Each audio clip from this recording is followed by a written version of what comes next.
Hello, everybody. Hopefully, my microphone is indeed working and I've not just made a fool of myself immediately. How are we all doing today, everybody?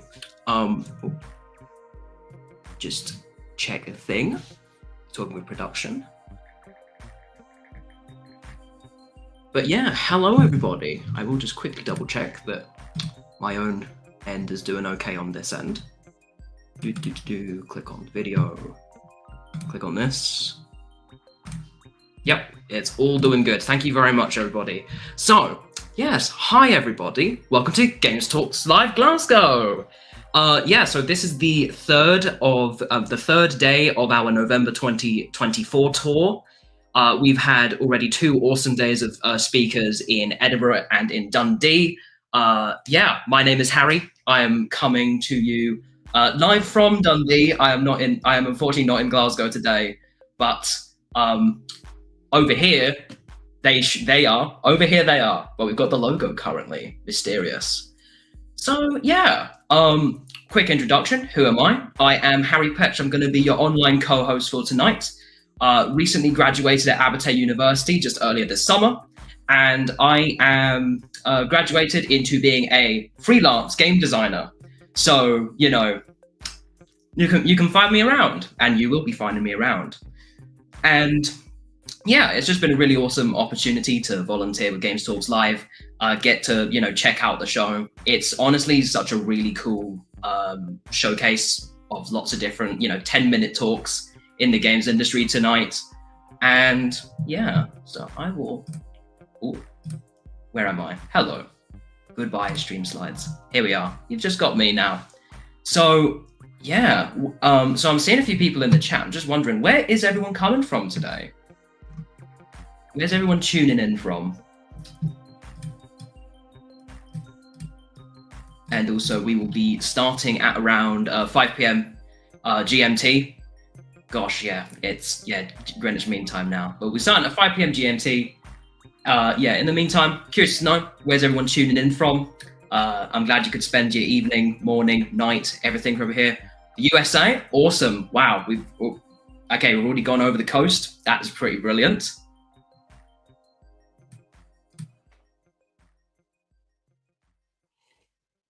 Colorado, USA, awesome.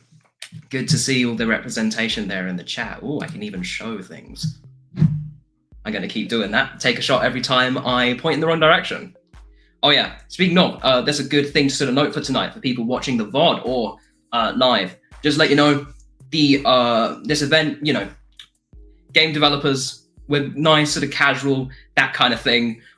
So there's probably going to be, like some casual swearing here, there, and throughout the show. So just be aware of that. But, it's all kind of good and fun.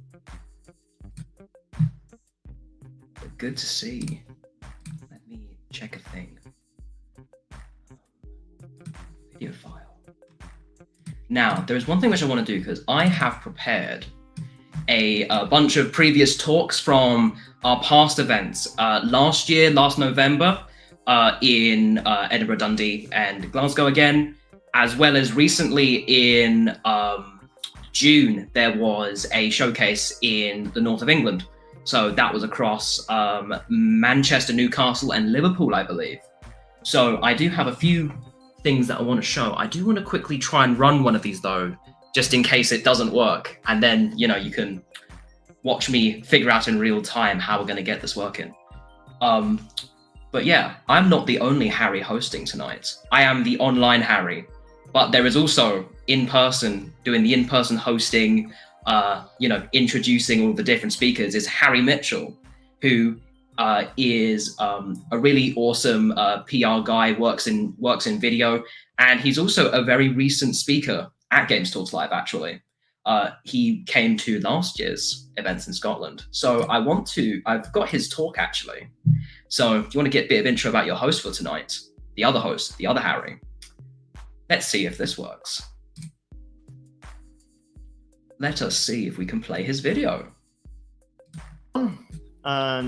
And today I'm going to be talking about content. If you kind of cringe the word content, how it's been used the past few years, I recommend like getting a drink at the bar for like 10 minutes because it's going to be a rough one. I am a content specialist at Radical Forge, where I do all things video editing, graphic design, anything kind of multimedia to make your game stand out. Today I'm going to be talking about generally the kind of building blocks of how to make cool content and to kind of do it easily for free on an indie and beginner level, but I also see a lot of big companies kind of sometimes missing the mark on something with how fast and strange all these algorithmic platforms are moving. So first of all, I want to get some hard truths out the way. If you're making content, good-looking content only gets you so far. You kind of need a good game or something at least interesting for players to latch onto. I sometimes have compared this to like Agent 47 in the Hitman games, who might knock out a chef disguise. In this scenario, you'd be just working the 9 to 5, where like you'll look the part, but eventually someone will be like, oh, that guy's souffle game is a little bit off. Even if you look the part, it'll kind of fizzle out after some time. Pretty art styles and grabbing visual hooks in content is going to make things a lot easier.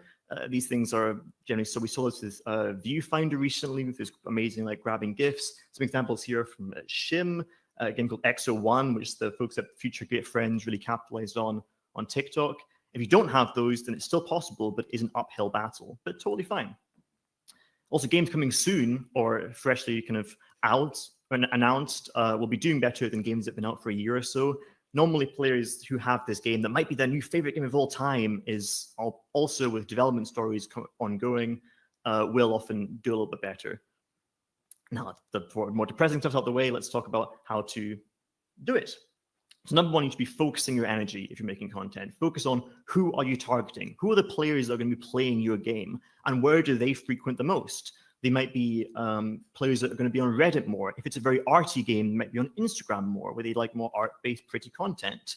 Try and figure out where these platforms are, and then all the platforms where they aren't, just try to ditch them. If you're doing a Twitch stream twice a week that's getting 8 viewers, nobody's watching.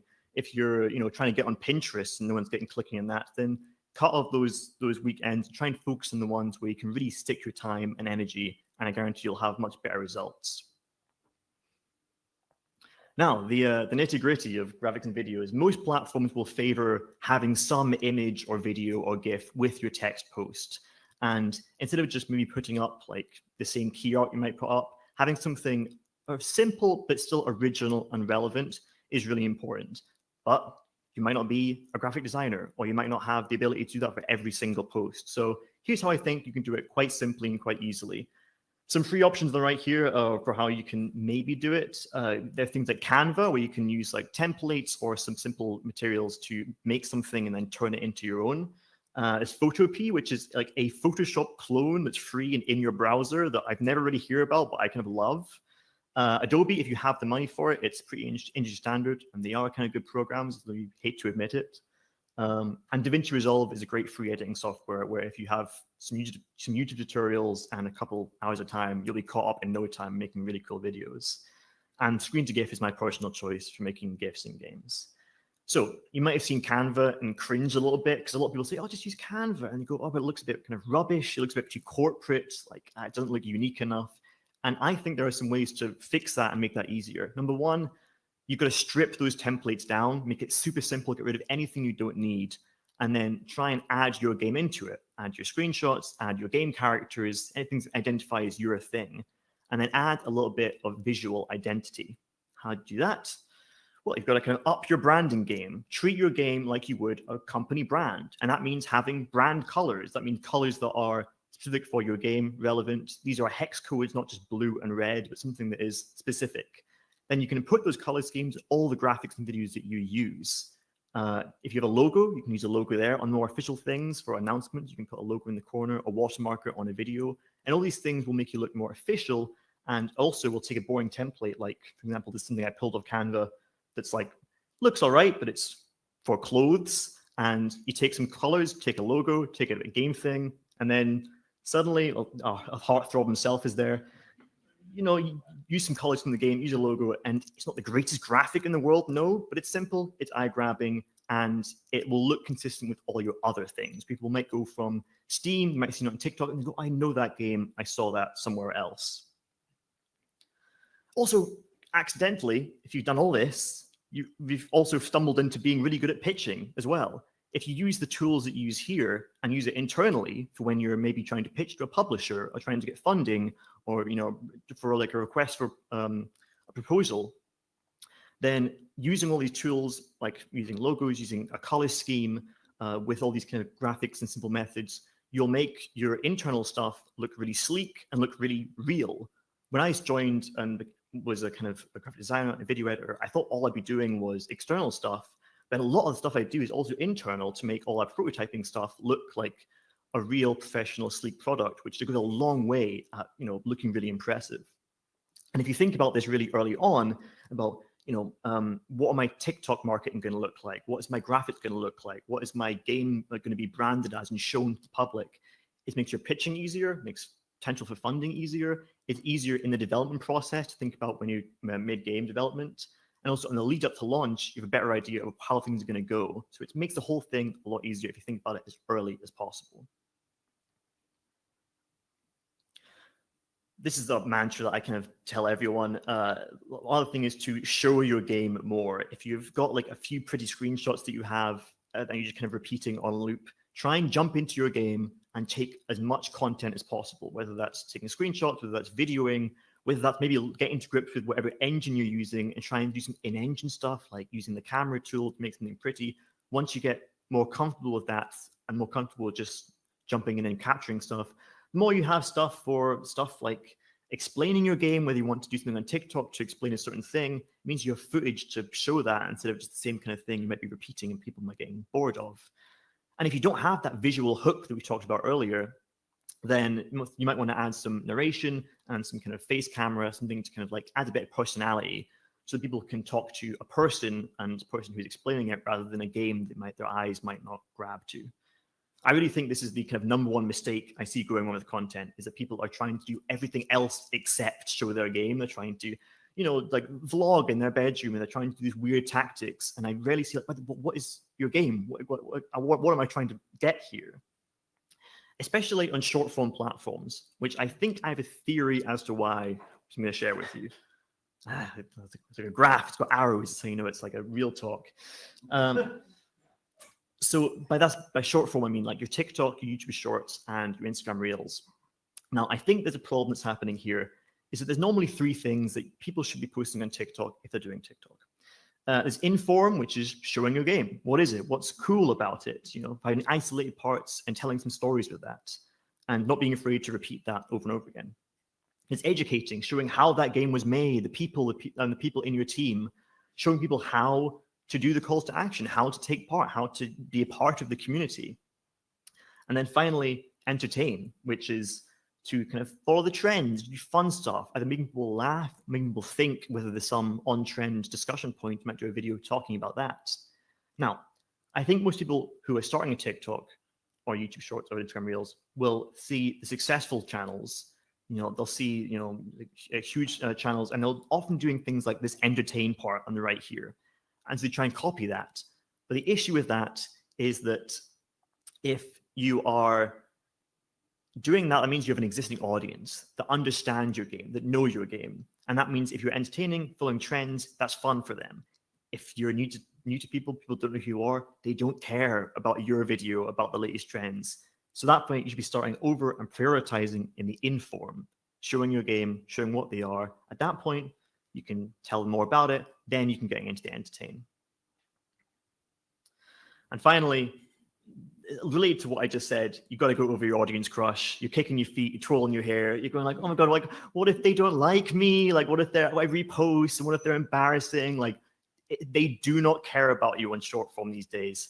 So what you should be doing is post repeats, make mistakes, do terrible content, because the worst case scenario is it gets forgotten about. The best case scenario is that it gets your game seen. The more rules and barriers you put up for yourself in doing this is going to be stopping you from doing cool stuff. Killian's talk about TikTok earlier was a perfect example of this, because if you look at what they did on their TikTok channel, you won't see the entertain, you won't see all the attempt to grab trends, you'll see just great showing off of games. And lastly, working faster with less expectations generally might be a hot take, will not make less creative or low quality work. In fact, I think it's going to only broaden and expand your ability to be creative and have a lot more fun. That's all from me. Those are my socials. That's I think leads to my LinkedIn. And thank you very much for listening.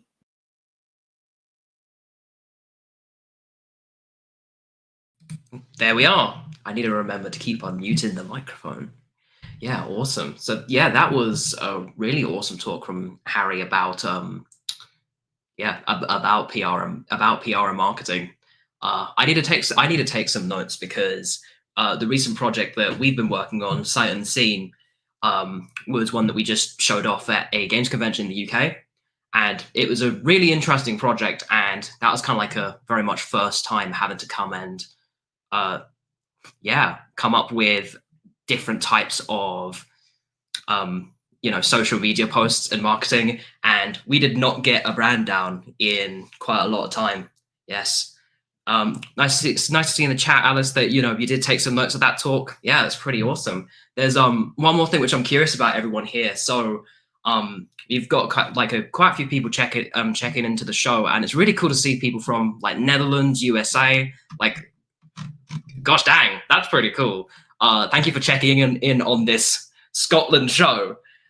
So I'm really curious, like, are you who here works in the games industry, or works in games, and what kind of brings you here? What kind of things might you be interested in? For example, I'm interested a lot more in some of the design talks that we come up.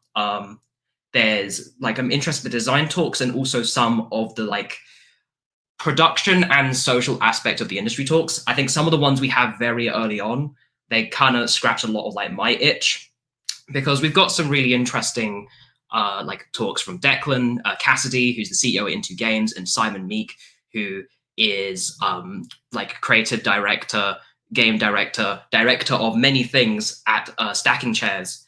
And they both have really interesting perspectives on both social mobility in the industry, trying to lower the barrier of entry for people to actually work in games, which at current time of recording, 21st of November 2024, is a very topical thing.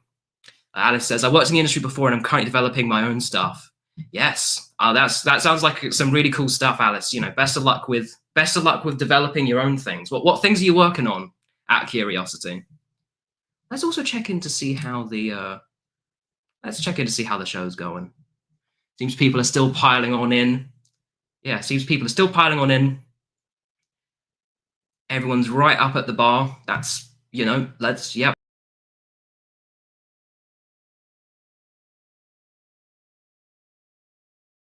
is in his opening talk is that all of this, we have many sponsors showing off the show tonight, and they have all allowed us to basically provide a couple of free drinks for everybody. 2014, time to bring out the goodness. What was a meme in 2014? Homestuck. Oh my god. I cannot believe we are only 48 minutes. We are 48 minutes into a show that's going on until 10 p.m. and we have somehow managed to already reference Homestuck. Awesome stuff. I'm going to take a look through some of my talks, and I've got one more. I think I've got one more talk that I'd like to just quickly show off and make sure that I have. Listen, Harry, you said it was 2014. I know. That was a sort of that was my fault. That was my fault. And I think the sort of Damocles of Homestuck is just lying all over my ears, raised right above my head right now. And that's gonna come back at some point. I'm calling it in the next 6 hours. One thing I do want to quickly show. It was a really interesting post-mortem talk from Owen Trett back in the North series earlier in June. Owen is a trailer editor, and he edited the trailers for Vampire Survivors, which, well, Vampire Survivors, if you've sort of been checking out, especially the past year, one hell of a game, one hell of an awesome game. So I'm going to just run his talk real quick, because it's a really interesting breakdown of his process of how he went through that. And then we'll be straight on to talk to Colin. So I'll see you all in a little bit. Oh, amazing. Hi, hello. Just want to preface this. This is my first time talking in person in front of a group of people, so I am quite nervous, and I apologize in advance for, speaking a bit too quickly, doing weird things with my arms and moving about in, weird, erratic ways. Yes, hi, I'm Owen Trett. I am the video editor at Punkle, the creators of Vampire Survivors. This is my talk on making trailers for Vampire Survivors. Or, as I'd like to explain it more, making trailers for a game that has already an established brand presence. So, if it works, there we go. Amazing. A little bit about me. I've said my name, senior video editor at Punkle. If you don't know what Vampire Survivors is, it is a roguelite bullet hell shooter thing where basically after 10 minutes, you're surrounded by hordes of enemies. The screen gets very, very busy very, very quickly. I'm also the video editor for Limit Break Mentorship, which is a mentorship program that aims to give mentorship to marginalized groups within the UK. It's very, very special. As someone who is, of course, LGBTQ+, it really means a lot to me to give support in that way through motion graphics and video content and all that amazing stuff. A bit more about me. I didn't come from a games background. I actually graduated from a television production course in Bournemouth. I joined like mid-COVID. The industry was on fire, and I managed to get a job working from home for Sumo Group as their video editor. So also doing trailers for Little Orpheus, Zul Redimensioned, Mars Horizon 2. I've also done freelance stuff for Rossi's Retirement and other indie games. Amazing stuff. Currently based in Manchester, as in from a week ago, I got my keys to the place. I move in Manchester on the 29th. Very exciting stuff. Love this city. It's amazing. As you can see here, love D&D. Huge. Sorry, I love cosplay and photography. As you can use your eyes. That's me killing two birds with one stone right here. Also fan of D&D. As you can see, I'm quite nervous. Apologies. So let's talk a bit about the kind of content that I do at Punkle for Vampire Survivors. It isn't just game trailers. I joined halfway through the company when we already had done our launch trailers, our announcement, everything had kind of already been sorted. However, we produce a bunch of free updates and DLC. So as you can see in the middle here, that's the majority of the content that we do. It's trailers for updates and DLCs. I take what essentially is a bunch of gameplay capture, and I put it in a timeline with some music underlaid, and bish bash bosh, you have a trailer. That's in the most simple terms possible. I also liaise with a bunch of other companies, such as the wonderful, spectacular Studio Yotta, which do our amazing animated trailers, like for this one, for our recent collab with Contra on Operation Guns.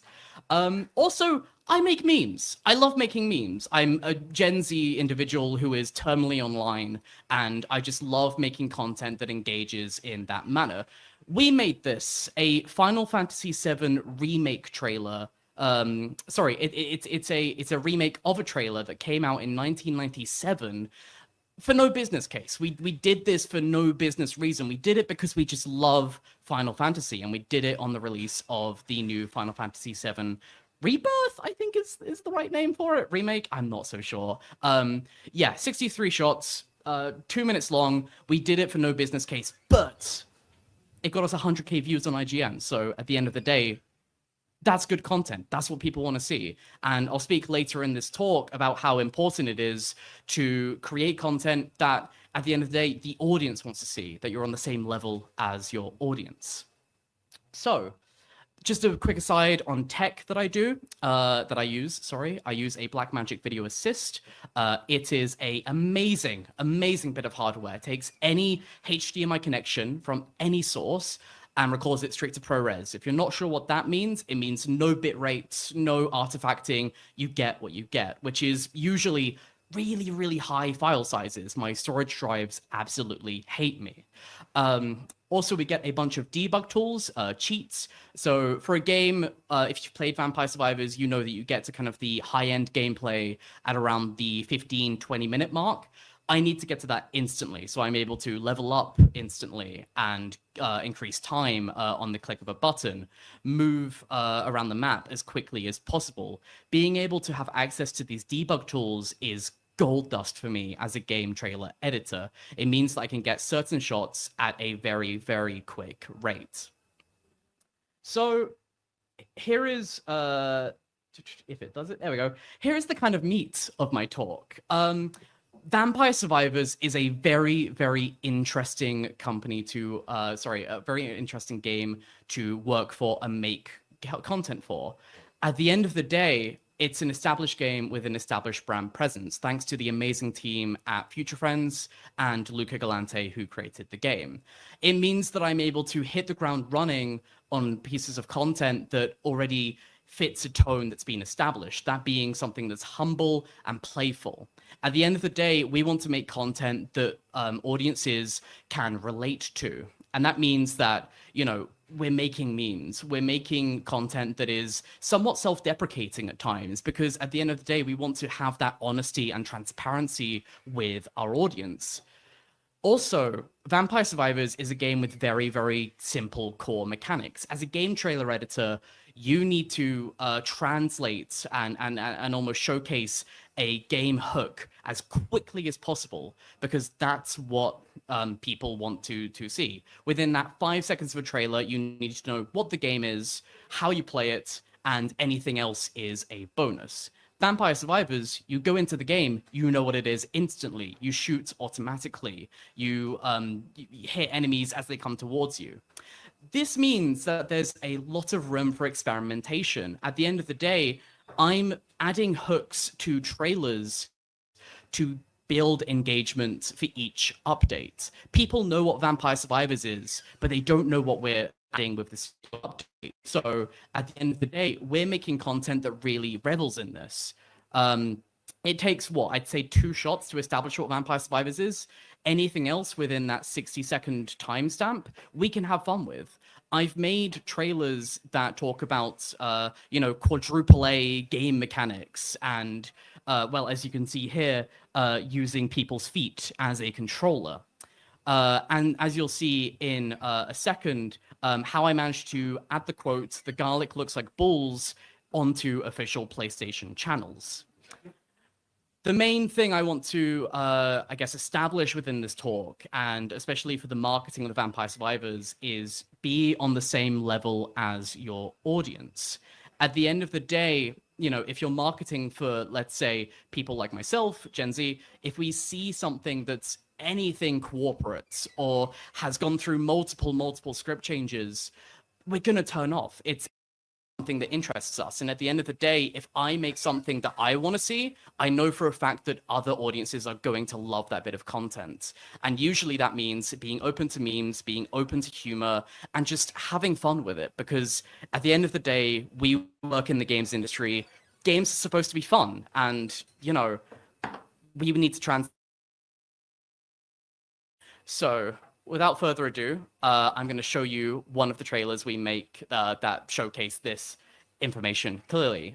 We needed to show the game to a new audience, and to do that, I took all of the most unhinged and funny reviews that we had of the game and put it all into one trailer that we showcased in the Triple I initiative. Oh, is it going to play? Give me a sec. Ah. Thanks, Lucy. Appreciate it. Is that playing or? E12. There we go. Wonderful.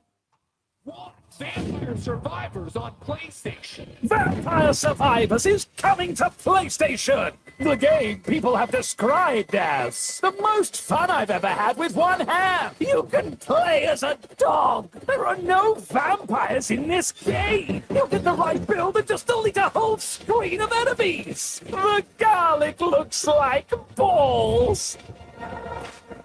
Vampire Survivors is coming to PlayStation. That is on official PlayStation channels. We have no idea how we managed to get that quote on PlayStation channels. They're usually it's a lot more of a difficult process to be at all tongue-in-cheek for those official channels. But yeah, I hope that you were able to kind of learn a thing or two about just having fun with it, with marketing content, especially for games that have already an established brand presence. Wouldn't recommend doing this for your launch beats or your announce beats, but yeah, hopefully you can learn a thing or two about, you know, what it's like to work for a company where content is already there. You can have fun with it. I'm repeating myself. Thank you for coming along. Really appreciate it. Awesome. So we are, just to let everyone know, we are slightly delayed by about 10 minutes. We'll be beginning at 5:10 for Colin's opening talk and our first set of speakers. But in the meantime, that means I get to show off one more extra little talk. And this one's definitely very relevant to, again, this first half of talks that are happening in this first section. It is from Phil Foxton, and very simply, it's just about creating a much kinder games industry, which, you know, games events like this and Games Talks Live, it's all just about building into that kind of atmosphere. Everyone, I actually like this venue a bit better than last night. I can see everybody, so it's brilliant. Just a note for you, Colin. Okay, so I'm Phil Foxton, and my talk tonight, if I can get the thing to work, is called Be More Kind. How did the games industry get so negative? Everything's doing that. Right, so about me. Oh, that's how these things start and about me. So I've had 34 years working in various different IT roles across various different industries. A while ago, when I went to work with Stephen, I was the head of operations for Radical Forge. I left there in September of 2023, when that role sadly went the same way as 30,000 others have done in the last 2 years. So in January of this year, I formed, are you taking notes? Fox Chicken Grain. Yes. Okay, got it. Good, good. There's a story around why, but I've only got 8 hours and not 8 hours. I'm sorry, you've got 8 hours and 55 minutes of me. No, 8 minutes and 49 seconds. So I haven't got time to go through. I'll happily recount it to you at any point. Okay. And I'm a regular around video games events. If you look at me and go, I've seen you somewhere before, chances are it's been at one of these events somewhere in the north. Okay. So it sounds like song title. You're thinking, are you okay? And get some blue paper. Wow. This will look good on here, won't it? Hey, I can hear that on the camera. Excellent. Yeah, sure, of course it does. The title of the talk sounds like a song title because it is. It's a song by Frank Turner called Be More Kind. But I'll start with a disclaimer. It's not about one single person, rather it's about a whole movement. Okay. When I joined the industry in 2021, the industry was full of people helping one another and little negativity. Okay. People talked, people supported one another. However, once the redundancy started to bite, though the negativity started to once the redundancy started to bite, the bad blood and negativity started to come out of the woodwork. No, I'm not using correlation, confusing correlation and causation. It's just how it was. And this is all in my mind. People stopped talking, which is really, really bad. Why people stopped talking? I'll come to in a little bit. People started being less than excellent to one another. Ghosting became not only commonplace, but almost accepted practice. And this is partly explained by the fact that people who are stressed tend to lose the positive elements of their personality first. So where does that leave us now? You know, another quote in there, in the industry, people are less than excellent to one another. Thanks, Bill and Ted. Appreciate that. There's an increase in the number of people who feel like blowing out somebody else's candle will make theirs shine brighter. Strange, it doesn't. For the industry to survive, though, without ripping itself apart, there needs to be a change to the level of positivity that we have now. As the saying goes, if you want change, you need to be the agent of that change. supporting one another right now is more important than ever. Why is it important? Because the impact on the mental health of those already struggling with redundancy and the difficulty of finding work is massive. I need to get that down to below 4 minutes. Okay. There are occasional shining lights that show the way. I'm sure that each of you in this room tonight can think of somebody that is in your life or has touched your life that has been a shining light of positivity to you. Be like them. Think what qualities you admire of them and try to be like that. Okay. There we go. So to conclude, all right, what can you do to help stem this tide? Because it's not good. There's only, if we don't do anything, it's just going to get worse and we're going to go downhill. Okay. So what can you do? Try your best not to be the spreader of negative talk. Especially don't be the person to start it. An old mentor of mine, and by old I mean a long time ago, they weren't particularly old at the time, right, would always say to me, before saying anything to somebody else, ask yourself 3 questions. Right? Is it nice? Is it necessary? And is it true? And if you can't answer yes to all 3 of those questions, don't bother saying it. It's not necessary to say it. Okay? The only way we're going to get out of this with a more streamlined but stronger industry is to be, each of us, to be that person. Be the person you would want to have supporting you. There will be shit that hurts you, but try your hardest to turn that around to be a positive. And finally, be the lighthouse for those that are floundering. Because you will come across people that are floundering, sadly enough. But as it says there, it's about the last line, the last section of the song. When you're out there floundering, like a lighthouse, I will shine. And you should be more kind, my friends. Try to be more kind. There we go. Thank you very much for your time and your progress.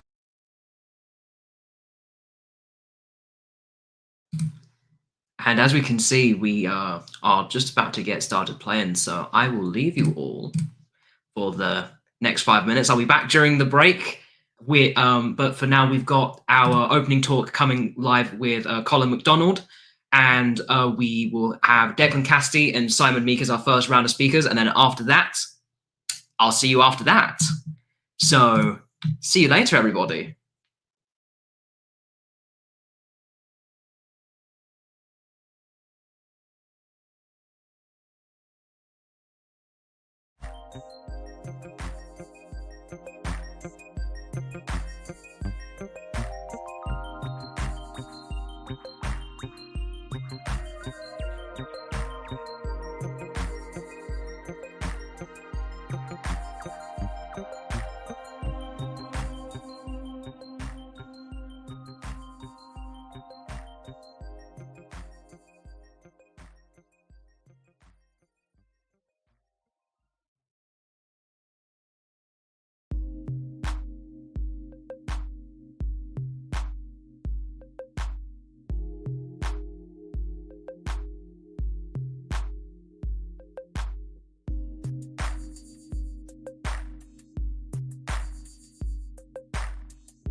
Good afternoon.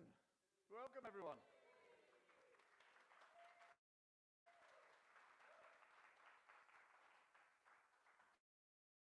6 months since we've done this. It's great to be back. Thank you for coming along. Lots of new faces today, which is great as well. That's kind of half the point of this, but lots of familiar, friendly faces as well. Nice to see you all again. We're doing something a bit different. We've got the streaks on the badges. Hands up who's got a little streak on a badge already. Oh, good stuff, about half the audience. Those of you that don't have any of the little badges because it's your first time here, hopefully you keep coming and you build up a streak. We're gamer geeks, so we figure it's the most appropriate thing we can do. If you don't know me, my name's Colin Macdonald. I'm the organizer. I do a bunch of different things in the games industry and have done for 30-something years. I can't even keep count. Apologies for telling you, for those of you that do have a streak, but basically the history of events is about getting the games industry together in each city around Scotland. So it started when I was in London having a beer with someone from Universal Music, and they said to me, is there an event in Scotland we can come to, because we heard great things about the Scottish game development industry. We'd love to come up and meet everyone. And I said, no, it's ridiculous, but we only meet each other in San Francisco and Cologne and Paris as we're going to the GDCs and the Gamescoms and everything. And they said the fateful words, that's a shame, because if there was, we'd got a couple of grand behind the bar. And I'm like, okay, fine. So I emailed all the studio heads, and we did our first event in Dundee in April 2019, almost 6 years ago now, which is slightly scary. We had a ton of speakers, so many that we had to keep the talks down to 10 minutes. And it's a nightmare trying to do a talk in 10 minutes. It's way harder than trying to do a talk in half an hour. But we got to the end of the day, and everyone was super engaged, because it's only 10 minutes. If you don't like someone, by the time you realize they're off in 5 minutes. So we got to the end of the night, everyone was super engaged. And I just felt compelled. This has done so much good. We've got the industry out. We've brought people to Dundee in this case. We need to do it again. So we then did it another couple of times a few months later in the summer of 2019, and we added a Glasgow event. This one was in, I've forgotten the name of the bar. It was one of the bars on Sauchiehall Street. Broadcast it downstairs at Broadcast. Hands up who was at that very first one. I know Simon probably was. A few hands. So those ones went down a storm as well. But by this point, I'd been doing it in Dundee and Glasgow. Of course, I had everyone in Edinburgh going, oh, what's wrong with Edinburgh? So next time around, we added an Edinburgh one, and we've done a couple more since then. We've even taken them south of the border, controversial, but we've done them in Newcastle, Manchester, Liverpool. We've done them over in Belfast. We always do the same order. We do Edinburgh, Dundee, then Glasgow, because it makes it easier when we're inviting publishers and investors up to Scotland. We hired a coach, and basically means the speakers and investors join us on the coach, and we basically take them around Scotland, and they can meet as they're travelling in Scotland, and they get to meet everyone in each of the main hubs of game development in Scotland. So we started this week with Edinburgh. So tonight is now our third event of the week, meaning that this is our 34th Games Talks Live event, which is ridiculous when you see it all on one page. But thank you so much for everyone that's been along to so many of them over the years. The point of these, as I say, is to bring the games industry together. The talks are not incidental because there's some brilliant talks, but the talks are meant to be the starting point. In 10 minutes, people can only go into so much detail. The point is that in breaks, you go up and you ask the speakers for more details, because there's a limit to how much detail they can go into in the talks. So use the breaks. We have 3 talks, then a break, 3 talks, then a break, and so on. Use the breaks. Speak to the speakers. They're here to be spoken to. I mean, someone gets up on stages because they want to talk about what they've done, and they want to engage more with people. So do approach the speakers, but also just chat to each other. The point is to get us together and make new connections and reacquaint with existing connections. Maybe something comes out of it, and I know there has been games signed, there's been work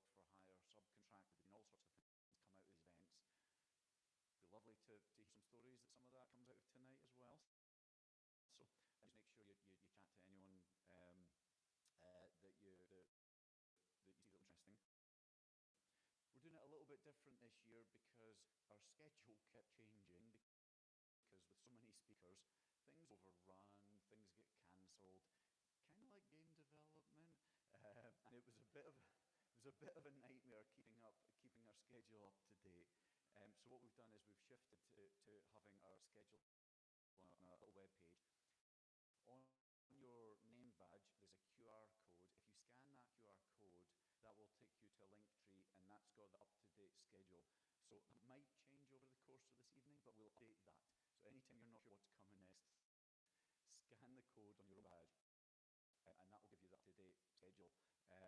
It looks like it should stay as planned, but who knows? Live events, things go wrong. Multiple things have gone wrong today, or hopefully you don't even know what they are, so that's all fine.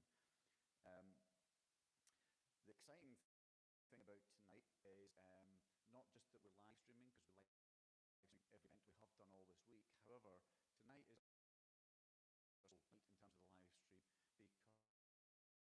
because we have Harry as our online co-host. So hello to everyone that's watching online. Hopefully before I came on, Harry's been chatting to you. I think he's maybe played a couple of previous talks from prior events. So for everyone watching online previously, when we've come into a networking break, it's great for us in the room because we're all networking and chatting to each other. For people online, I'm sorry, it means you've got a half-hour break before the next speaker comes on and you're standing watching us ordering drinks at the bar.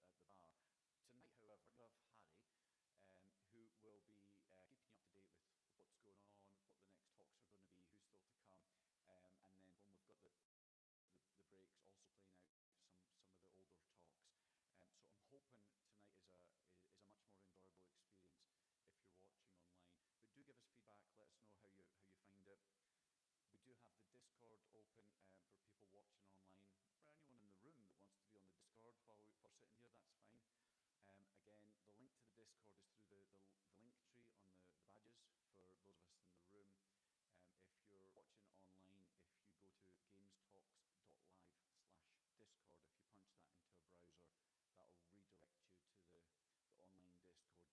to gamestalks.live/Discord, if you punch that into a browser, that will redirect you to the online Discord. The link's also at the top of the gamestalks.live website.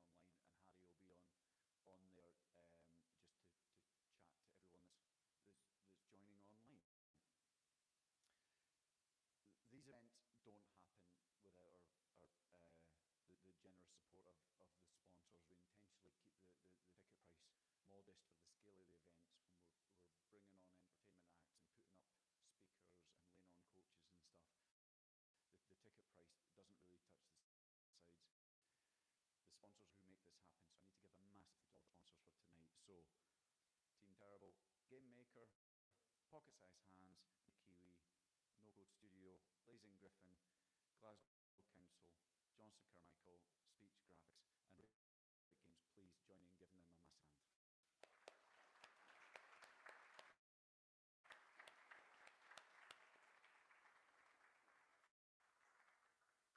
Thank you. Hopefully everyone as they came in got a couple of drinks vouchers. These are courtesy of our sponsors. We couldn't do this without their help, so hopefully enjoy them. Nice and big this time, which is an intentional experiment. It's not me screwing up the print order, honest. honest. The sponsors are nice and clear. It's great. So do enjoy the drinks on our sponsors. I just need to ask, don't enjoy them too much. This is still a work event, although we try and keep this fun and funky by having it in amazing venues like this rather than boring conference rooms and everything. This is still a work event. We want everyone to not only learn something and have fun, but go home safely and everything. So I don't want to, we don't want to see anything get out of hand. If you see anyone that looks uncomfortable, please just check they're okay, or let one of us or the bar staff know that something doesn't look right. And even if you just see someone sitting on their own that looks a little bit lost, maybe it's their first time here, we're all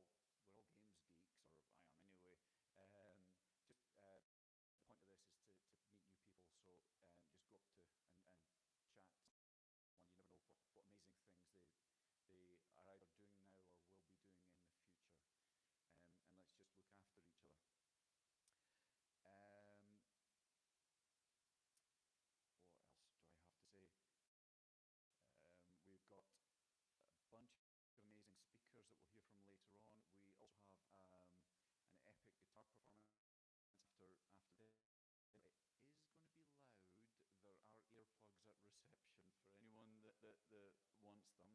It is amazing, but it is loud. And then to close the night off, we have an amazing comedian, MC Hammersmith. I don't know, has anyone ever seen MC Hammersmith before, other than the people that have been with us this week? Nobody's seen him before. Oh, you're in for a treat. So stick around. He'll be on at 9:30 to finish us out for the evening, just ahead of the raffle. Speaking of which, every time we've done one of these events, we've tried to not only do good to our own community, we've tried to help others that are less fortunate. We do a charity raffle every event, and we've supported amazing charities like NHS Scotland over COVID. We've helped the Ukrainian Red Cross. We've helped War Charity, Save the Children, Glasgow Kids Hospital. Tonight we're supporting Special Effect, which is a games charity that we'll hear a little bit more from later on. To date, over these 34 or however many events it is, plus a couple online ones I did over COVID, we have raised, as a community, we've raised £38,000 for these charities. How amazing is that?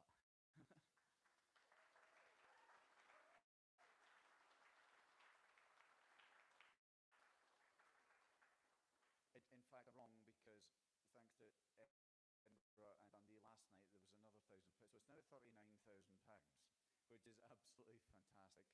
The way we do this is we had a whole bunch of amazing prizes donated by publishers that have been to these events before and spoken. They've donated a bunch of game keys and various prizes, some physical, some keys, some Steam, some console.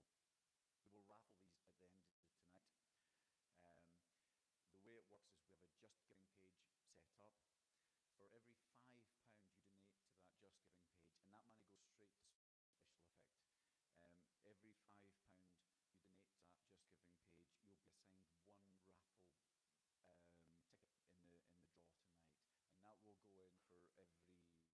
Unless you win. If you win something and your name comes up, you can't win everything if you buy only one ticket. But if you donate £5, you get assigned one raffle ticket. If you donate £50, you get assigned 10 raffle tickets, and so on. The key thing is, add your name.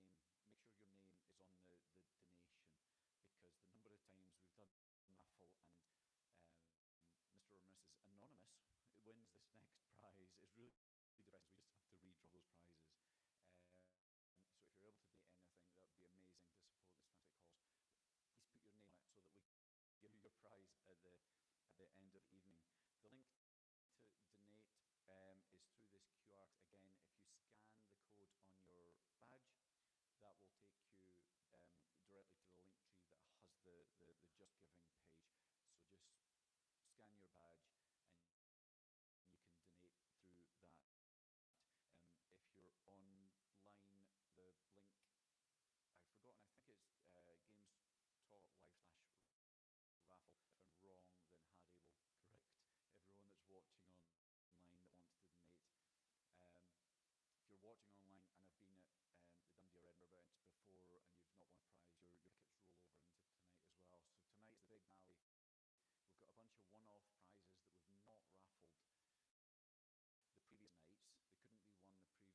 They can only be won here in Glasgow. So to go through the prizes that are up for grabs tonight. So these will all be won tonight. We've got, because we've done some of the draws already, so we've got 2 bundles of Playstat games to give out tonight. We've got 1 super rare horror mixtape game. We've got a bundle of Devolver digital games.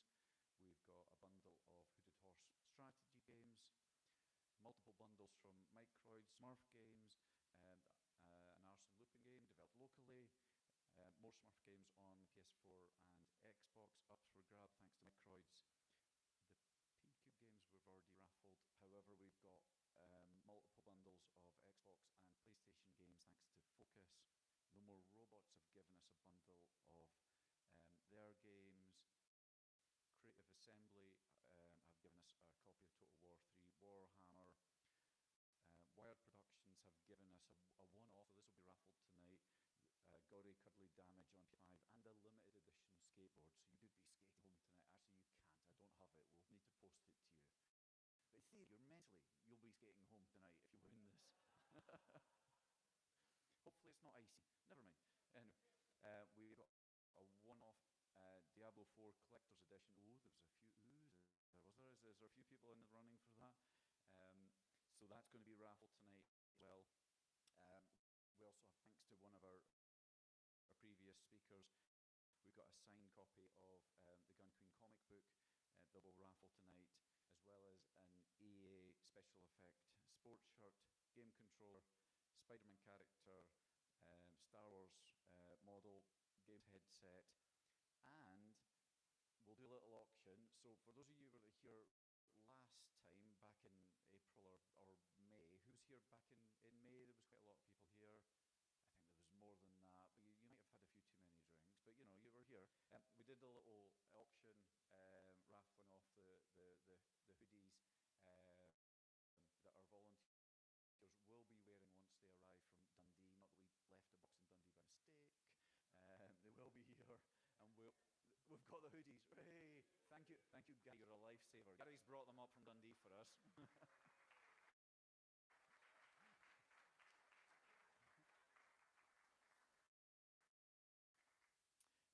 We will auction off one of these limited edition hoodies. They've got this week's date and sponsors and everything on them, so you can never get these ever again. We'll auction off one of them. I'm not sure how to approach this being in Glasgow. I'm not a football fan, but we have a full signed by the whole team, a Celtic strip signed special effect. Have arranged this specifically to be auctioned tonight in Glasgow. But I don't know whether they wanted to start a fight or they meant to do the right thing. But we will auction this. We've got this here, so the winner of that will walk away with this. What you want to do it, depending on your politics, is up to the individual, but it's there for the winning. So we'll have a little fun with an auction towards the end of the night. We also have something new. We have Games Talks Live beanies that you might seen Jenny on reception and a few other people wearing. So all the proceeds from these also go to tonight's charity, which is Special Effect. So if you want one of these beanies, go up and see Jenny on reception. We take card payment for them, so go up there, £20 each, and all the proceeds go to Special Effect. I'd asked a couple of our speakers that we're going to be hearing from to model a couple of these. They weren't willing to come up, but I managed to take a couple of pictures. I think amazing. So just to give you an idea of what it look like on you. So if you're like me and a little bit prone to heat loss from the top side as you're walking home tonight, you want one of these lovely beanies to be walking home with. That's pretty much everything you're going to hear from me for a while, because what I found works really well at these events is that people don't just listen to me drone on all night, but we get a far better equipped and far more eloquent locals to come up and introduce each speaker. So I'm really pleased to be able to announce a past speaker and local boy that's going to come up, keep you up to date what's going on, introduce each speaker, and make sure that they all get a warm applause as they come off stage. So please let me give a big hand to Mr. Harry Mitchell. Hello everyone, thank you. I'm Harry Mitchell. I'm a video editor at Future Lab. I previously worked at Fred Forge and lovely Closely Blazing Griffin here in Glasgow. Hello everybody. So yes, unfortunately we've got some audio issues, but if everyone's able to pray for Lucy in the chat, we've got the brilliant Lucy Middleton desperately trying to fix some audio shenanigans that are happening in the background, while the other Harry talks in the background. I'll give a little intro into our first speaker, and I'll be just playing our first speaker from the Dundee showcase, because in case something like this happened, we came prepared. So yeah. Our first speaker is going to be Declan Cassidy, who is the CEO and founder of Into Games, which is just an awesome charity over here in the UK that basically. Oh, Wow. Okay, we're just going straight in. Declan Cassidy, he's CEO of Into Games. He does cool stuff. See you after the talk, everybody. So, yes, my name's Declan. I'm CEO of Into Games. We are a non-profit dedicated to creating fairer entry pathways and skills development for people that want to break into the game sector. And we do that primarily for people who are underrepresented in the sector currently. But really, what we do is for everyone. So we do all kinds of stuff. But I chose this title because as a sector, we don't care about this at all, really. There's no advocacy groups, there's no major bursaries, there's no kind of any regular program work of any kind happening to solve this problem, even though it's a really big problem, and I'll talk about why in a second. But I personally find that really exciting when you find out a big problem, but no one's really doing anything about it. I think that's great. You know, it's brilliant because it means there's lots of stuff you can start doing. And additionally, I'm actually from a very low income background myself. So I'm from a single parent family, council flat, spent a lot of my youth going from hotel to hotel before they placed us in housing. So I'm very connected to this as a problem to solve. So a bit of a background just about this problem. So currently around 37% of people from the UK are from working class backgrounds. And working class background means that your parents would have had probably one of these kind of jobs. More jobs than this, but roughly these types of jobs. Additionally, you might have had been on free school meals, or you might have been from a background where your parents didn't work, but generally you're kind of from these kind of backgrounds. And just out of interest, in this room, if you could put your hand up if your parents were from these kind of backgrounds at all. Okay, great. Yeah, well, that's great, because only, well, it's good, there's not many of you, which is good, because it kind of, it proves the point that only 13% of people in the game sector are from these backgrounds. So you can see the kind of disparity there. And certainly if you did put your hand up, I would love to talk to you. So once again, come and grab me during break, and I'd love to kind of hear your story a little bit as well. So interestingly, when you look at the numbers around this, the kind of diversity statistics, so obviously, and this is great, I'm not saying we need to stop trying to get more women to games or more people from global majority backgrounds, but certainly it's just interesting to see that we talk about getting more people from different global majority backgrounds into the games quite a lot. And if we were to take the game sector as a pie, and we needed to employ more people to make that representative of UK society, we'd have to employ another 1,751 people from global majority backgrounds. We'd have to employ another 5,256 women into the game sector. But we actually have to employ just over 6,000 people from working class backgrounds into the sector to see that reflected. And I just think that's really interesting, because we don't talk about this ever, really, in any kind of major way, yet it is clearly a big thing. And also, if you kind of solve this problem down here, a rising tide raises all ships, you know, then you kind of start solving these problems as well, in some way. So it's an interesting one to look at. So I worked on a report all about this called Difficulty Level, a piece of research that tried to understand the barriers and challenges faced by those from low-income working class backgrounds who wanted to career in games. So we asked about 300 people through quantitative and qualitative research. So we sent surveys out and we did interviews directly with them. We found these thematic areas that were kind of replicated across all the interviews that we did. And then we did more research into these. So please, if you're interested in any of this, please, you know, go to that link or go to intergames.org and download the research, because I spent ages writing it. So I need people to read it. Please just validate it, because it took me a long time. But it's well worth it, because everything's in there. I'm going to take just very briefly 3 stories from that report, and then use those stories to talk a little bit more about the actual main outcomes of that report. So firstly, this is a guy called Alex. He doesn't look like that, and that isn't his real name, but he's a real person. So he's a senior animator in a AAA studio now, but Alex was from a single parent family. His mum worked as a cleaner in a he managed to get his kind of interest in games going when his mum rescued an old school computer that was getting thrown out. And that kind of opened his world to games. From there, he became obsessed and passionate about getting a career in the industry, but he didn't know where to start. There was no places at that time to really get information about this. So he ended up writing to his favorite studio, which was Rare. So I'm sure we all know who Rare are in this room, but the makers of Sea of Thieves and GoldenEye, more my era. But amazingly, they sent him a letter back, and he got a personal letter with a brochure about the company and a small handwritten note about the studio and some different career options within that. And later, he got a proper computer, which was given to him by his dad, which was the only thing his dad ever bought him. He taught himself 3ds Max, went to university. For a friend of a friend, he ended up getting an internship at Cartoon Network, and that began his career in the industry, and he kind of didn't stop from there. But I think it highlights a few things. I think it highlights that doing outreach work into schools, especially those with schools with high instances of free school meals, is really important because those moments can inspire.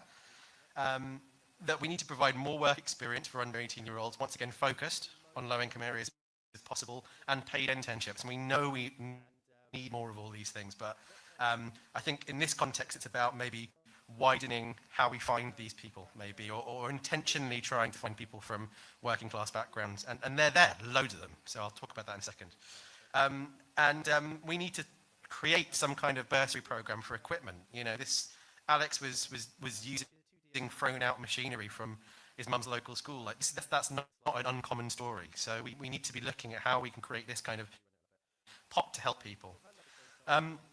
This is Suzanne. Once again, started loving games from a young age. Family was put into poverty after her dad's construction business collapsed. She overcame those issues. Went to study games at college level, then at university. She had to work a job at university because she couldn't afford to be there and just study. She had no money to go to networking events or anything.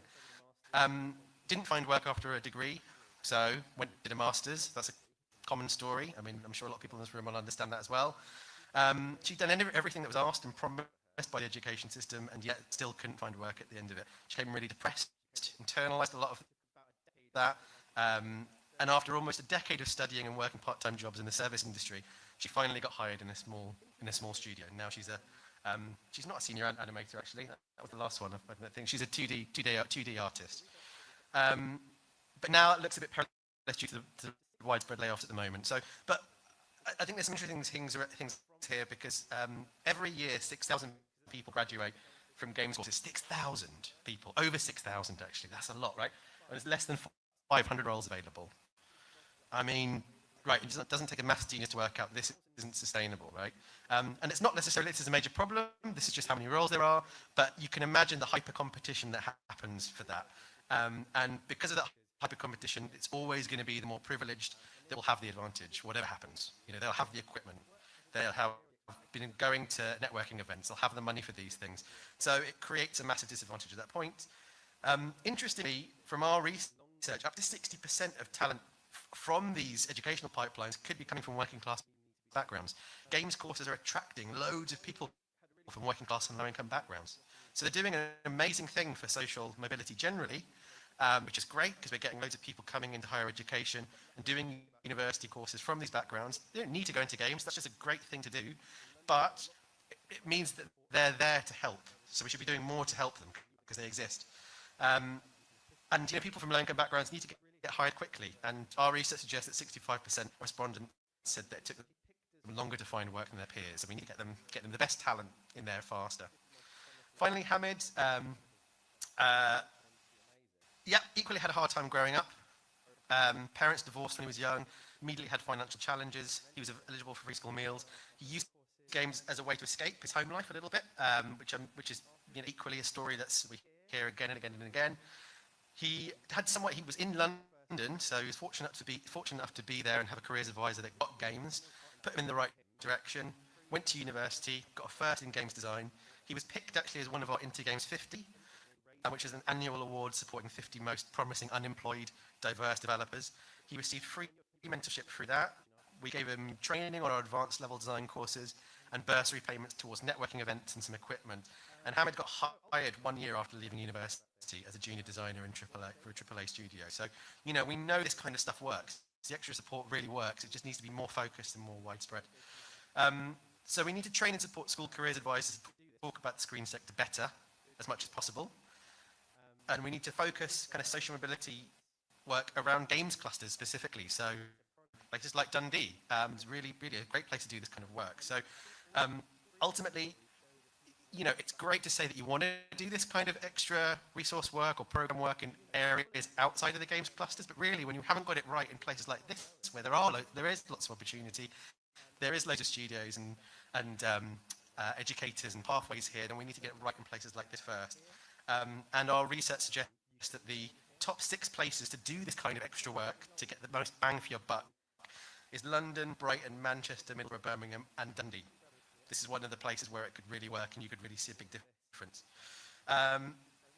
So why should you give a shit? So, well, we've got a great pipeline of talent that exists, so we should do something with that, and we owe them to do that. You know, education institutions owe them, and we should get them in as an industry and support that. We know that diversity in the workplace can really rich company culture. That's really amazing. That's an important thing to foster, and people from different backgrounds make for better games. We know that more diverse teams can be more creative, and you know, ultimately the 3 stories there show resilience and grit and determination, and that's what people from these backgrounds have in bucket loads. And that's me. So that's it. So, awesome. Thank you very, very much, Declan, for that talk. We are going to be solving those audio issues during the break, but in the meantime, I want to introduce Simon Meek, who is the founder and creative director and game director at Stackin Chairs. They are working on a really interesting third-person adventure that's trying to blend in with immersive spaces and immersive entertainment. So take it away, Simon. Yeah, so I'm going to talk about the trouble with success, and I suppose this is a talk I wanted to give partly for my own, give myself my own sort of little, you know, motivation and deadline to actually explore this myself, to sort of like trying to look at the last 18 months in the sort of video games industry and what's been going on with the turmoil, and see whether I can pull any interesting tidbits out of it, and see if there's any interesting takeaways from it. This is the best slide in terms of its design. I was particularly like what I did here. And although this slide is the same as what I gave last night, on the train home last night, I did change 3 slides, and I can't quite remember which ones they are. So there's a little bit of excitement on this side of the stage as well as to how this is going to go. So anyway, let's go for it. Yeah, so after a little bit of sort of digging under the surface, I came up with my take, and I'll read you my take, then I'll show you my take. So as developers, we are currently suffering at the hands of a risk-averse publishing market whose efforts to turn audiences into metrics and players into purses has seriously backfired. Meanwhile, under the banner of being the world's biggest entertainment medium, we're contending with a profound identity crisis brought on as a direct result of the short-term, profit-centric mentality that has come to dominate our industry's every waking moment. So in short, we're victims of our own success. So that's pretty hard. That's pretty hardcore, I suppose. And I'm going to spend the next 8 minutes 33 to try and unpack this a little bit. But first, to give you a little bit of context where I'm coming from. So in 2007, after having spent the best part of a decade as a journalist and then moving into television ideas development, I moved into interactive entertainment, aka games. And I did that very much driven by potential. I mean, I looked at games and I saw the potential of what games could be as a storytelling medium, as an experience, you know, transforming audiences from passive into active, and just what it could be. You know, the fact that the form of games is sort of fluid, and the fact that in the creation and the ideation of games, not only are you coming up with new worlds, new ideas, but actually even the expression, the sort of interaction point with the audience is up for grabs, and that's sort of totally sort of set me alight. Back probably to when I was a 7, so I was sort of very much tiny Meek or mini Meek or something like that. And I remember playing Deus Ex Machina by Mel Croucher. This was really cool because although it was a cassette tape, which I put in my ZX Spectrum, pressed, you know, waited 4 minutes, 5 minutes for the thing to load. When it did load and I pressed play, it instructed me to put the cassette tape, which was an audio cassette, into my hi-fi, and in 5, 4, 3, 2, 1, pressed play. And it had the soundtrack synced to the game's experience. Now, to me, this was brilliant. I mean, tonally, it was lovely. It sort of redefined quickly what games were about for me. It took a step into the future, which I thought was very cool. in the 90s when the CD-ROM era came about, and I think this is my favorite era in games because the imagination went wild. I mean, suddenly you were able to have full motion video in games. But also what happened was a bunch of really interesting collaborations started to go on. You know, the bands like Devo started to make games through collaboration with developers. And this game here called Bad Day on the Midway was by Inkscape, but was actually a collaboration with a band called The Residents, who are like an art house rock band in the States who go around with eyeballs on their heads. And this was amazing. It was set in a carnival. You were this kid called Timmy, and you arrived at this carnival, and basically you were just wandering around. It had a sort of mist-esque feel, but what was quite cool is you could see Timmy's thoughts appear at the bottom. So you were getting a sort of an interior monologue, but you were also getting this exploration. And every character you came across, you had the ability to swap minds with them. So you could, and then you got to read their thoughts. And there was a killer on the loose. And again, made me go, "Whoa, this is great! This is beyond what I thought games were." Got excited about the future again. And when Westwood Studios released its Blade Runner in 1998 or around that time, again, like as a huge Blade Runner, and I suppose how old am I? I'm a young adult me by this point. But I love Blade Runner. But what I loved about what Westwood Studios did is they didn't try and tell the story of Blade Runner. They ran a concurrent story in the Blade Runner universe. And that was, again, brilliant to me. It had similar touch points, but it took me on a totally different immersive journey. And then when Warren Spector started doing all of his work in immersive sims and with Deus Ex coming out, I mean, nobody really asked for the immersive sim, but when it came, it was just totally mind-blowing. And again, it made me think, oh man, these games are amazing. So it was sort of no surprise to me that when I was given the chance, to sort of get into the industry, I sort of like, you know, followed that process, I suppose. And it is worth saying as well that, you know, games are great about this innovation and form, but, you know, so is theatre, so is music, so is literature, so is film. I mean, all of these inspirations are sort of like should be driving the industry. And I think as an audience member, when I look at that, I mean, I think, you know, I'm really driven, and I believe all audiences are actually driven at heart by this idea of authentic, original, engaging, and inspiring content. And interestingly, this is the creator drive as well. Like, really good content comes out of people having this feeling and needing to make the content. You know, I've got this idea, it's really good, and unfunded, you know, like off your own back, you'll start to create this stuff. And I think if you can bottle that and you can take it to the end, you know, to the audience at the end, I mean, that's the perfect situation. So, I mean, in my time, I've created various random stuff. Some of it went to market, some of it almost went to market, some of it had no chance of ever getting anywhere near market.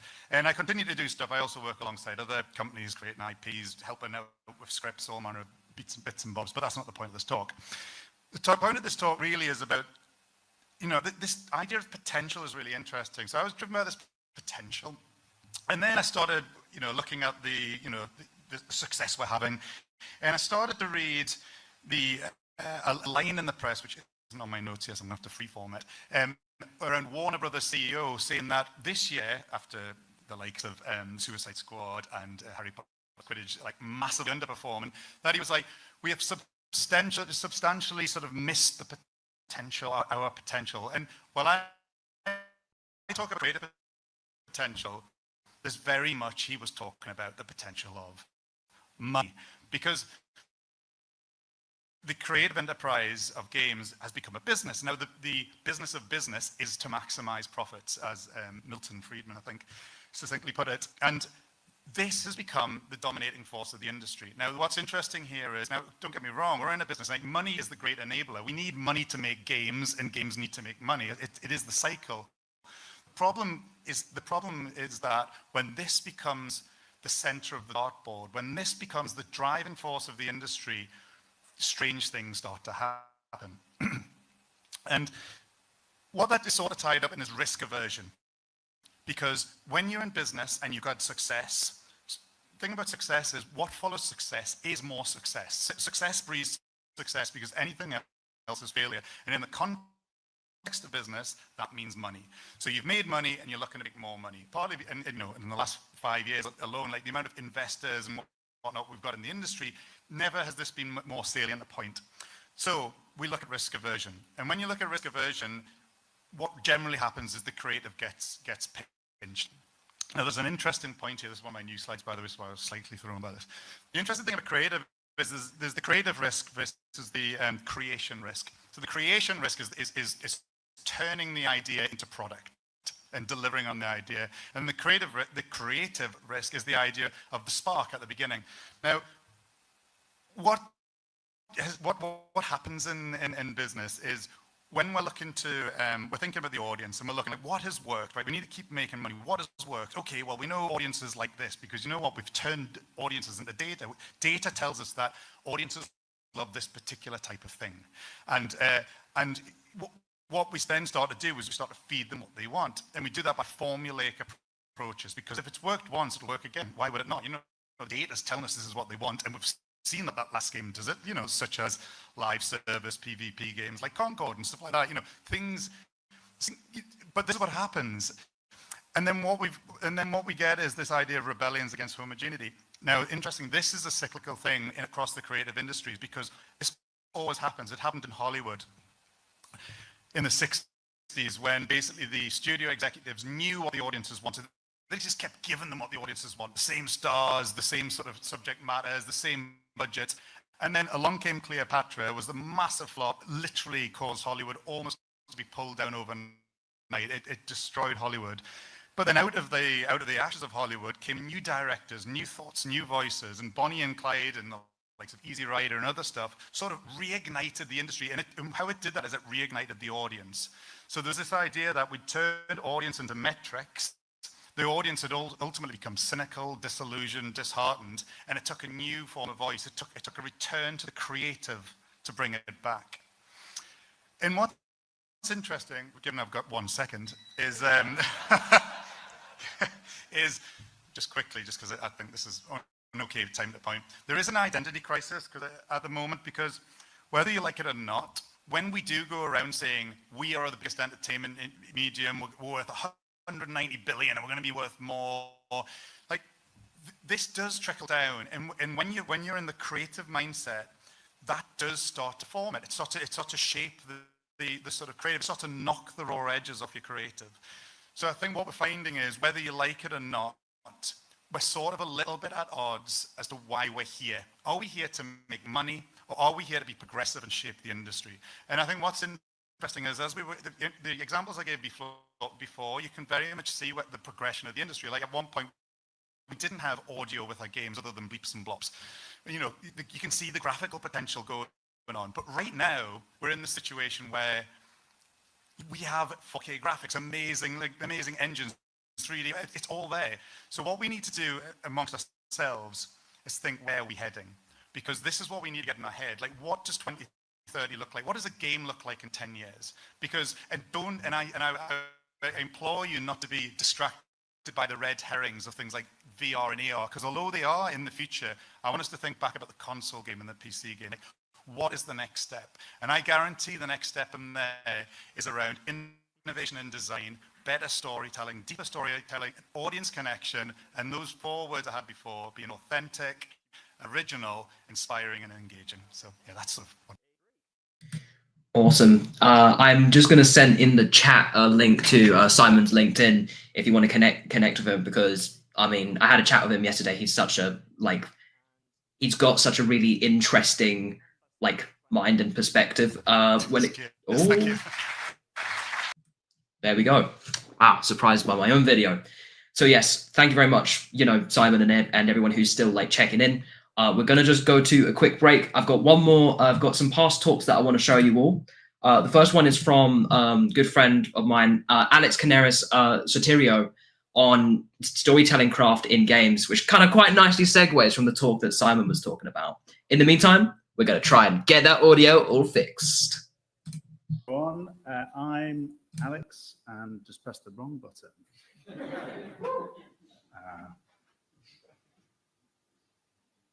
Am I going? Let's try. There you go. Welcome to my talk. It's called Games First Storycraft, and I'm a bit of a wanderer, so I'll try and stay behind the microphone. Game First Storycraft for indies. First of all, who the hell am I? Been making games professionally since 2002. Yes, I'm quite old. Worked at PlayStation and Guerrilla Games. and I was named one of the BAFTA Breakthrough Thingamabobs. And I'm the co-founder at Polygon Treehouse. Now you may ask, who the hell are Polygon Treehouse? Well, we make art-led narrative games. We've been nominated for BAFTA and the Game Awards. And a couple of years ago, we were relocated from Cambridge, where we founded the company, to Dundee, which we love because I really like mountains. And our debut game was called Rurki. It's about Scandinavian folklore. And you play as two bear going into the wilderness to rescue your little brother Lars. And it was nominated for a couple of BAFTAs and the Game Awards. We won neither of those things, which I'm still recovering from. But we did win some awards, including some for storytelling. Sorry for that face. And our new game is called Mythwrecked Ambrosia Island. You play as British backpacker Alex. And you're taking a much needed break from modern life, going across Europe, shipwrecked, marooned on an idyllic Greek island, and you have to make friends with the long lost Greek gods. So back to my talk. So game first, storycraft. It's about considering the story at the inception of the spark of a game. So you might be coming up with different mechanics, different designs you want to try out. And our games are all kind of very narrative focused. So we believe in kind of melding those two things and considering the story right at the start of the project. And the reason for that is so you can evolve it hand in hand with the gameplay. The idea with that is to basically make the gameplay and the narrative feel cohesive and related to each other. So it's not as a disconnect there between your kind of gameplay and your story. And basically to try and avoid it being an afterthought, because it's kind of hard to paste something like that on afterwards and make it feel proper. So here's a quick look at story frequencies and the extremes. So on the left, we have pure visual novel. So imagine something where basically the only kind of interaction you're really doing is pressing to progress the text. And on the right, we have a pure gameplay game. Think of something like Tetris that doesn't have a story apart from the one you may create your little block friends in your head. So most games will have a mix of those. So you'll have some story-like games where you'll have chunks of gameplay, maybe a cutscene, and you'll have some more story-heavy games. There'll be a whole blend of these things. And I think one of the things that we find particularly interesting is basically taking those two things and pouring them into a big vat of story and gameplay soup. I missed the, imagine a trademark there, so for that phrase. And the idea of this is basically just trying to make it so there's not like, okay, now I'm doing the gameplay bit, now I'm watching a story, but to make them feel really interconnected and part of the same thing. So a seamless and intertwined interactive story. You might ask how you do that. And what we like to do, and it's probably, I missed the disclaimer at the start. Obviously, this is like how we like to work. Everyone has different ways of working. But one of the things we like to do is to seek out story opportunities within the gameplay. And so here's a few examples. So we like to use story-charged items. So rather than the items that you'll find in Rurki or in Mythwrecked just being, just the thing, they're kind of items that are loaded with emotion for a certain character, or will have a resonance. They'll be part of the story. So imagine your favorite childhood toy. Yeah, I'm sure that's not just a piece of plastic to you. It's something that actually has, if I took it and threw it in the bin, you probably hit me. It's something that has an emotional value to you. And I think looking at when an item is not just an item, but it's signifying something else. Did you listen to a certain song on your honeymoon, for example? And it's not just a lump of plastic, it's something that has meaning. And one of my favorite things to do is look at characters as puzzles. So rather than a puzzle being just a door that you open, maybe a character can be a puzzle. So here we have Trollhilda from Rurki, and she is blocking the way through a bridge. So rather than just being a door you open with a key, it's actually about trying to work out what's going on with the character, helping them with their problems. And if you can help them, you can then unlock paths deeper into the forest. But in doing the puzzle, you're learning about the character and their story. And we continue this with Mythwrecked as well. So you can see Hermes, Athena, Hades, and Ares. So all our characters are puzzles. It's about working out what makes them tick. So as well as getting through the game and finding a way home, you're also learning about the characters as puzzles. You may have spotted they're not a traditional depiction of the Greek gods. We have deviated ever so slightly. So here's another one, exploration as narrative. So rather than I'm doing the exploring bits, I'm doing the narrative bit. We've got this story sandbox system, we call it. So basically, as you examine things in the game world, you'll unlock new topics, and then you'll be able to, you can also unlock them in conversations, speaking to people. That's a statue. It's not an off color. And then you can speak to people about any of those topics that you find in the game. So it's a kind of way of intrinsically linking the exploration. You're going, exploring, you're finding things, and then you're able to unlock paths deeper into the story. Kind of really like low level one is kind of core thematic links. So this is some existing games. So Aiko's game about, you rescuing someone and getting out of a castle. The actual minute by minute gameplay is you rescuing someone, getting out of the castle. There's lots of interplay with you and the princess. There's lots of you saving her, you both traversing together, lots of cooperation there. And the gameplay really helps you form an emotional bond with the character, which makes the story kind of more meaningful. In Celeste, I once forgot the name of that one, the characters like overcoming, they're kind of climbing kind of a mountain inside their brain, overcoming personal issues, and in the game you are actually climbing an actual mountain. And similarly in Hellblade, there's a kind of relationship there between someone facing actual demons and someone facing their own demons. So again, even though they're quite low level, there's a link there that makes the story that's being told and the gameplay feel cohesive, kind of have a resonance. So summary, try and consider your story at inception. Try and involve it hand in the gameplay and see if there's any interesting relationships there. You might find that they both feed into each other, and you might kind of go, oh, this is working really well here, and then there'll be a ping pong, and they can evolve hand in hand. And just try not to leave it as an afterthought. And so I am super swift. I did this last week and I overrun, so I've definitely got some time at the end. But thanks for listening. That's the QR code for our game if you want to check it out on Steam. That's me.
All right, there we go. Hello again, everybody. I need to keep remembering to do that with the microphone.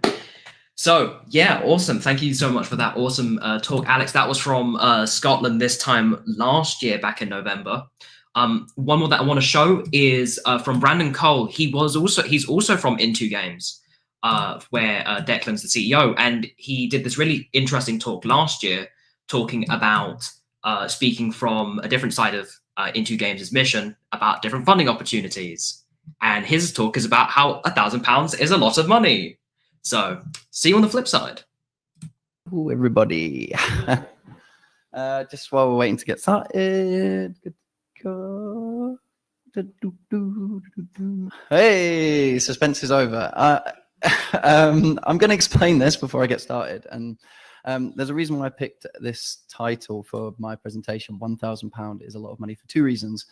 The first, because we're in an industry in which we've normalized $68.7 billion as an okay number for when we talk about mergers, as well as, you know, £500 million production budgets. And I think sometimes it helps to kind of bring us down a little bit and think about the significance of £1,000. And for a second one, because of class. And that's mainly what I'm going to talk about today. I don't know how many of you know, but actually the games industry has the third highest socioeconomic barrier of any of the creative industries behind architecture and journalism. That means that essentially you're more likely to be sitting next to somebody who went to a fee-paying school than you are someone whose mum was a nurse or their dad worked in a factory or anything like that. And I'm not saying that so that you can all have a look around and work out which one of your co-workers is a Tory, but because there's something really important here that I want to talk about in the work that we're doing here at Intergames. So for the last year now, we've been doing a bunch of research specifically around the class barrier into the games industry, and that research has been called difficulty level. That's going to be live in a little while from now with a bunch of recommendations and things that we've learned from the near 300 people from low-income backgrounds who talked about their experiences of getting into the games industry, and some really, really interesting work and research that's not really been done before specifically for games. Of that, there's a bunch of things that came out of it, but there's two things that I want to talk about, specifically the main challenges that people faced and what they think the solutions are. The first up, something's happened now. Sorry about that. I'll try and talk around it, but hopefully you can see. So the main challenges that people from low-income backgrounds faced when they were getting into the games industry is lack of work experience, and especially paid work experience. I think there's a lot of assumptions when we're talking about people's access to opportunities, and we talk about just go out networking, you know, just do some training, you know, do some work in your own free time, learn for yourself. We're not thinking about things like people who have financial and caring responsibilities, people for whom university isn't an option, those people who are already working multiple jobs and may not be able to take time off to be able to do free work experience and things like this. So that was a big one that came up. Not knowing that games was an option. If you come from a low-income neighborhood that doesn't have the funding to be able to teach extracurricular activities that show young people how to make games or how games are made, those young people are going to miss out on opportunities to know that games is even a possible career for them. As well as that, I already mentioned accessing to networking and events. Like when I first started out my job in the games industry, you know, I had to borrow money to be able to get the train ticket, to be able to come to events like this and be able to talk to people. And that is the reality for a lot of people. And the reason why we don't often talk about it or see it is because it's hidden. People either hide that from their co-workers and their peers, or it's something that's not talked about, because generally, sorry guys, the games industry is really middle class.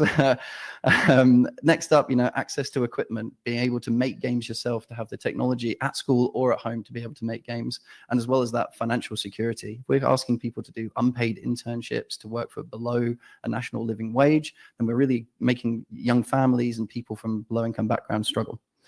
There's some really other interesting things that came out of that, and I don't have time to talk about them, but here's the main things that people talked about when they discussed their struggles of kind of accessing careers in the games industry. As you can see, this is the first kind of thing of, you know, £1,000 is a lot of money, you know, and there's training out there that costs more than that for people. Next up is the solutions. So we asked all of these people what they thought the best things that as an industry we could do, and I guess as a society that we could do to make accessing opportunities in games easier for people. First up, paid work experience, the ability for people who have to go into a workplace and be paid for their time.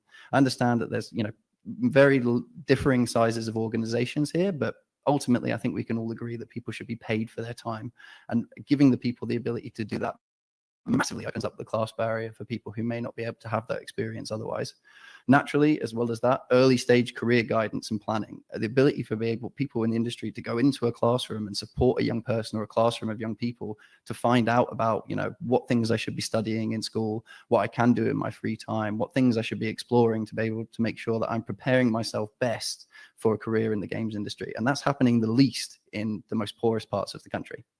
As well as that, naturally, equipment, events, and software bursary. Like a person from a low-income background doesn't have free time to be able to do training. If they do, they certainly can't afford it. They don't have the money for a train ticket to be able to pay for their own dinner. All of these things are things that we don't often consider when we recommend to a young person, you should really go out and you should be networking. Because for a lot of people, that something like this actually isn't possible without additional support to be able to get to something like this. And finally, naturally, mentorship from industry. And I'm sure that there are tons of you guys out here who are already doing that, both either informally or formally. So the reason that I'm talking about this and then going back to the first slide in my talk is £1,000 is a lot of money, not just to the individuals. And obviously I'm trying to illustrate that here, but also you can do a lot with £1,000 as well. We're in an industry, and obviously lots of people have been talking about layoffs, budget cuts. It's something we're hearing a lot. And obviously when these conversations start happening, an organization like ours is ultimately the first thing to go. Funding gets cut from studios, partnerships get cut off and things like that. So we're one of the really in the heart of having these conversations about an industry that's making difficult decisions right now. And that's partly why I wanted to have this talk and to talk to you about these things now, to show you that something like £1,000, yes, it's a lot of money, but you can do much more than probably you guys think that you can with that money. So what can £1,000 really do? And I'm going to show you some real world examples of things that we've done as an organization with £1,000. First up, £898 paid for 15 young people, career seekers and game developers from low income backgrounds, round trip train travel and lunch to attend WASD for the day, where they saw a full day of live talks. They got a portfolio review with an industry professional and got a headshot from a photographer that they can put on their LinkedIn. I can't tell you how much that does for the career prospects of those young people and just for the confidence of those young people too. £898. Next up, £995 sponsors 5 places on our Intergame Sprints training, which is 3 weeks live training delivered by top of their game industry experts like Peter Field from Media Molecule, Anna Hollenrake, if you know any of those names, people working in industry at the top of their game. £995 pays for 5 people from low socioeconomic background to do that training completely for free.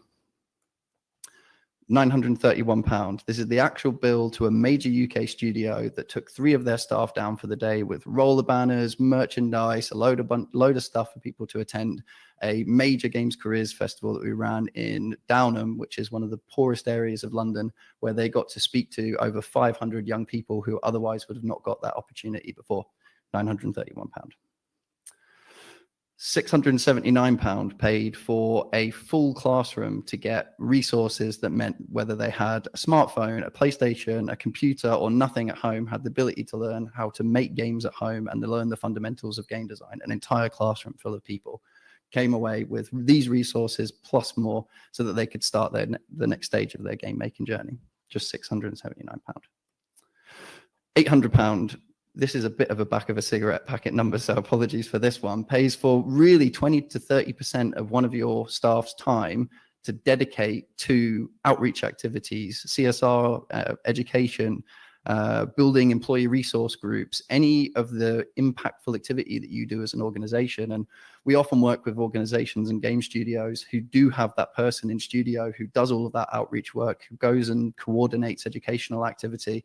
And often that person has another full-time job as well. And I would just say to those organizations, and often do hint that, you know, how long is that person going to keep doing 2 jobs for the price of 1? Invest in your people, let them go, follow the grooves of the things that they're passionate about and give them the ability to be able to work in the areas that they really care about and support your organization to do the impactful work that you care about too.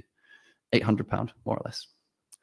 And finally, I've cheated with this one. I'm really sorry. £1,152. I'm a little bit over budget, but hey, it's games, right? So £1,152 will pay for 20 hours a week for a full month for a young person at entry level to come into your studio and work as an intern. This has been done. We did this as part of the government-backed Kickstart scheme. We supported over 200 16 to 24-year-olds on universal credit to get their first job in the games industry, working 20 hours a week for national living wage. Almost every single one of those people is still working in the games industry, and over 3/4 of those people are still working in the same studio that hired them. So it just shows that just giving people a chance to get their foot in the door and prove themselves, they're much more, they're so likely to not just stay in the industry, but actually probably keep working for you because you realize that you've got a good one. £1,152. So what's the solution here? I really hope that you guys have seen this and thought, okay, there's maybe more that we could be doing as an organization for actually very little money or very little time from our side. How do we get involved in this? Here's my kind of little mini plug just at the end. We agree. We know that more can be done. We know that we need to do more as an organization to help make that happen. We've got a huge, major, long-term strategy as an organization to work in cities that have a high crossover of young people, the most let down young people in the country, and growing and burgeoning games hubs. We know organizations want to do more, to do a bunch of things like create a national bursary fund that's going to support low-income individuals to be able to get things like equipment and training and travel costs that they need to get to the next step of their journey, as well as build vocational routes into the industry like Kickstart that help 200 plus people get their first job in games. And we'll be doing that in Edinburgh, Glasgow, and Dundee also.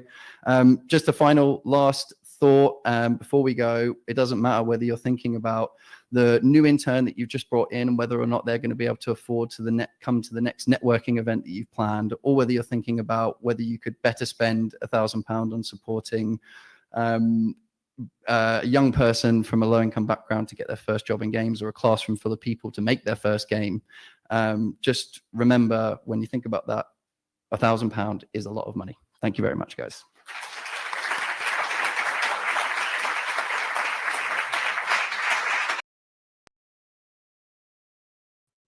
Awesome. So with that, we're going to move on to our next series of talks. First of all, before we do that, I do want to just quickly thank some of the sponsors.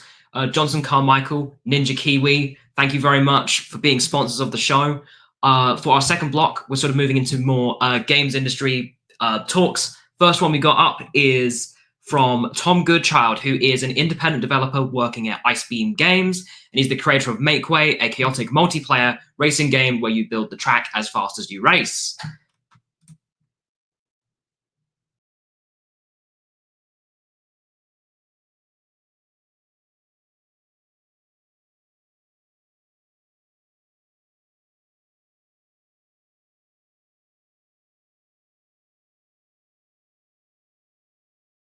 Okay, hello. Where's that? There we go. So yeah, my talk's called How to Make Way. There was some sort of pun there I could never think of. So yeah, the first thing I want to say is a disclaimer. Basically, I think that anyone who has any sort of success with a video game and then does a talk about it at GDC or whatever, they always have a tendency to conflate like their own personal epiphanies about the product with their sort of, that's the reason why it's successful. So I think that any talk you should listen to about a person that talks about their own engagement, I think that you should take it with a grain of salt. It could be bullshit. And I think this is especially true for MakeWay because it's just, I think a lot of it just comes down to like hard work and luck. Who am I? I'm Tom Goodchild. That's a real AK-47. Ask me about it afterwards. Yeah, I was on the first of a computer games technology course at Aberdeen. I'm that old, and I've been in the games industry for nearly 25 years now, so not quite as much as Colin, but I'm trying my best.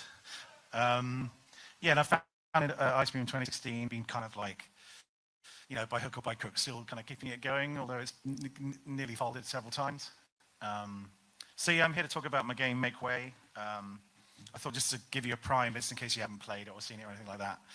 Like the sort of reductive top line that the community has seen to have taken to calling it is basically the ultimate chicken horse meets micro machines, which is a pretty apt way of describing it. So essentially there's two phases. You kind of like have track pieces you can select from, and then you build a track, and then you go into a race phase where you sort of race that track section and you're scored on it, whether you finished, whether you cross checkpoints, and then you go back to the building phase again, and then you kind of build, and the track grows and becomes more elaborate and more crazy as you go on, and then eventually you find out who wins.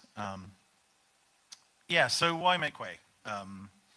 As I said last night, it's kind of the antithesis of what Simon's saying. I was going to basically trying to sell out and actually make some cash because my last game was a complete flop. It sold like under 500 copies, and I was like, I really sort of took stock of that, and I was like, right, I need to sell more than 500 copies to make this a viable business. Not just, you know, because my ultimate motivation was to be creative and was to work for myself, but you also have to make some cash so I can actually keep doing that. So the core takeaway was, so I just didn't think the core idea was strong enough. Sort of like cool hacking mechanic in it. And where's the time? I don't even see anything here because that light. But I just didn't think it was a strong enough core idea that kind of really grabbed people's attention. And also, secondly, I was coming into kind of a really crowded market. There were games like Enter the Gungeon and Nuclear Throne. We were just sort of more bigger products and better products. It just had more time and more people on them, and were just stronger.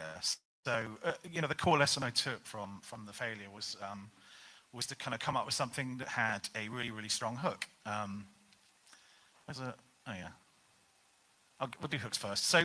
So a note on hooks. I think like people are naturally dismissive, and I don't think that's really a bad thing. I think that like we've only got a limited amount of time, so we usually kind of look at something, we dismiss it, you know, quite quickly. We make a quick assumption about it. And I remember doing this about Minecraft. I saw it about 15 years ago. I was like, look at the graphics on that, that's rubbish. And then I actually played it and realized I'm a complete idiot. So I think that like that's an important thing to keep in your mind, especially if you're pitching to a publisher. You shouldn't take it if they don't like the idea. People can reject it for all sorts of reasons, and people can be very dismissive about it as well. So a hook is I'm sort of coming from Ryan Clark. He does these videos called Clark Tank, which I think he's given up now, but he talks about hooks in this deep type videos, and it goes into a much more sort of, he explains it a lot further than I do here, but essentially it's a concept that gets stuck in people's heads. So I wanted something that was strong and, you know, grab people's attention immediately. And the other thing was I wanted it to compress well. I remember seeing this video on Phil Fish and saying that like Fez compresses really well because you can kind of see how it mechanically works by just looking at a GIF of it for like 3 or 4 seconds. You have the core idea in your head. And I knew I needed something like that because I needed to grab people's attention, because that's the whole selling 5 copies. And the other thing I needed to do was to play to my strengths. I've got a lot of experience in the racing game genre. There's, you know, I mean, if you want to work in the UK games industry, you know, you've probably got 70-80% odds of working on a racing game because there are a lot of big studios that do it. Also, my old boss described me as having a good game feel, so I thought it would be a kind of, you know, a kind of mechanics-focused game feel, not a narrative game. I'm very kind of bad at those. Sorry, Simon. And I also love party games as well. I've got ridiculous amount of controls at home, so if anyone wants to come around and play High Temp One Man at any point, that's fine. So really, MakeWay was solving a problem. I spent 6 months coming up with the idea. You may laugh at that, and it probably is quite a long time to spend on it, but I just, you know, as I said, it needed to fit a certain set of criteria, and it needed a really strong hook that would kind of get noticed by itself. And partly it was just because I don't have any currency in the games industry at all. No one really knows who I am. So I thought the idea itself needs to be kind of overt and sell itself. So I set out a specific set of criteria. It needed to be a party game, and the main reason for that was the time. Can't see a thing. 4 minutes. You know, party games are good because they're content low, and I knew I was going to have to probably hire a freelance artist, but essentially I didn't want to do too much content. I didn't want to do a single-player narrative game that's going to be long, a lot of levels. We've discussed the unique idea. It had to be central to it as well. And finally, I thought an idea that would work well with streamers, because obviously we live in this kind of post-YouTube era where streaming really helps selling the game. So I went through a load of prototypes. I was actually working with Frank Arnott, who's in the crowd here, and I would take Fridays off and go through all these different prototypes. I made a spy game, and at one point I had a physics-based game where you would move furniture and remove it from the house. And I remember playing it with my son and just thinking, this isn't that fun, and then moved on. And then about 6 months later, Moving Out was out, so thank fucking God that I didn't make that. Yeah, so the one thing I really want people to take away from this talk is prototyping. I think if you want a kind of a guaranteed, well, not a guaranteed way, but a great way, a strong way of coming up with something that will actually do well, then I think the only way to do it is to prototype. I think that like game design is very chaotic, and as soon as you put 2 or 3 different ideas together and then you combine them, even if you're being quite derivative, it sort of comes to the point where you can't really predict how the game's going to go. And at every single studio I've worked at, sorry Frank, every single studio I've worked at, pretty much no one has ever prototyped, which I think is really interesting. Is usually they have an idea straight to full production, and a lot of the time it's sort of, you know, you're left with a game that's kind of wanting, because they've missed that kind of, I think, fundamental first stage where you prove out the mechanics without any of the polish. And yeah, I think contrary to popular belief, as I said, is that you can polish a turd. I worked on Haze, and that was a piece of shit. And my final point is that like Nintendo prototype all time, I think that like, you know, the most prolific and one of the most successful game studios in the world, if they're doing it, then you know, we should follow suit. So this is a video, GDC video that I took real inspiration from. It's quite loud! Use these long-reaching attacks. So I don't know if you can hear me because I can't hear a thing at the moment. But essentially, I was really inspired. I can't hear anything. There we go. I was really inspired by this because it's basically the entire mechanics of ARMS was made, but they did it with like really blocked out graphics and with absolutely no polish whatsoever. So they kind of completely proved the game mechanics before going into full production. And try to get the next slide. And so I did exactly the same with MakeWay. I tried to get things where I kept the polish low. You know, at one point I didn't even have vehicles in it. I just had blocks, and I basically tried to get in the kind of core loop of the game with building the track pieces and then racing and then scoring. And I had that in very early, and I kind of proved that out very early. I knew that I had something I really want to make, and then went on and tried to sign it. I got 54 seconds. Next slide. I can't stop it.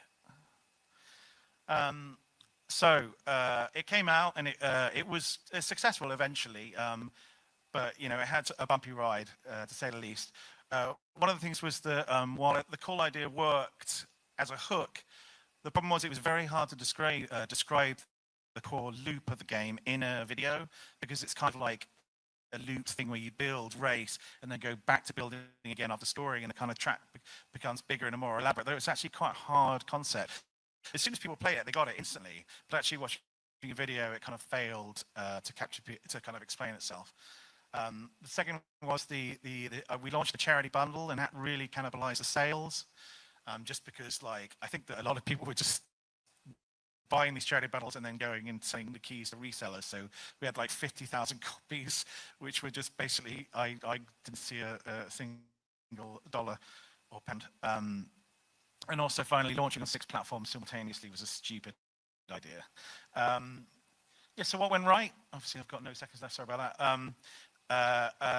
Apart from like the main idea of going for like people who kind of really enjoy party games, that kind of crowd, there's also a secondary market of people that kind of love micro machines and love MASH, and there was nothing on Steam that could filled, you know, scratch that itch. And so I think that, you know, I've seen definitely people saying that they kind of, there's a game out there that fits that. I've designed it as an evergreen title, and it still consistently keeps selling, and we're hoping for a kind of, it picks up over Christmas again. Because I didn't make it to be particularly cutting edge or particularly of a vogue. I just thought I made it something you could kind of buy in 5 years' time and still enjoy it. And finally, it was picked up by streamers eventually. I mean, we spent the first 6 months and it sold absolutely nothing. And then, like in March, April, it suddenly started getting picked up by some big streamers, and they seemed to feed off each other. And like the biggest video got like 3.5 million views. So really. So my conclusions are embrace hooks, but especially if you've got no recognition trade-off. Take your time to find the right idea and then prototype it. And that's it. Thank you. Awesome, brilliant. Thank you very much, Tom. Next up, we're going to continue with the TG.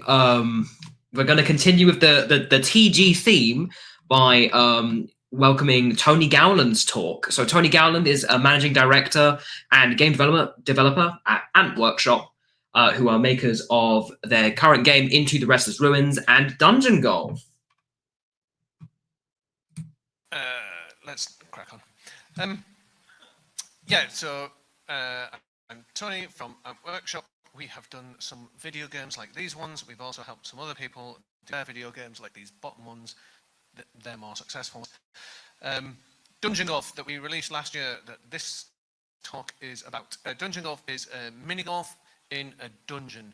You play as a selection of different characters. It's local and online multiplayer for up to 4 players. It's of like hero based, so each different character has their own sort of special abilities and things. You can play in all these different cool locations. Oh, it's so much fun. It's a really great game. Look at that, 86% positive Steam reviews. You can't get better than 86% positive. This is maybe slightly too small on the slide for you to see what the issue is here. 51 reviews. Yes, Dungeon Golf did not sell great, so I am here to do a brilliant talk about all the things that I did wrong self-publishing. I've only got 8.5 minutes left, so let's just crack on with 8 things that I did wrong self-publishing Dungeon Golf. The Americans, I believe the Americans call this radical candor. I call it standing here and having a little bit of a breakdown. Maybe we can have a cry at the end or something, I don't know. So the first thing that we did wrong with Dungeon Golf was the price. It was £15. £15 isn't a lot for a video game, is it? But like I said, it's a game that's best played with 3 of your friends, and then so at that point you're kind of asking people to persuade a whole friend group to pay 60 quid, which actually is quite a commitment for a developer and a game that they've not really heard of. If I had my time again, I'd have probably released it £4 or £5, something like that, make a lot more impulse kind of price. Early access sounds great, doesn't it? You get to release your game with loads of bugs in it, and people will pay you for it still, and what's not to love? The problem is you can't get on new and trending on Steam if you are in early access. You can be in the popular upcoming, but then as soon as your game launches, you are immediately not on any charts anymore as soon as you go into early access. And it also can split our audience a little bit, like I said, multiplayer game, but some people just simply do not buy early access games. I buy very few early access games, I'll be honest. I don't know why we did early access. It also meant that like it was when it was really clear, like really early on, that Dungeon Golf just hadn't cut through, and we weren't selling as much as we needed to kind of like pay our monthly. You don't want to be one of them seen as like a sort of developer that's just putting something out into early access and then abandoning it. So we still had a whole bunch of updates that we had to do to kind of get it to version 1. So it was a little bit kind of demoralizing at that point. We chose a really bad launch week. So we picked our launch week, and then gradually some other things announced their launch dates. I don't know if you can see there, there's like Lies of P, which is like some weird emo Pinocchio thing. I don't know what that's all about. But it's single player, so it's like, okay, that's not so bad. But then all of a sudden, Party Animals, which is like, had just a ridiculous, it had something stupid, like 2 million wish lists or something. And that's like this big multiplayer party game. They announced that they were coming out on this week. And at that point, we really should have kind of taken a step back and just gone, you know what, let's push our launch date back by a couple of weeks. No one would care. Like, no one would have like a big issue with that. And it would have given us a little bit more time and a little bit more space, when we're releasing. So the next thing was we didn't shout about it earlier. We're a bit too kind of stealthy with it. This is what Google Image Search says is a man being stealthy. Let's just take that in for a moment. Weird man. We should have had the Steam page live way earlier. It was probably about 15, 16 months before we got the Steam page live. There was always like, well, let's do a little bit more polish on the art before we put some screenshots up, or let's just do this thing, let's just do that thing. And it just meant that it's like, it took us a long time before we got the page up, and if you don't have the page up, you can't start getting wish lists, you can't really start shouting about the game properly. There's no proper kind of like call to action to get people interested. And it also meant that, like, by the time we realised that marketing wasn't cutting through and people weren't actually as interested in Dungeon Golf as we thought that they might be, we'd already kind of overcome it, and we were already in too deep. So, like, if we'd have had those signs earlier on, we could have kind of adjusted our scope and our budget and that sort of thing. And equally, we didn't take it to like free shows and stuff like that. first kind of like public event that we had it at was Gamescom. We spent a phenomenal amount of money taking it to Gamescom, only to stand there and watch a whole load of German game players really struggle with the controls and not really understand what they were meant to do and all this kind of stuff. And things that we'd have had a demo early, like a demo that we'd taken to, like, I don't know, like the DCA's click and play thing that they do or something like that. We've kind of seen a lot more of that stuff early on. Right, so that's 4 things. We're halfway through now. How are you feeling about that? I didn't understand Steam events. We were still kind of like learning a lot of this stuff. We did a thing, there was a thing called Sports Fest, and we thought, oh, brilliant. There's the fest. Steam loves a fest. Everyone always talks about how many wish lists they get from fests. So there was a Sports Fest. We're a golf game, magic, we'll do that.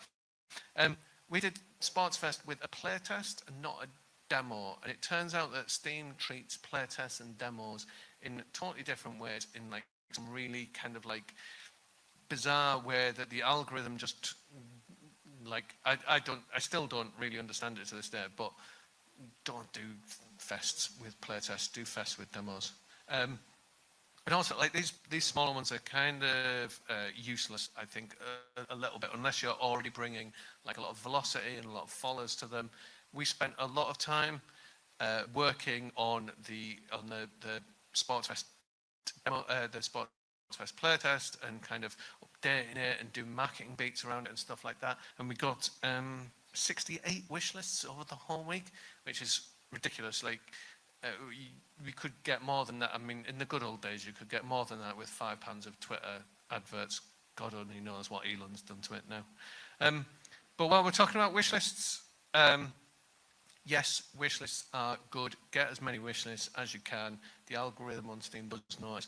But there's loads of people out there that will tell you things like, you need to have over 7,000 wish lists, or you will sell 20% of your wish list value on week 1, and that is exactly how. And it's like, there's all these weird numbers and stuff, and they're kind of statistically correct, but they're like amortized over a huge range of games and genres and stuff like that, so they won't necessarily apply to your game. And a lot of this information that's out there, if you Google it, is actually, it's a couple of years old, and the marketplace moves so fast, and what things sell on Steam, it changes so quickly, and how people react, it just makes all of this stuff kind of snake oily.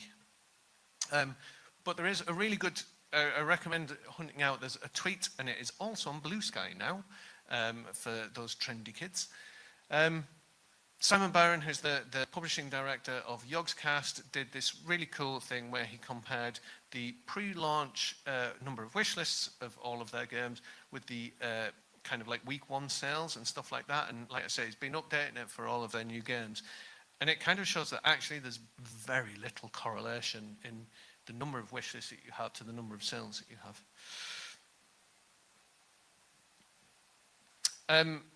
So yeah, the next thing was that we were kind of blinkered by the genre sales.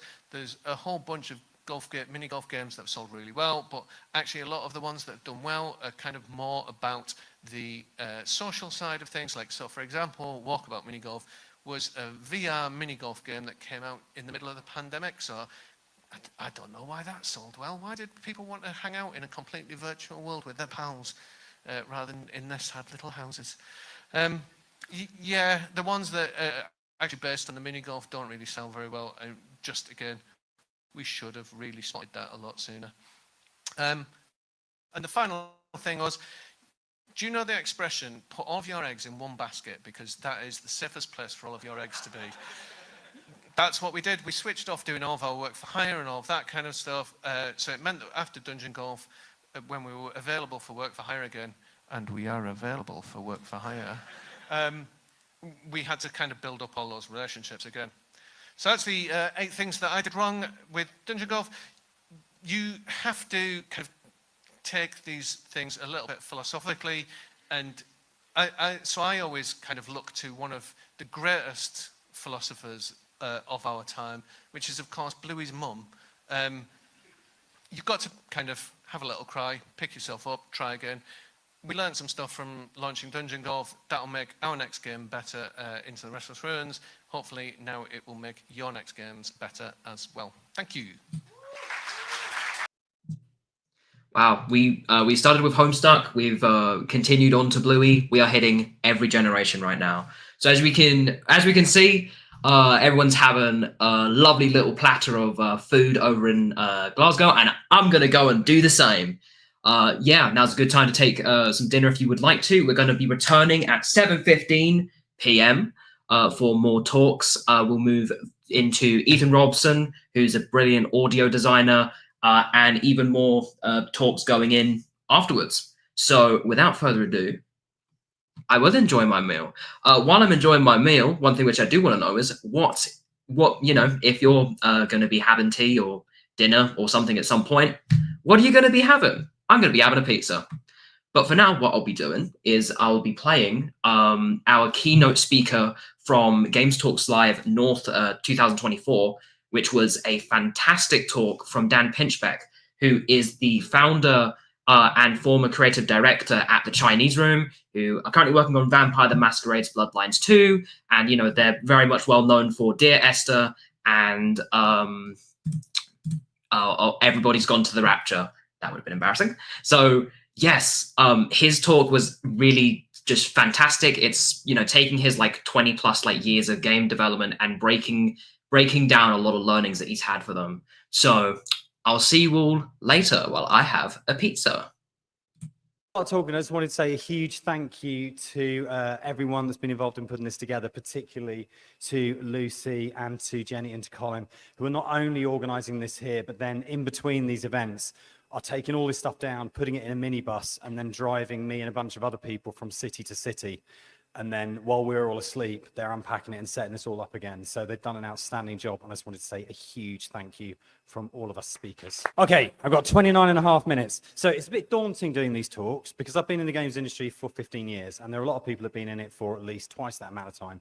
And there's also people that haven't been in it for very long. So where are you sort of pitching this stuff in terms of going, how do you not try and teach people more experience than you how to suck eggs? How do you not go over people's heads? How do you try and give people information that's going to be useful pretty much no matter where they're coming from? And it kind of boils down really for me to this idea of going, well, a lot of what I've heard over the last few days has been people being very, very honest and very candid about their experiences, what's gone right, but also what's gone wrong. And one of the things that I think can be really, really useful from these talks is a sense of validation, that actually a lot of the time we're all thinking the same things, we're all talking about the same things. So I think what probably follows is going to be less revolutionary, I never thought of that, but hopefully a little bit of validation of going, the challenges that we face, we all face, and the times when we think, I'm a moron, you're probably not the first person to have thought that about that subject. So I'm going to present some of the times when I've been a moron to you, and hopefully that will be kind of useful in terms of going forwards. So two other things just to frame this. One is that quite a lot of this is going to come from a perspective of potentially talking about studio leadership, which obviously for 15 years was my bag. Particularly pertinent if you're starting a business or if you run a small business or a big business.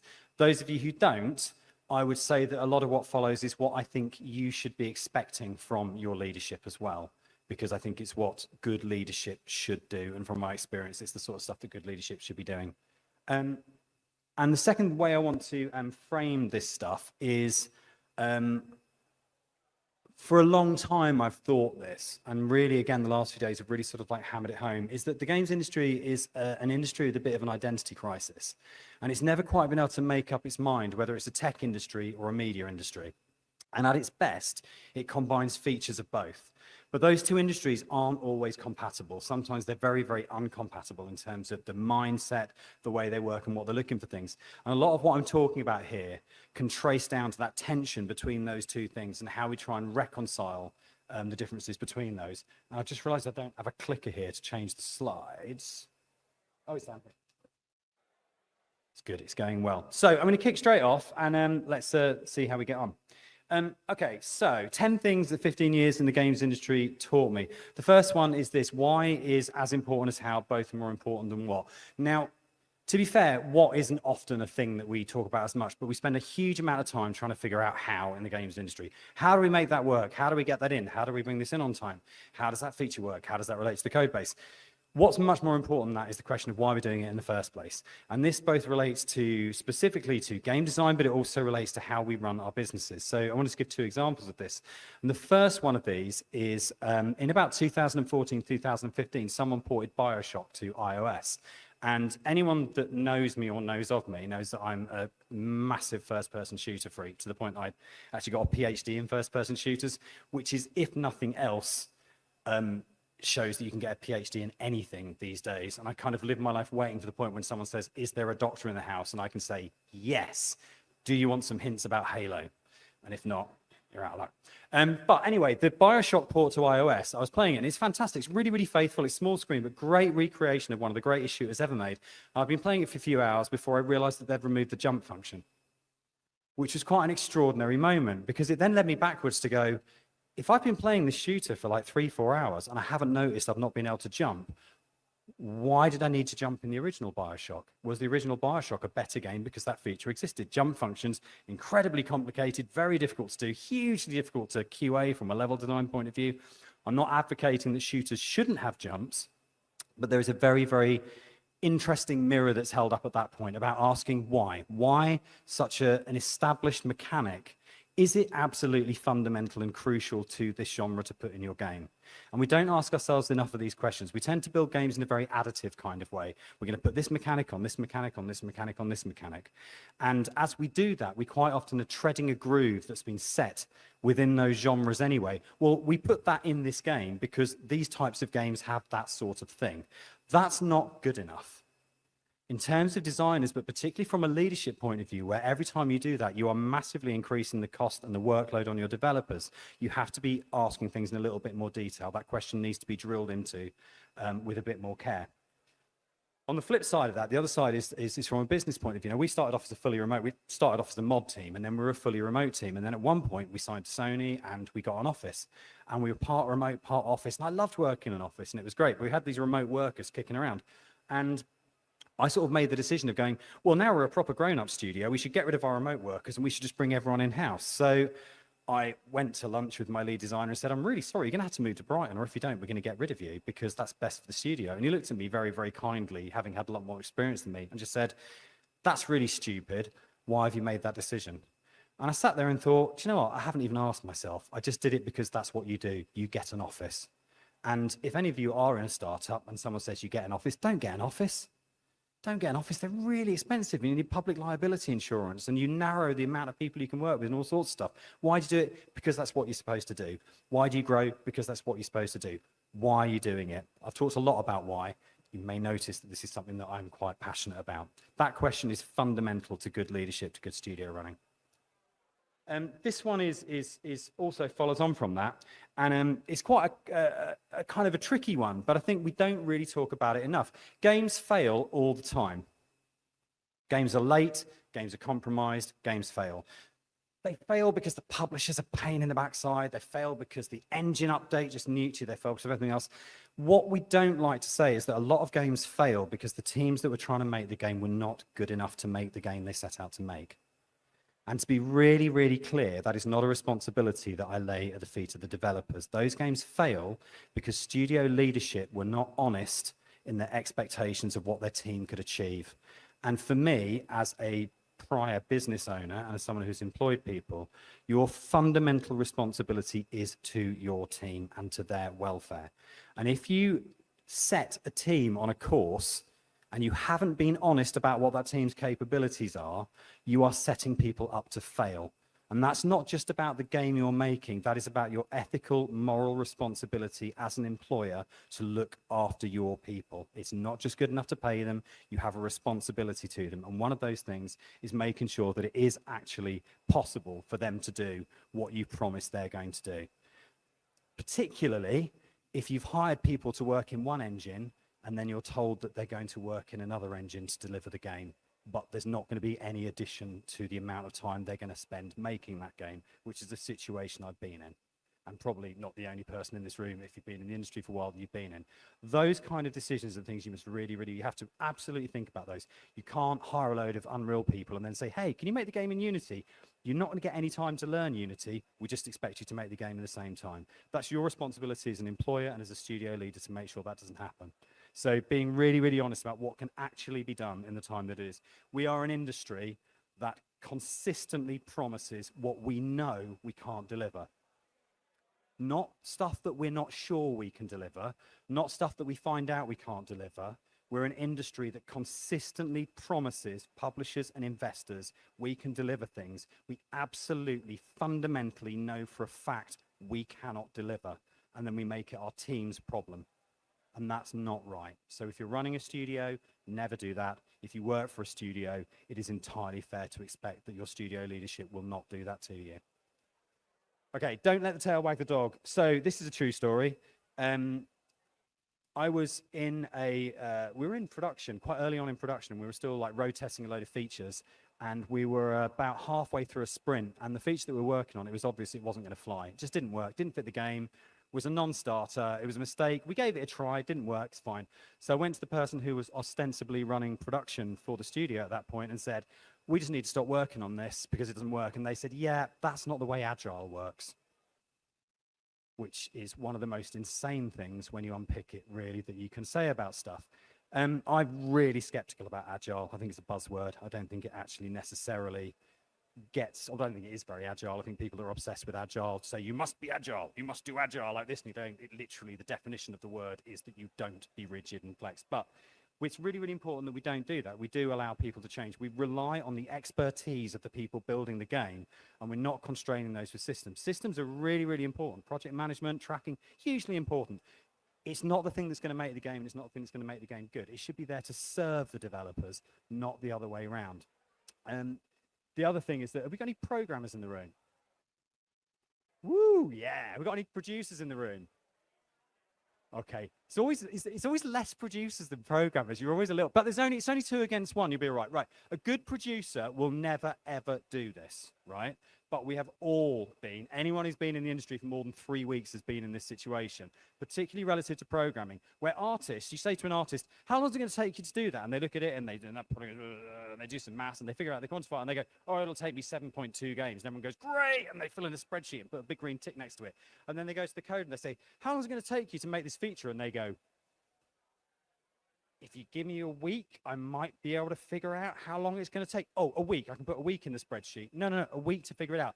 I'll put 2 weeks in the spreadsheet, a week to figure it out, and then a week to do it. Well, I didn't say that. Well, I've got to put something in the spreadsheet, so I'll put 2 weeks in, and in 2 weeks, we'll come back and we'll see how we're going. And then in 2 weeks' time, you come back and go, have you done it? No, I haven't done it because it's going to take 6 months. You told me it was going to take 2 weeks.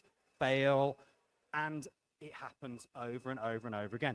Being very clear, that is usually not the producer's fault. It's because the producer is getting pressure from studio leadership to say, is the game running on time?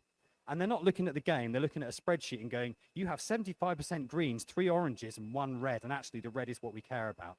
The system is there to enable the developers to make the game, not the other way around. You are not shipping a spreadsheet. So whatever you can do to protect expertise is fundamentally important, and not letting the tail wag the dog.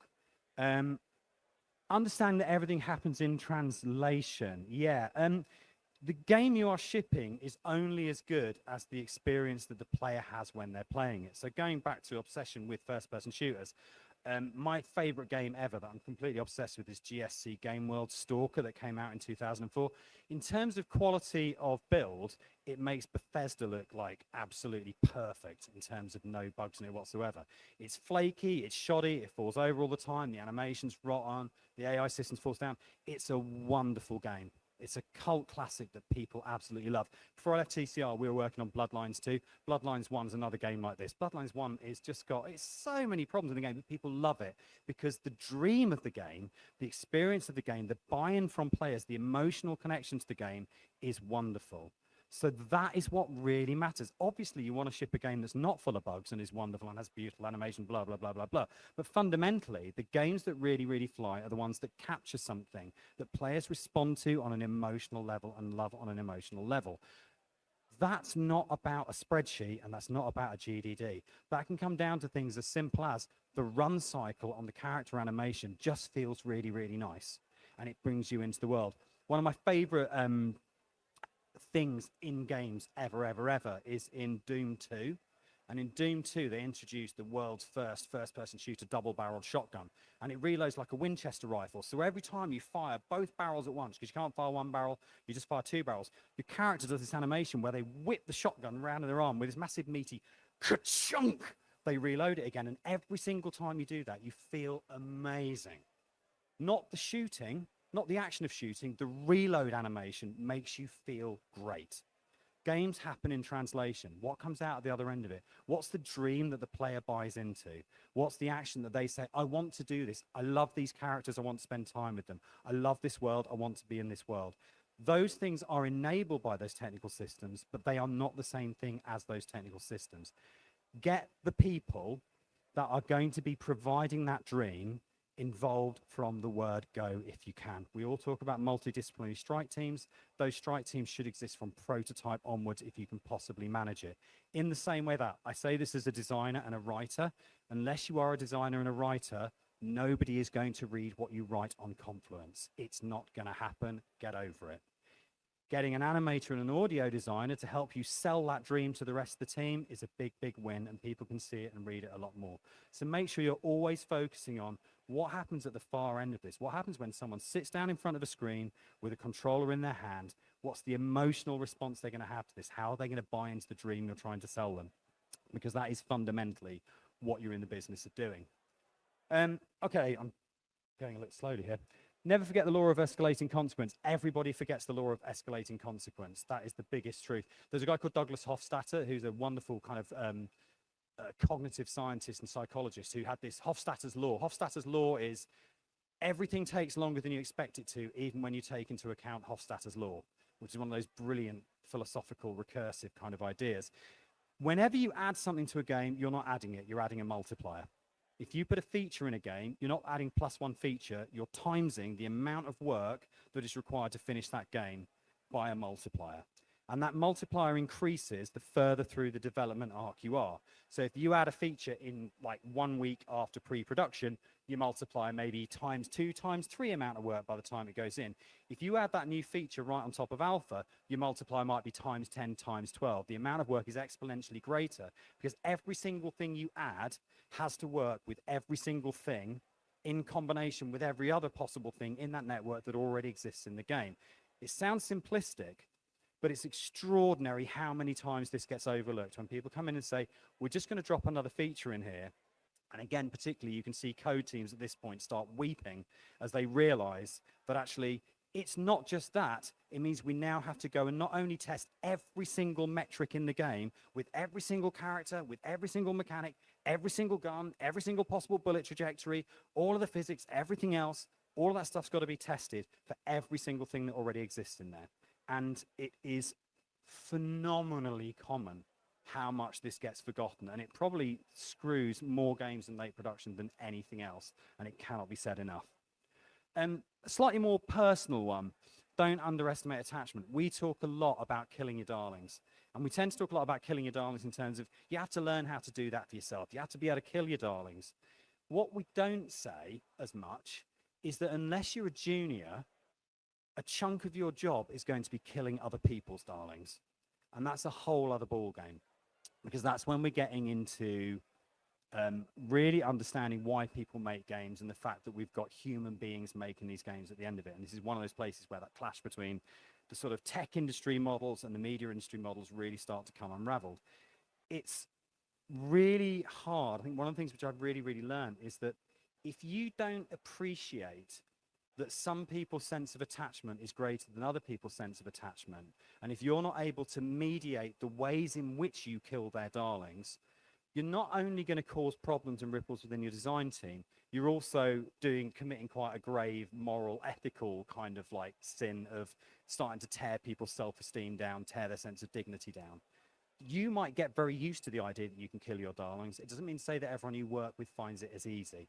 And I've really seen this in terms of up close hand. I've had a designer that I used to work with who wanted to do something with a set of game systems. I knew it wasn't going to work, but I'd had a head full of, you must empower people. Really important to empower people. Let them explore. Let them make this stuff. So I was like, no, I'm going to be a good boss. I'm going to be a good manager. I'm going to say, you go off and you explore this and you find it. I'm empowering you to do this, thinking they'll come round to the fact after a week or so that this isn't going to work.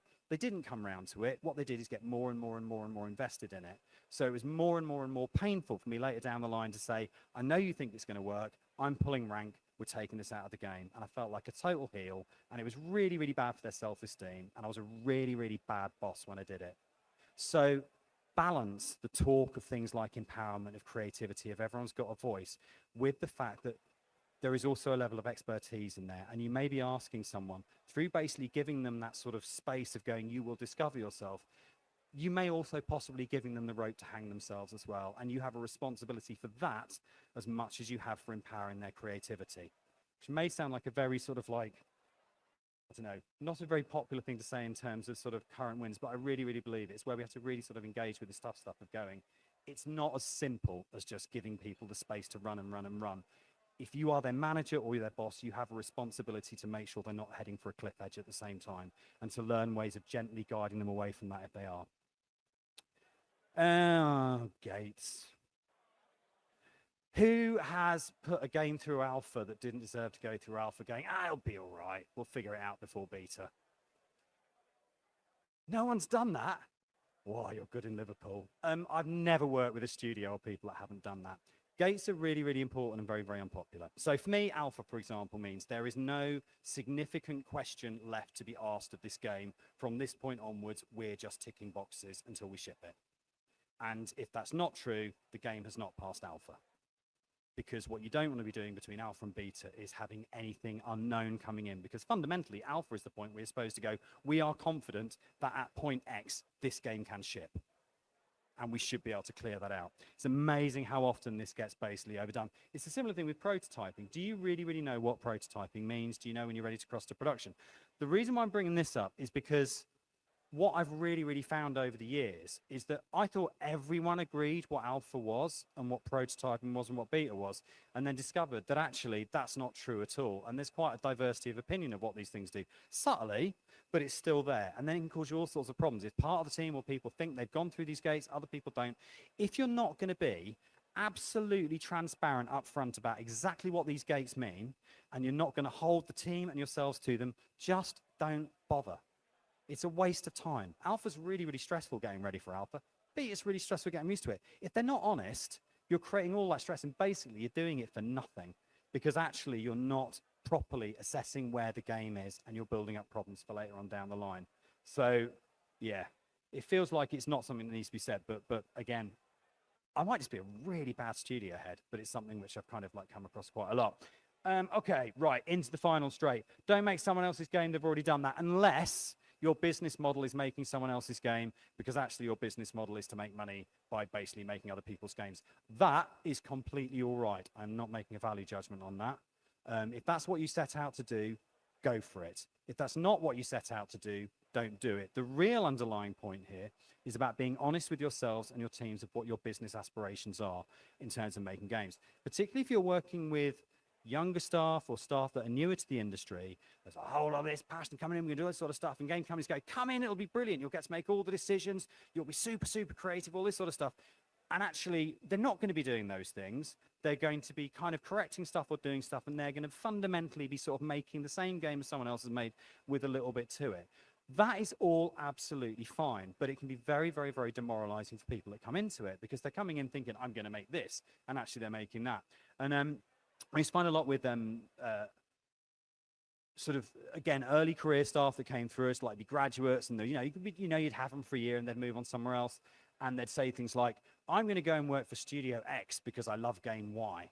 And you could see all the sort of old hands in the industry in the room just put their head in their hands and go, don't work for them. Don't work for them. For God's sake, don't work for that studio. They're really toxic. Yes, it's a good game. I love playing that game. You'd literally have to drag me kicking and screaming into that studio to work for it. There is a difference between the games you love and the games you love to make. And this kind of like relates to that point really of going, fundamentally, people are in the industry for different reasons, and studios are in the industry for different reasons.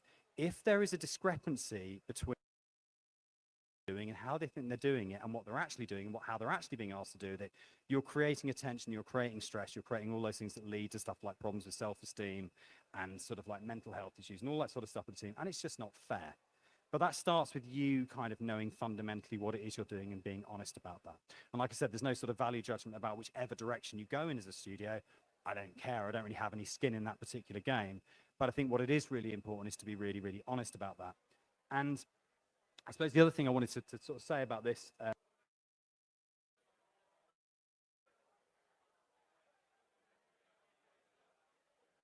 was back in 2012. It was the indie explosion. It was like Journey and Edith Finch and all that sort of stuff and Fairs. And it was all like, we're hyper passionate. We're the hype.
Hello, everybody. Yeah, apologies, the video just went offline there.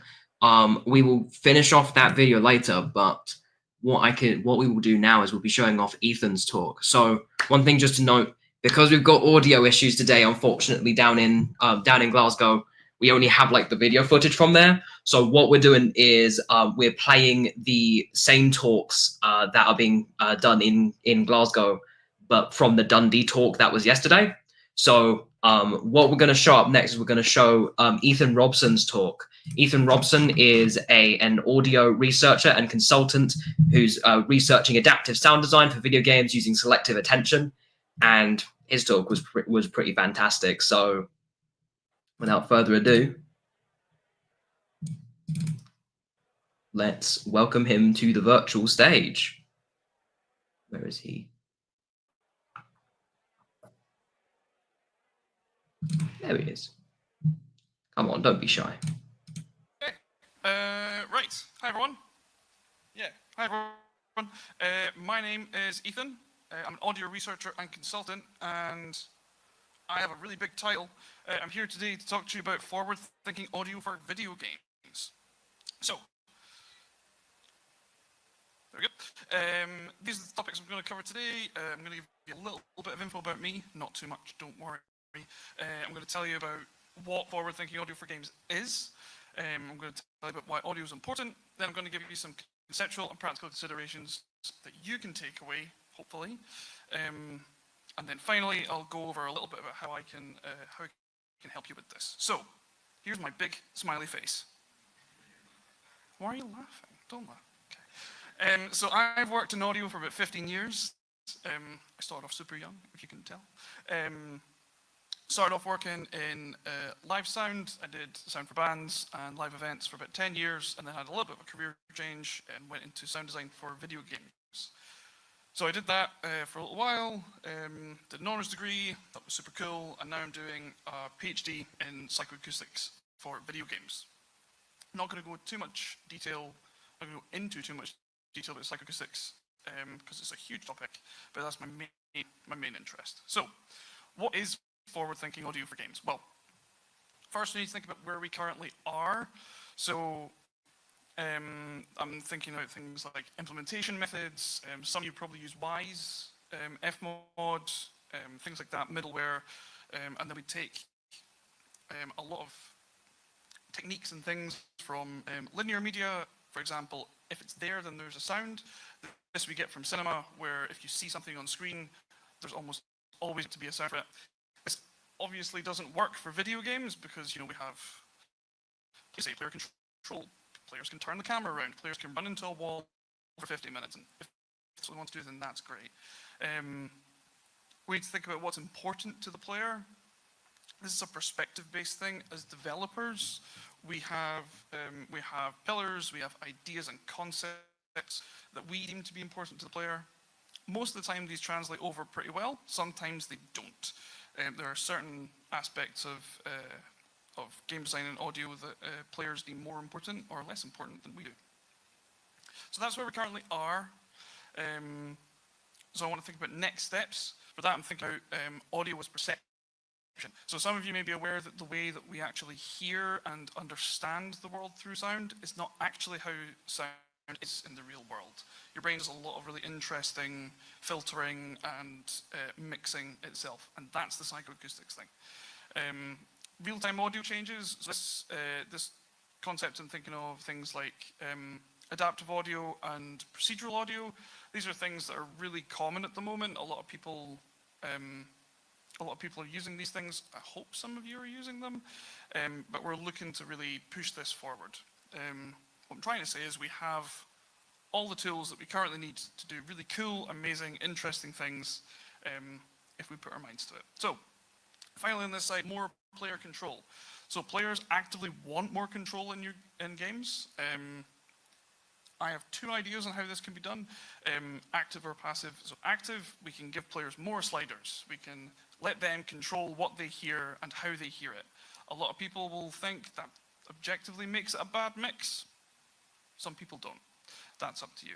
Whereas passively, you can control audio via gameplay parameters. Things like how many times has your player died to one boss? How many times I'm going to use you as an example again, how many times has your player fallen off a track where they built it in a really weird way? I can't think of any other examples from here today, but things like that. Yeah, so why is audio important? Well, as humans, we are natural listeners. Sounds a really, really important sense for us. It's processed over 3 times quicker than sight. So it's a very visceral experience. Much more information can be understood through audio. If you think of when you're talking to someone, you can understand their tone, their emotion, their intent, if they've had a good day, a bad day, all these different things just from the way they're talking. Whereas if you try and get that same amount of information from sight, it becomes a much more complex and a much harder thing to understand.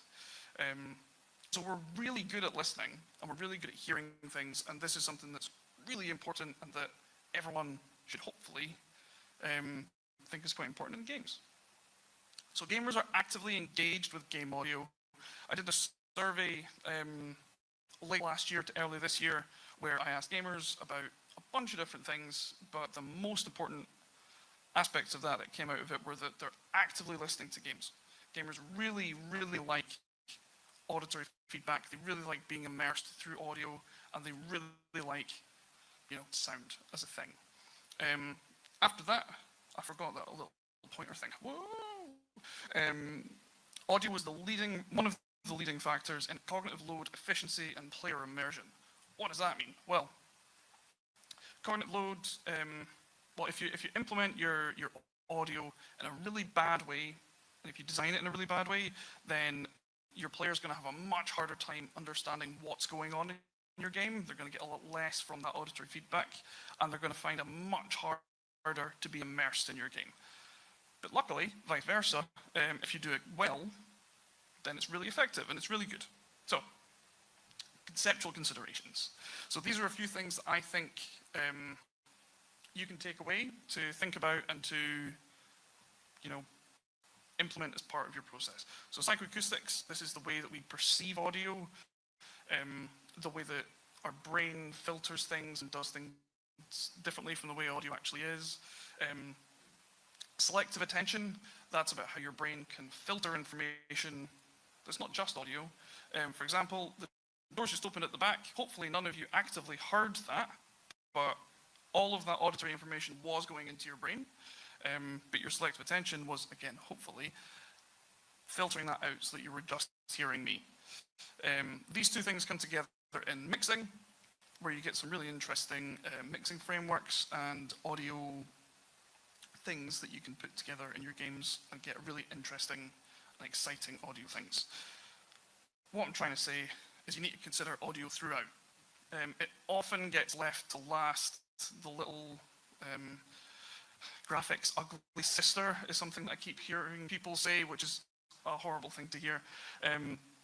But you really need to be considering audio from before pre-production all the way through until after post-launch content. It should be thought of throughout instead of just, added on at the end, which you can do, but it's not an ideal situation. So practical considerations, audit cues. These are one of the main ways that people get feedback from your game. Most of the time, it's actually more effective to use auditory cues than it is visual to provide information to your player. Dynamic mixing. This is something that a lot of you will probably already be doing, where you're changing the mix of your game or the way things are playing back and the levels that they're playing back at, depending on different gameplay parameters. Delivering information to your player. This is everything that audio is trying to do. Everything that we do is we're trying to give information to people, right? Whether that's immersive information, whether that's gameplay feedback, you name it, audio is trying to deliver information. Finally, thematic immersion.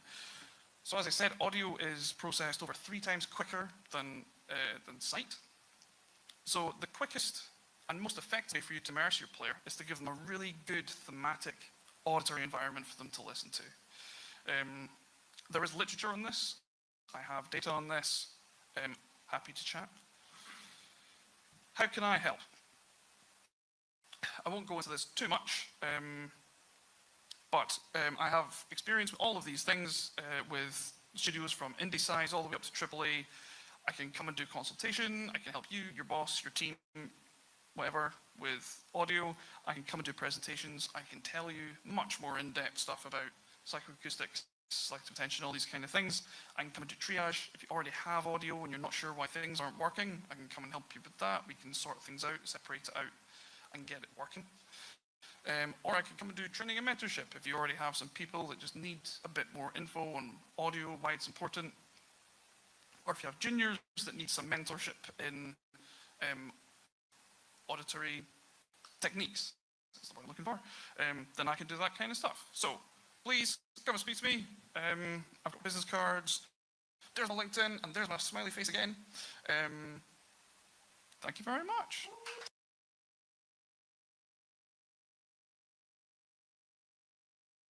Brilliant. Oh boy, that is thank you, camera. So we may have potentially fixed the audio issues. We're going to quickly experiment now because we are just about to start with Jake Woodward's medley of game covers covering guitar with guitar covers across Slay the Spire, Monster Hunter, Demon's Souls, and Elden Ring. So we will have a quick look to see if maybe the audio might be working, but if not, we will once again switch over to what was in Dundee. But any minute now, this will be back on, so I will leave you with this until we are live to go back in Glasgow. Thank you very much, everyone.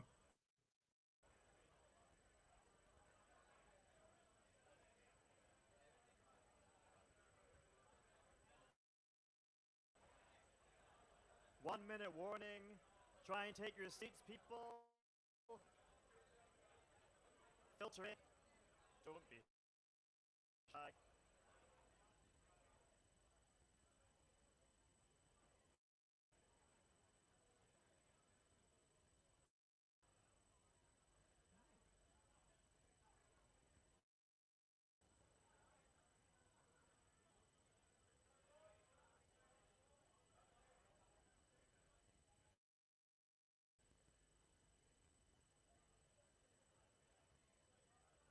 Starting back very soon.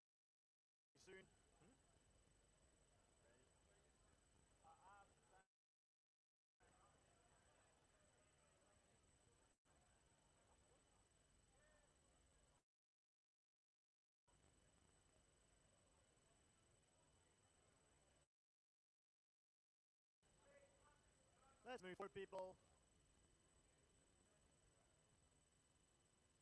All right, we're getting ready soon.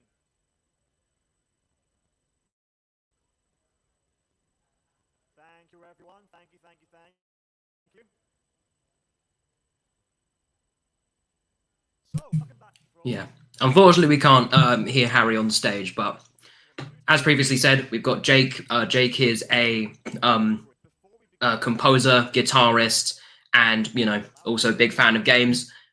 He is also Colin's guitar teacher, which is very funny, and he's basically assembled a really awesome medley of game soundtrack covers for us today, and hopefully we'll be able to hear it. Otherwise, we do have the Dundee one. I will preface the Dundee one that the audio was a little messed up for that, so it kind of peaks at times, but I've tried to adjust the audio as best as possible for it. But I'll send a link to Jake's socials in the chat because he's fantastic. So let us see.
you, thank you.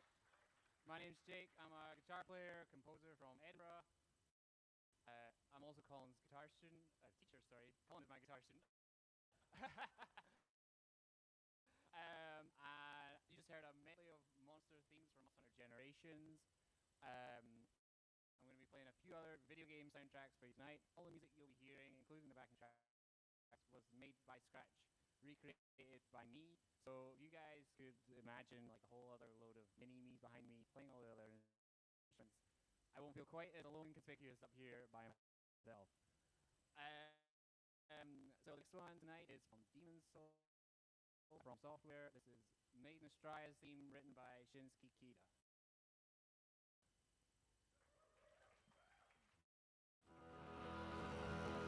Leave us, slayer of demons.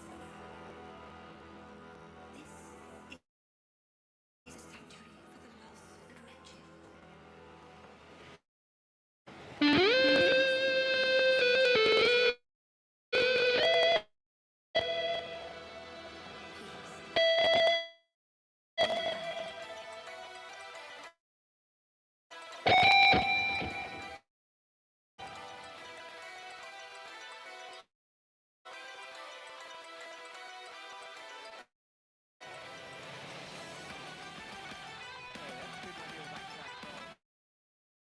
Entirely sure what's happening.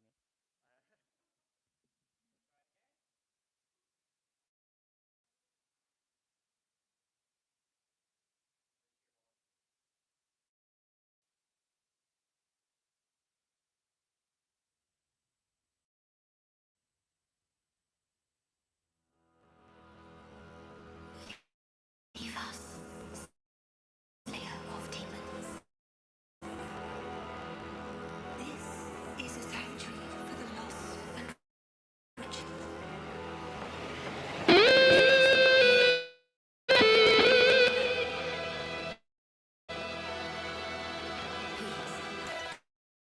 Leave working.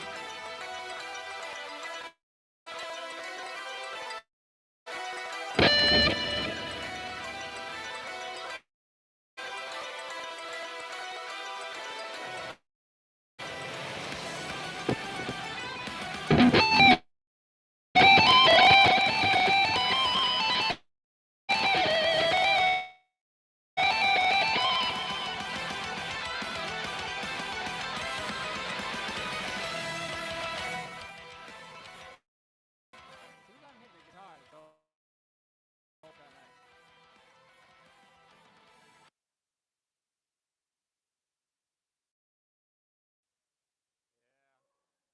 See, if I had a band, we wouldn't have this problem.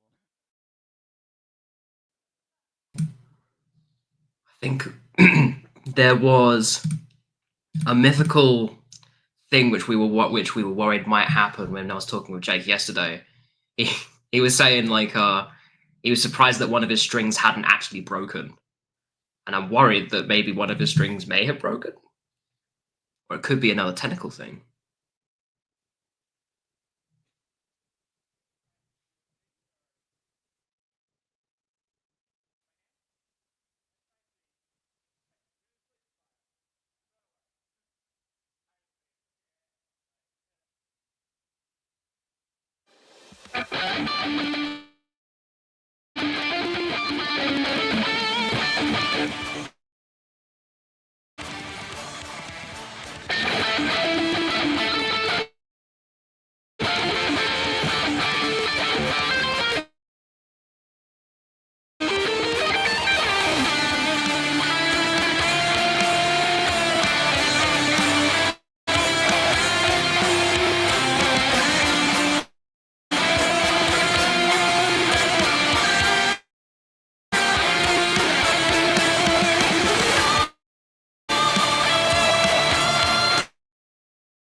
thank you, everybody. What do you think? We try track 2 again, or just go number 4? Alright, cool. We're good. Demon Souls. It's the remake.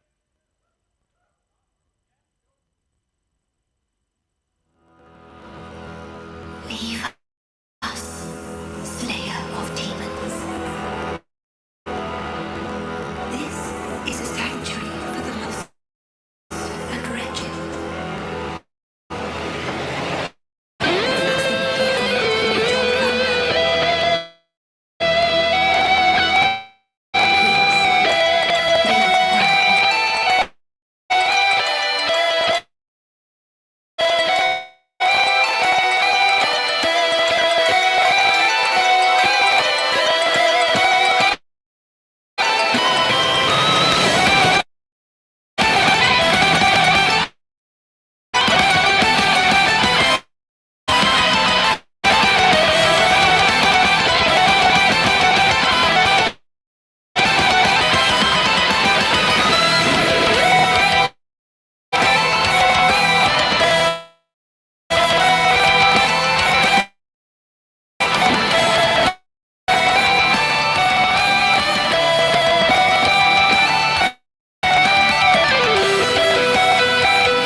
Thank you. Okay, is the mic connected on? Is it? No. Okay, great. So I think we're just gonna get this nightmare over with. Next one's Elden Ring. Let's hit it.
All right.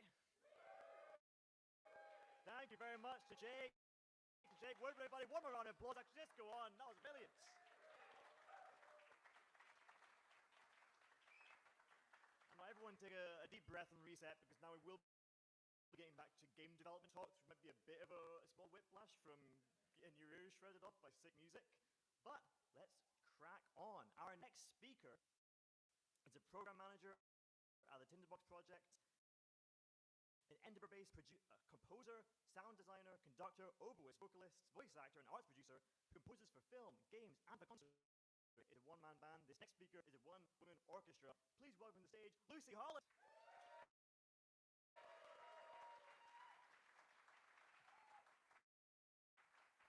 Hi, everyone. Thank you, Harry, for that lovely intro. And I just mentioned how epic it is to have a guitar soundtrack before you come on to speak. I feel pumped. I'm ready. So yeah, like Harry mentioned, I'm Luci. I'm an independent composer. I've been working with games, film, and interactive media generally, and have been in the indie game space for about 10 years, on a variety of title platforms, both internationally and homegrown. And there's a few faces and studios in here that I've been lucky to work with before as well. But I'm also a part-time program director at Tinderbox, who are a community of young people, musicians, artists, and youth workers. We're basically an arts and music charity based in Edinburgh, and we run a range of programs that I'm going to try and tell you briefly about within this 10 minutes.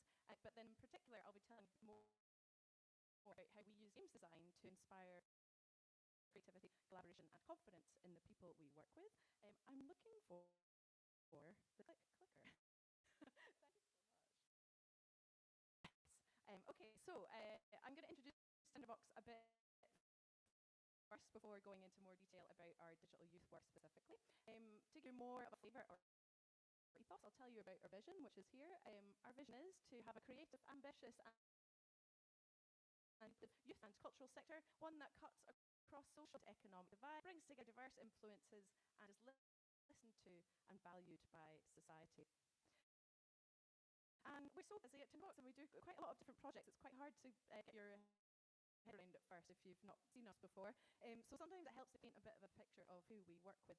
And our work is based mostly on supporting three core groups. We're here for young people, especially those from disadvantaged backgrounds and underrepresented communities.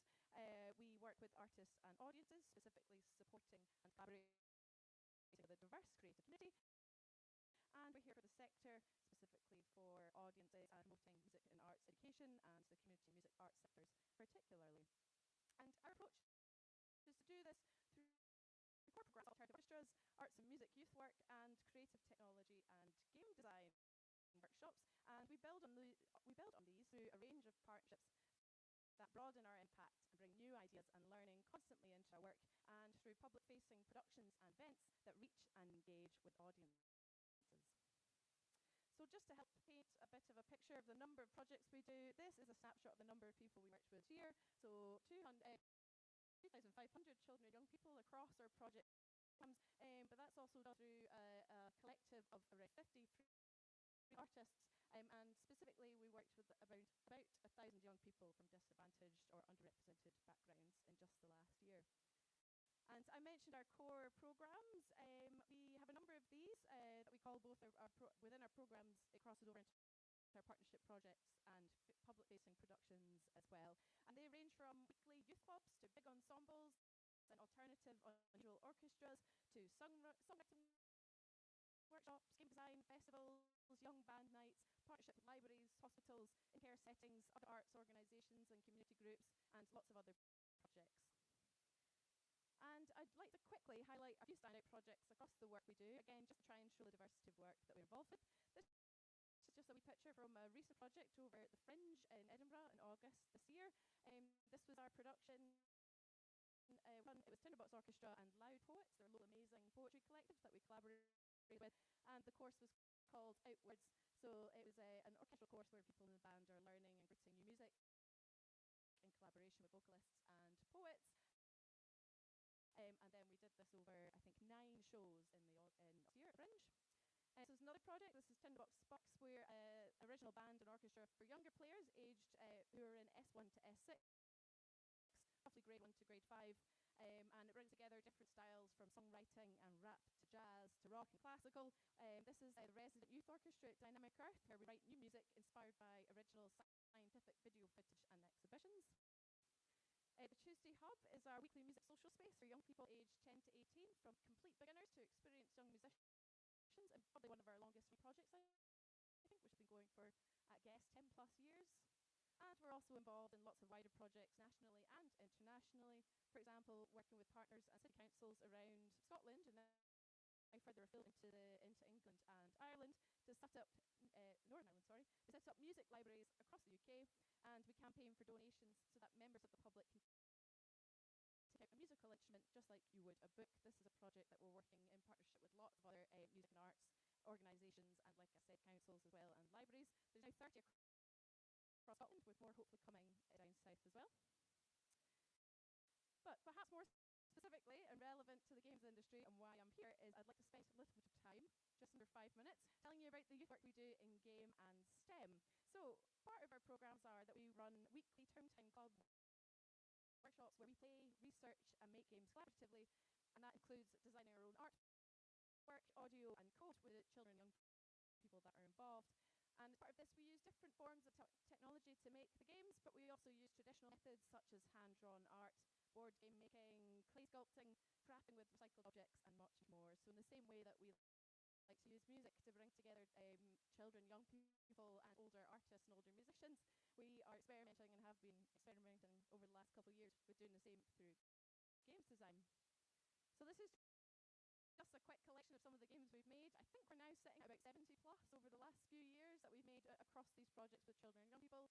Sometimes they're in workshops, sometimes they're in weekly regular sessions that we might do over a term or over a few months. And they've been made collaboratively or individually, that's through one-on-ones or working as a big group, or like I said, in longer terms or in shorter one-off sessions. We employ a mixed tools like Scratch, Construct Free, but sometimes we go into Unity and Blender.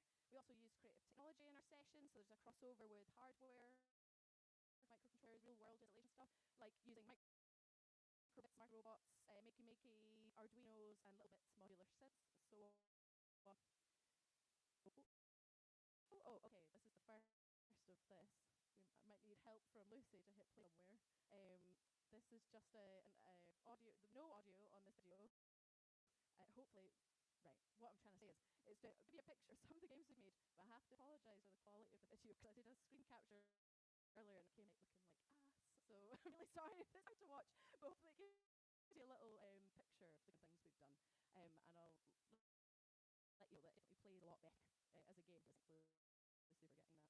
So how we do the games clubs and the game sessions are we run a team of creative technologists, a mixture of creative professionals working in different areas of game design and development, but also visual art and animation specialists, sound and music producers, some board game experts, card game experts. It's a team of really interesting, creative, multidisciplinary professionals who are taking who get involved with the project and teaching the young people.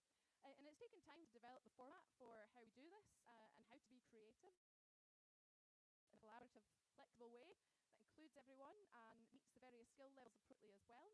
And like I said earlier, we use a mix of traditional hands-on crafting and creativity. Oh, it stopped playing. But you could see there was some imagery in there that might have been done by hand, others that have been done using some digital software, various art software that we use to do that. And the whole idea is to try and make a space for everybody to get involved, whatever their level of games design knowledge or expertise or interest is. It's just like how we would approach our music workshops, in that there's a space for everyone to input their creativity and hopefully learn something from it, or at least come out feeling proud of what they've made. So, am I on the next slide? Can you help me out with it? There's another video. This might be it. Thank you. The game itself, though, amazing. Well, the one we just saw was called It Rose, and it was made as part of a short 2-day game jam, where the young people both wrote a song and this amazing game that was inspired by local heroes in the area. So in particular, there's somebody who's a gardener, and they wanted to represent that in the game by making a game where you grow a plant. And this is Ruins of the Deep. One of the biggest ones we've made. It was made over quite a few months. There's probably around 50 young people involved. A mix of people designing the game and the layout, how it should play, but also the art, the audio. It's got all the young people as well. There's a big boss at the end with the jellyfish. And again, just approach to that mix of artistic approaches that I was saying earlier. And just like Declan was talking about earlier as well, it's kind of these little moments for people that can make a huge difference in many ways as well. Not just with career pathways, but just fulfillment and the excitement that we often see in the young people's faces as they progress through a term of sessions and start to see something take shape can be really exciting.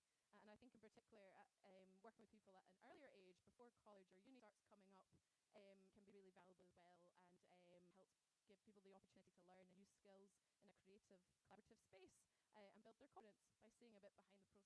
I can see there's 15 seconds left, but I believe I've only got 2 slides left, and I'll be super quick. We would absolutely love to build closer connections with local studios and developers to help support the club and the workshops and just the work we do generally. And you could potentially help support the next generation of young game designers and creatives. In particular, we'd be really interested in conversing with any company that might be looking to help support more of this kind of community work, or would be interested in finding out a bit more about the type of work that we're doing. We're really excited at the potential of more people from the games community and industry being involved in the work we're doing, helping to build career pathways at an earlier age, just helping to inspire local young people in the range career pathways that this type of work can take them, not just games. Another thing that's come up as well, we're quite interested in developing a committee of creative tech specialists with different expertise from games and other fields to help develop our program generally, and maybe act as supervisors or mentors for emerging artists. So if that's something you think you might be interested in, definitely give us a shout. And if you'd be ever interested in visiting a project, whether it's our games workshop or any of the other work we're doing at Tinderbox in Grey, get in touch. So if you'd like to find out more, there's our website links. Do go and check out some of our games on Itch as well. I swear play better than video was showing. And I do have to rush off kind of soon tonight, sadly, but I'd be very happy to chat with anyone as well. I'm sure you can catch me through the web link, or you can get my details through the mailing list. So thanks so much for your time.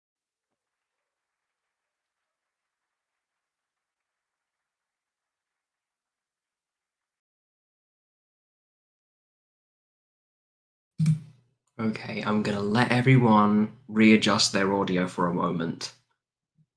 Just for a moment.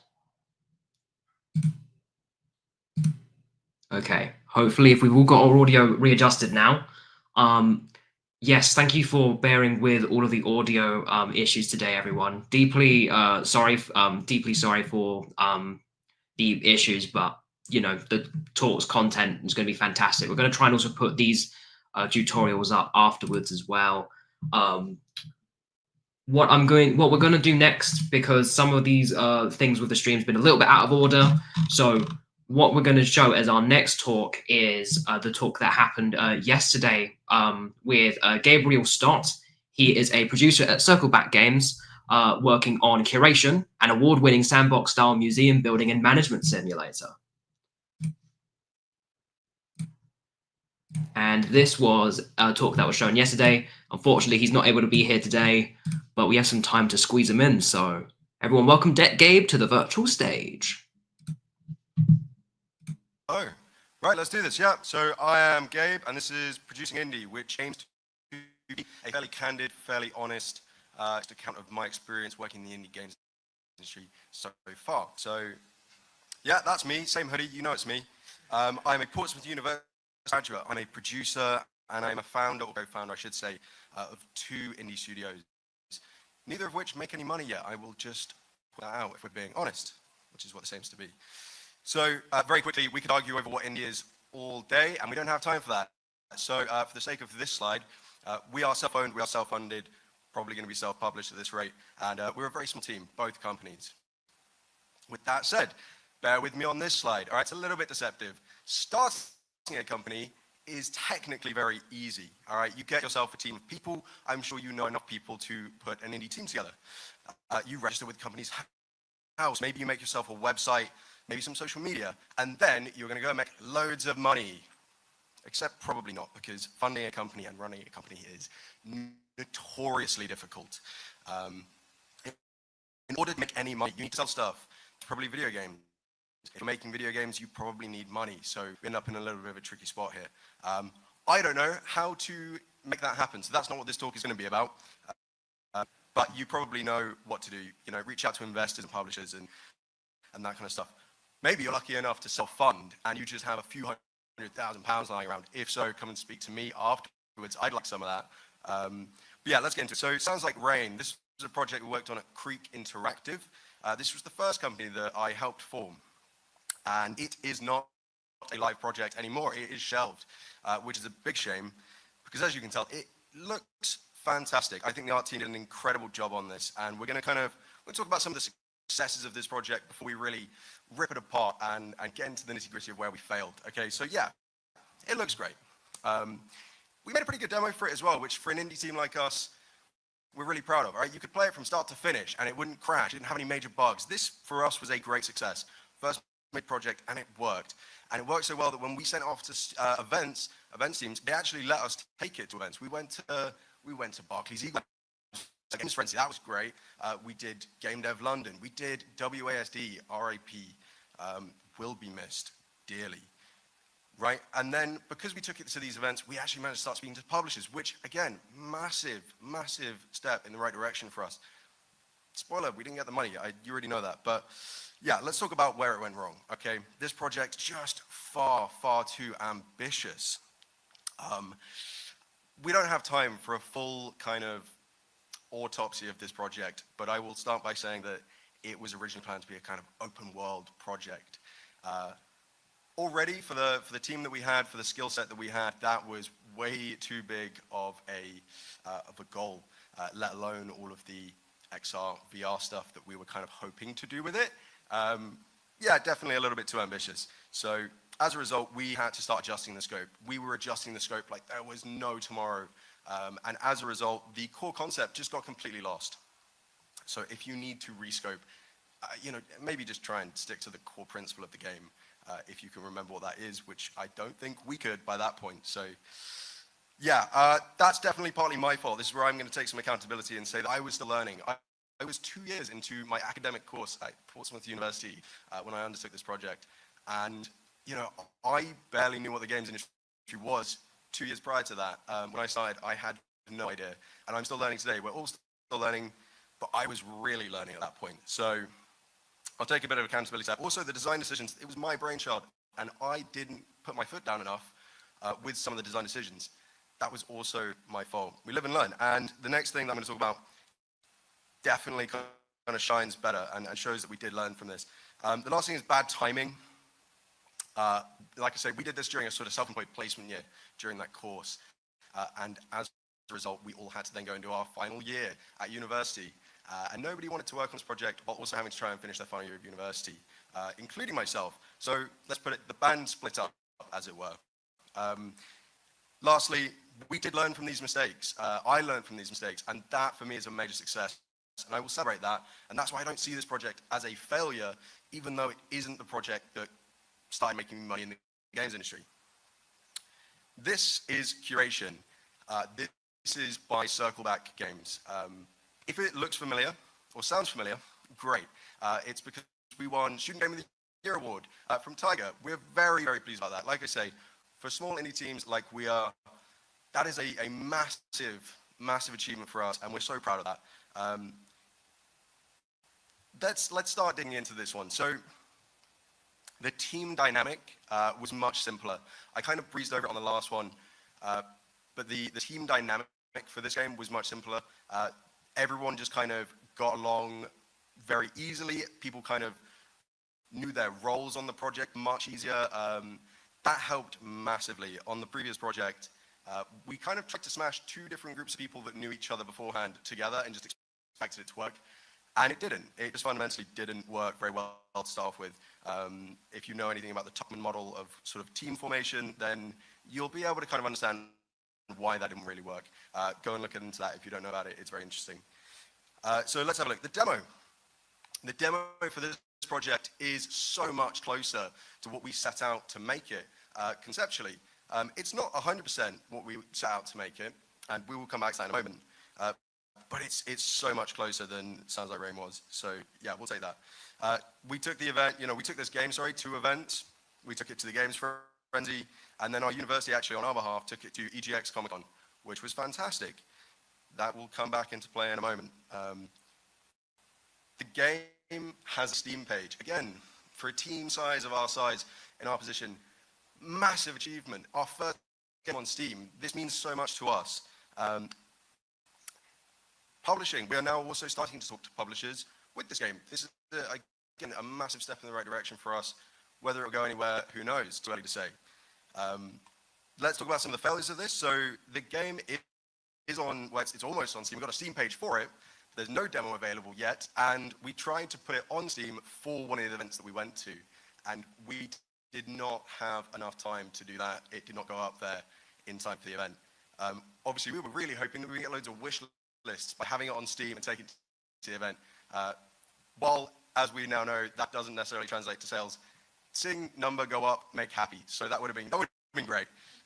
Nonetheless, one of the other massive learnings from this project, as again, we kind of heard from some other talks, design and prototype early.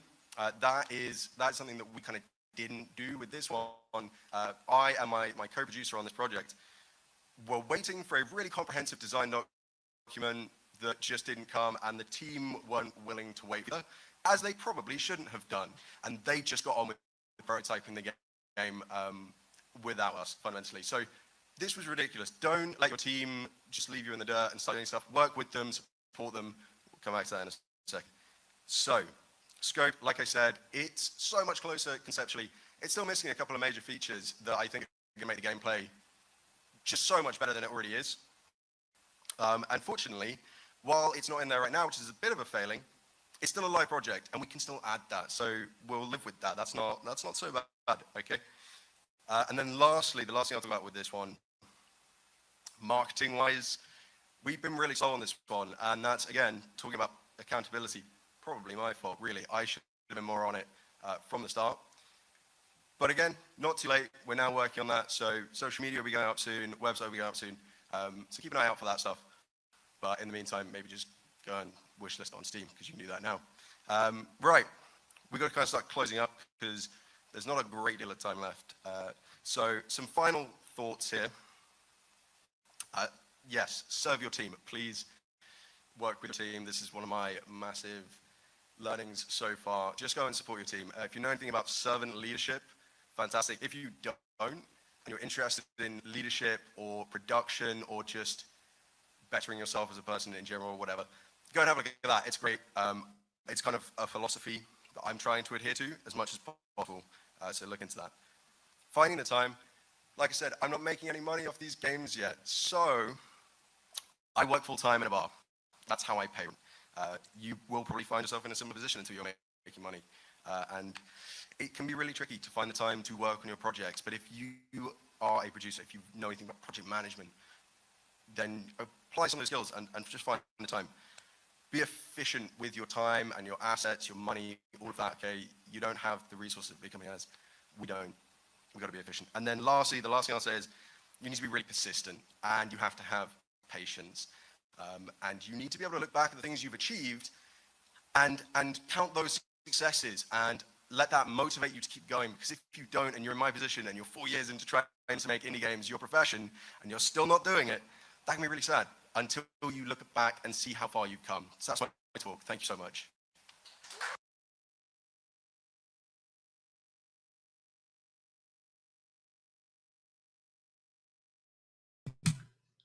Awesome. Brilliant. So we have just, if we sort of check out what's happening at Game Talks Live, we're just heading on to another break over at the Glasgow venue.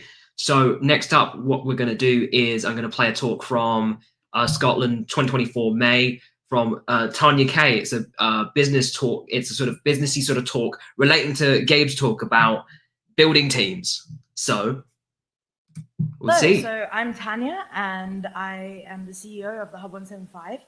So this talk will be about building a strong team. And these are lessons that I have learned from a series of fuck-ups. So who am I? I am the CEO and founder of the Hub 175 and Mad Hatter Solutions, wearer of many hats, and maker of many mistakes, because that's how you learn. So these are some baseline rules that I have for my team. So it kind of sets the stage for the talk. Communicate. Honesty without consequence. Accountability. Trust. And I'll let you in on a secret. It's okay to make mistakes. So in terms of teamwork, as kids, when we grow up in primary school, high school, university, a lot of the time we're forced to work in teams. And sometimes those experiences aren't entirely pleasurable, per se. I don't know what the kind of smattering is here, but there's always that one kid who's like, I'm just not going to do anything. And then everyone else has to make up for it. Or there's that one kid who just gets shafted, and then they have to do all the work for everyone and just somehow pull it together. And it's this whole element of like wrangling people together. So hands up, if anyone has experienced this, even in high school, university, or even in professional life, go for it.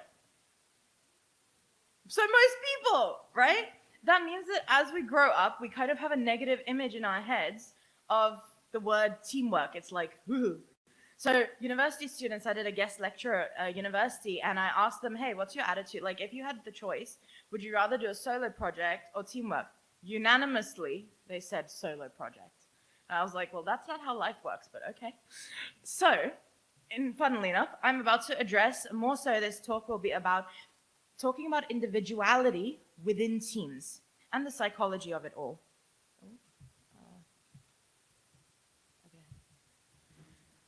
So there is an I in team. Every person is unique, like literally, like biologically, unless you're a twin. So in that case, maybe not quite, but almost. Even then, there are case studies in psychology where siblings, even twins, have different experiences growing up. They experience the same world, the same home environment, but they have different experiences of that while growing up. So what makes us who we are? Well, that is a mix of nature and nurture. So nurture coming in how we grow up and our environment. So for example, when you have an artist, you might have a senior artist, environment artist, and you might have another artist also.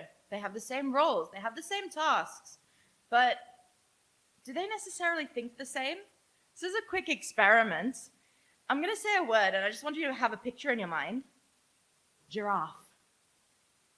Who's thinking of like exactly the same thing? Probably not anyone in this room, because in my mind at least, I'm thinking of a cartoon giraffe. I don't know how many people were thinking of a cartoon giraffe. Anyone?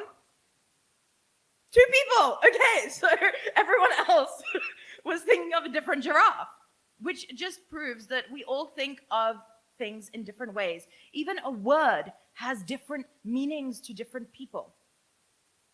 So every person being unique then has individual motivators, and that drives performance. So understanding these motivators takes time and effort.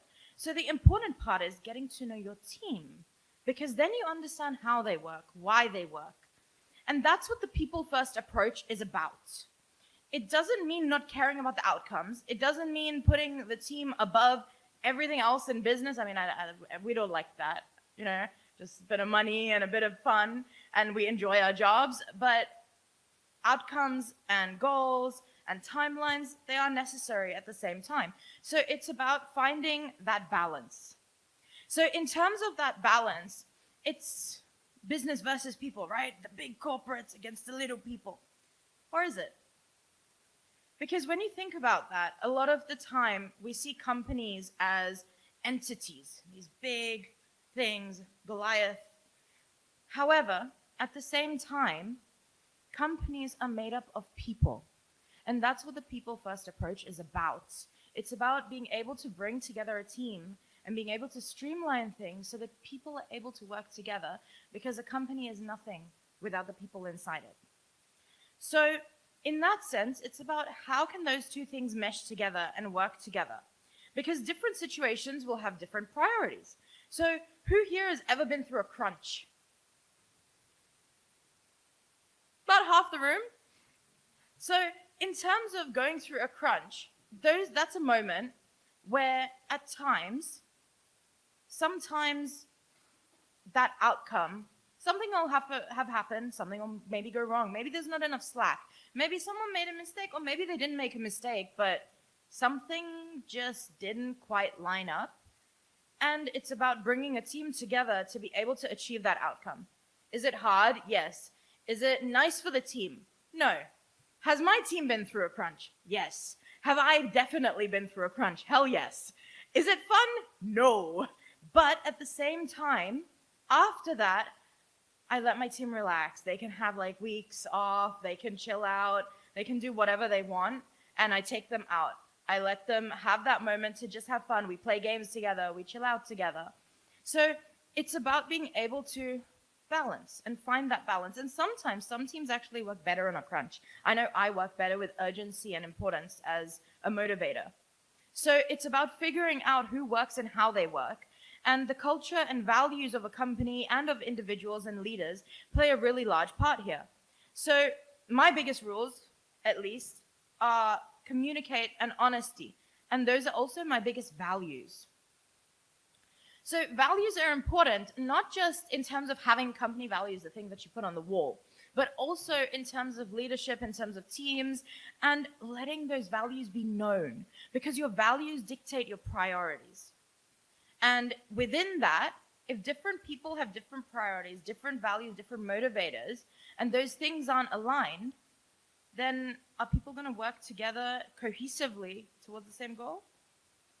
So it's about being able to discuss that and create values that people agree with as a group, as a collective, rules, communication, and how to work, something that everyone can come together on. So shared values foster trust and collaboration and a higher level of productivity.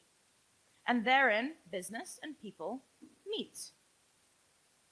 So also there is an element of fairness, not sameness, in the sense of we've all heard of like DEI, diversity, equality, and inclusion.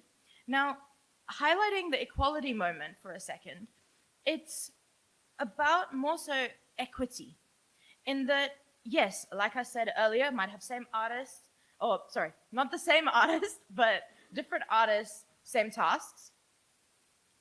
Those people might have the same task, but they have different ways of working, different ways of thinking, and that's why you hire them, right? That's why different people are on a team, to add their different perspectives. That collective perspective then creates the outcome. So within that, it might not always be possible to accommodate. I have ADHD. So in that, you then have different people who work in different ways. I work better on urgency and importance. I work better staying up all night, and hell, actually, I prefer night hours. Like, I really don't like being woken up in the morning, even to take the coach to come here in the morning. But so for some things, I will drag myself out of bed because I'd like to get here without having to schlep here by myself. But at the same time, for the most part, I tend to have later hours. My team also prefers to work at night. So that's what we do. But it's not always possible to accommodate that. So it's about working together and meeting in the middle and communicating to find that happy place. So we have different motivators. As a really quick run through. We have intrinsic motivators and extrinsic motivators. In terms of internally, hey, I like doing this. This is fun for me. And here's money. And we also have then positive and negative reinforcement. So that's something that we grow up learning and understanding as positive reinforcement, pat on the back, you did really well. Negative reinforcement, naughty. So in that sense, those things all have roles to play because individuals respond differently and function differently when it comes to reinforcement. Some people may work better on, for example, praise, and hey, you did really well, and that'll push them and motivate them to go further. Some people, like me, will work better on criticism. So I'm like, okay, yeah, I did the thing, but like, what can I do next? How can I get better? I need to know what I did wrong. That's how I function. So it's all part of how to communicate with each other, how to think about things, and how to work together, because understanding each other's motivators brings us understanding of each other as people. So within that, actually, friction is really normal. until we understand our values, our motivators, how someone communicates, because different words mean different things to people. Like what we did with giraffe meant different things to different people. So within that, we have preferred methods of working, hours of working. Until all of that and everyone is on the same page with that, friction is normal. And that's okay. It's okay to disagree with people. Hence, communication without consequence. So a strong team, we all have strengths and weaknesses. A strong team is where everyone is able to play to their strengths and compensate for each other's weaknesses. Getting to know each other, sometimes you'll find out people have strengths that you didn't necessarily realize from their CV. I know someone who is an environment artist. The project lead didn't know until I kind of delved into that person a little bit further and tried to get to know them, that actually that person is also a really good level designer and world builder. So it's about getting to know each other better so you can actually work with each other's strengths and compensate for each other's weaknesses. And that is how you build a strong team, because we're all individuals working together. So I will leave you with a beautiful quote there. Thank you. Awesome, fantastic, great. And with that, we're going to move on to another. We've got about 8 minutes, I think. Hello, Moss. Nice to see you in the chat. Yeah, we're going to have one more talk before we hop back into even more talks live from Glasgow. Asterisk, but also it's kind of the ones from Dundee. We love technical issues. Thank you so much, everyone who's been watching and holding on to a lot of the technical issues today. And also just big shout out to Ewan Fisher for doing some things behind the scenes to massively sort of help us in this scenario, and also to Lucy Middleton, who is dealing with all the technical stuff down at each of the venues. She is absolutely fabulous. But for our next talk, I wanted to, I'm going to shift us into something a little bit more design focused, actually. We earlier had a talk from Tony Gowland of Ant Workshop about Dungeon Golf. And what this talk is from James Patton, who is also working at Ant Workshop. He did a talk in Scotland in 2023 about enemy AI and how they coded some of the different systems behind Dungeon Golf. So I'm very excited to see this one because I've not actually watched it yet. So this one will be quite cool for all the programmers out there. See you on the flip side. Hi everyone, I'm James, a generalist programmer at Ant Workshop. And for the past 2 years, I've been working on our game, Dungeon Golf. Dungeon Golf is a mini golf game set in a dungeon where you play as fantasy characters. And as a generalist, I've worked on many different aspects of our game, from shaders to networking. Probably could have done a talk just on the networking, but what I'd like to talk to you about today is my coding adventure with AI. This talk isn't going to be about neural networks or reinforcement learning. Well, that stuff's awesome. I'm not qualified to give a talk on those. This is just going to be a story about how a programmer made some bots play Minigolf. My adventure began when we realized that our game was more fun with that competitive element you get when playing with friends, and we wanted to make sure that single players could experience Dungeon Golf at its best. So we decided to create bots for the players to go up against. Developing the bots began with understanding the problem we had to solve, a deceptively simple one at that. We want the bots to hit the ball so that with each shot, the ball gets closer and closer to the hole and eventually goes in. But how do we determine what direction the bot should hit the ball in?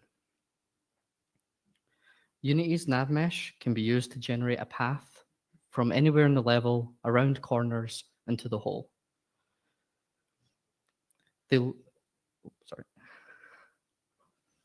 So if we get bots to take shots along this yellow line, eventually the ball will end up at the hole.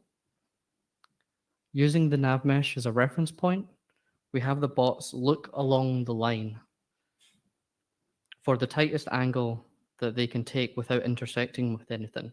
And if they pull back and take their shot from there, eventually they'll make their way around all of the corners to the hole.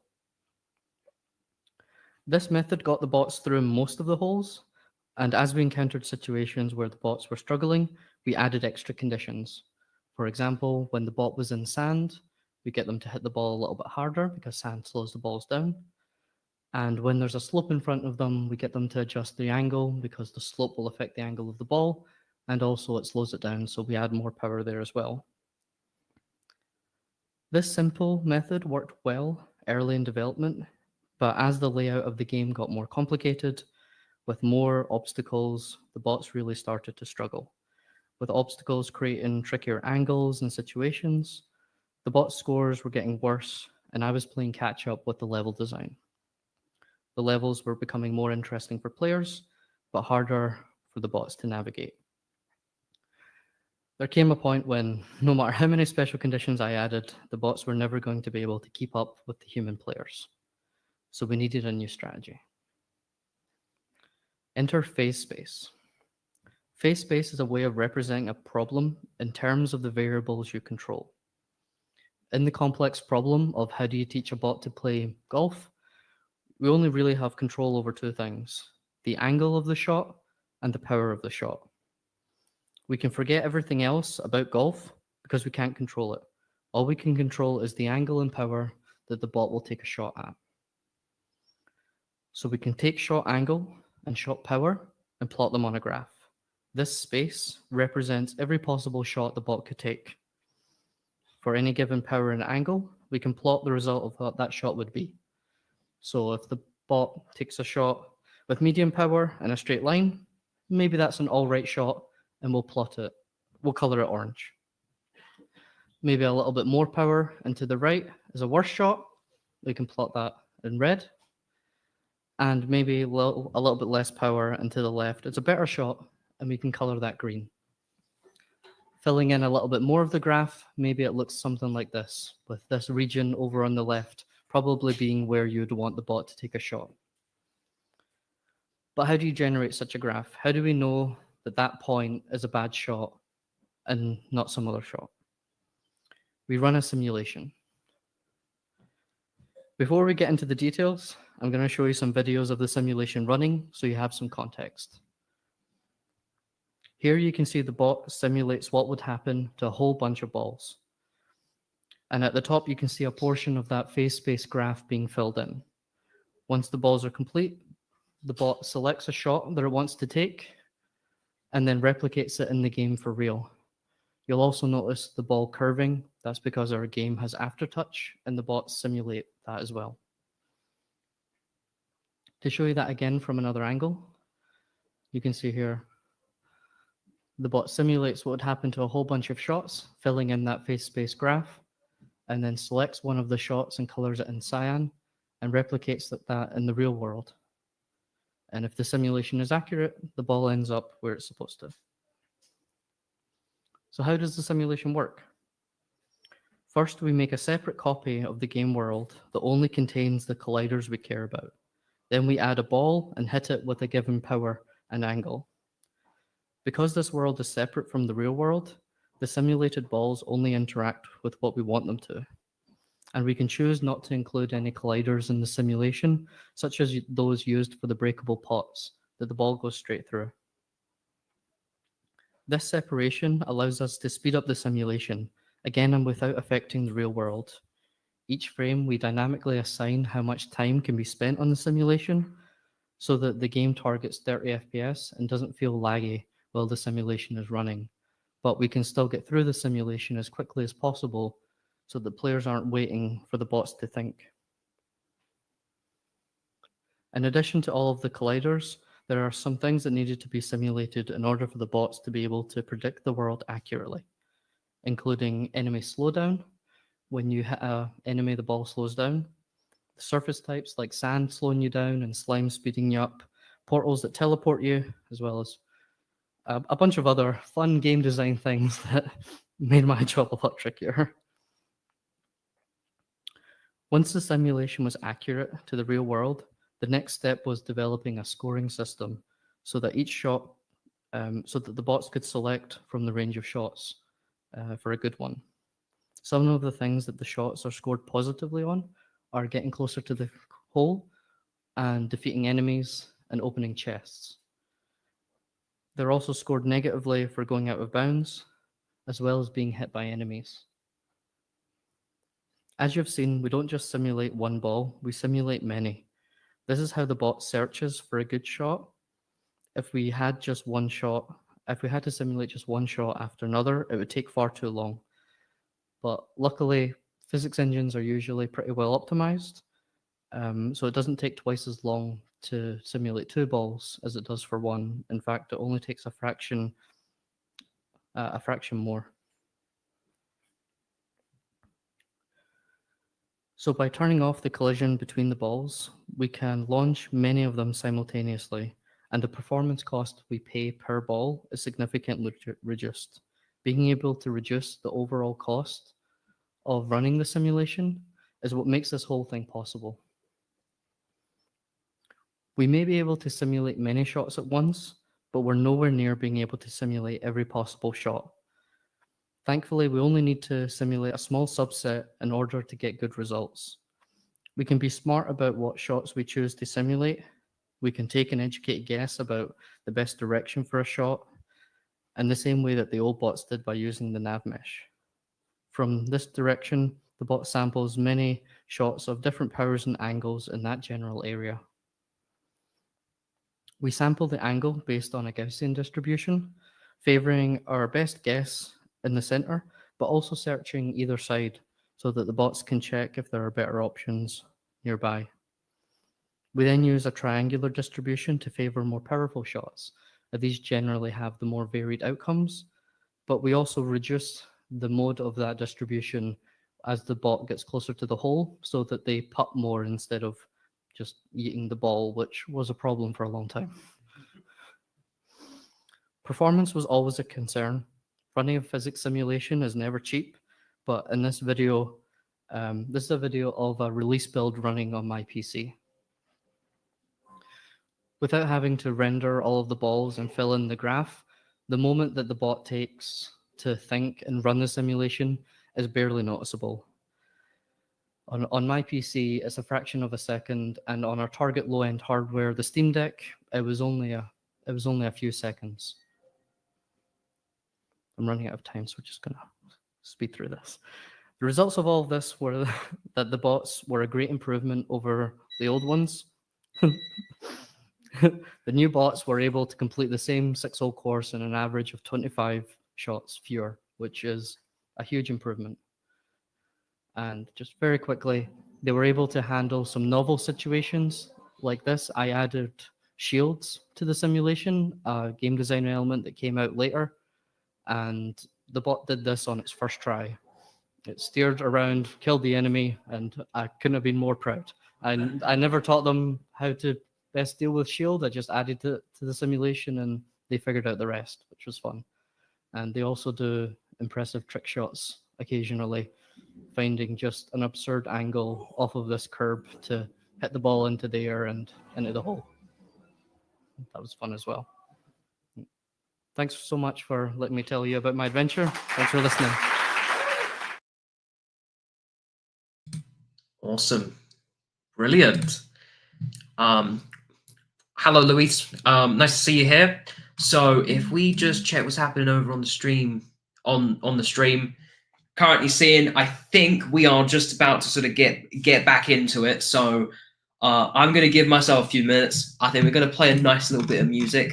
Let's play the classic. Oh, the classic Feeding the Ducks. Yes. We'll play a little bit of this for now.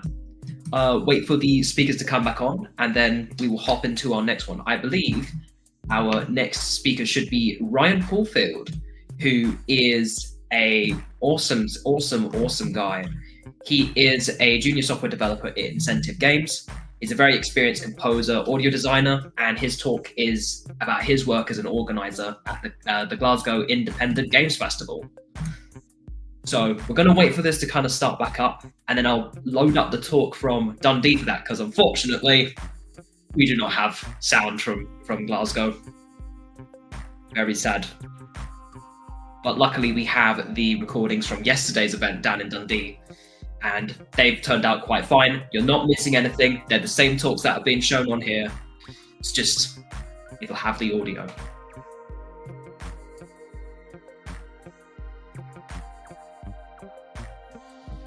while we're here, I'll also double check the things. I want to do a quick thanks for a few sponsors that are supporting Games Talks Live. We've got Speech Graphics, Team Terrible, Rivet Games, Blazing Griffin, Game Maker.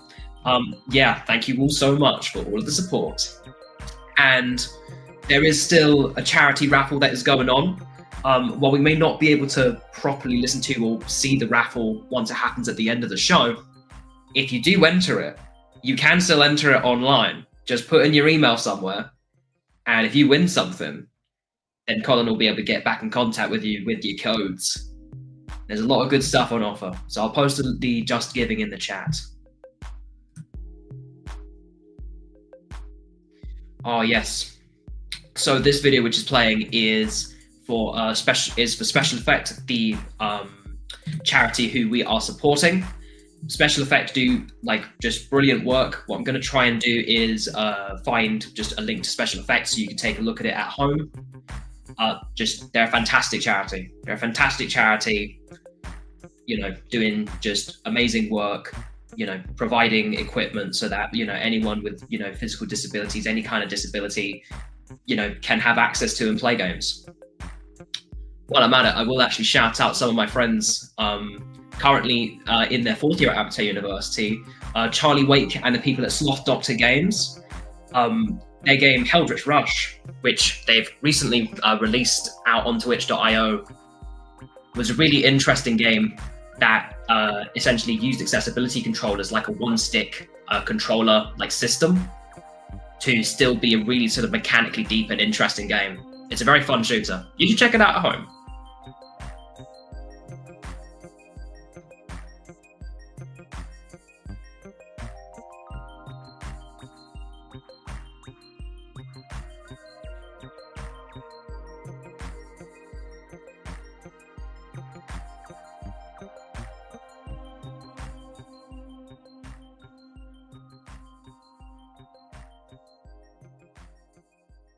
Yeah, and just on the Just Giving just now, I've just checked and we've gotten to nearly £1,400 out of the £2,000 target, which is absolutely incredible. So I have posted just down there in the chat the link to the Just Giving page if you want to donate to it. For every £5 you get 1 raffle ticket, and yeah, you'll be donating to a really good cause.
Okay, I believe we're about to get on to our next speaker at Games Talks Live, Glasgow/online, because we will be showing a slightly different feed to what they're showing over on the live show. But yes, as previously said, Ryan is the organizer of the Glasgow Independent Games Festival. He's also an experienced composer, audio designer, as a junior software engineer at Incentive Games. So I will welcome him to the virtual stage. Game dev community building is what I'm going to be speaking about. As a co-organizer of the Glasgow Independent Games Festival, I feel like that gives me the slightest bit of authority to say that game dev events are really good and they matter, and we should have more of them. I didn't have a very professional photo of myself, so there's me in a suit with my Men in Black look. Yeah, quick summary. So I'm a sound designer, programmer, and events organizer. I'm a big extroverted nerd, not Ned. No one's getting in fights.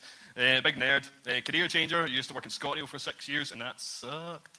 And my favourite game is Luigi's Mansion. If you ask me that, even later on tonight, I'll probably say something else, like Sonic Adventure. And I'm making a comedy platformer exploration game set in Glasgow called Mungo with my girlfriend. So quick disclaimer, the gig of Glasgow Independent Games Festival will be called the gig from now because that's a lot of syllables. It was a team effort, there's about 4 or 5 of us, so it's not just me, so all opinions are my own, and I'm learning more about this all the time, so I don't know everything, and online communities are massive, but that's not something that I really know much about, because, I don't know, like the blue sky kind of scares me. Seems good, but I've got like 2 followers. You'll get that at the end. So game dev community helped me to quit the job that I hated. Shout out Scotland. I was there for like 5 or 6 years while I was trying to kind of break into games through sound design, and then through going to game dev events such as the pub meetup in Glasgow, which I now host. I met people that told me their paths into games. They told me the alternate ways that they done it. People told me about Code Clan, which is now RIP. That shut down, but it was like an intensive programming course, so I done that with the intention that I would get hired as a technical sound designer, but folk were just like, oh, you're a pretty good programmer. So I'm a programmer now. Yeah, but I've learned a lot about the games industry from them stuff, and being involved in them things is what led me to, well, to being here as well. If I didn't go to that pub meetup like 5 years ago and drink with a bunch of folk from Glasgow, then I wouldn't have met the folk that got me to then be involved in the Games Festival, to then be involved in hosting the meetup. I swear to God, I did not mean to have you in both of these photos. I just picked 2, and I was like, you know what, that looks like community.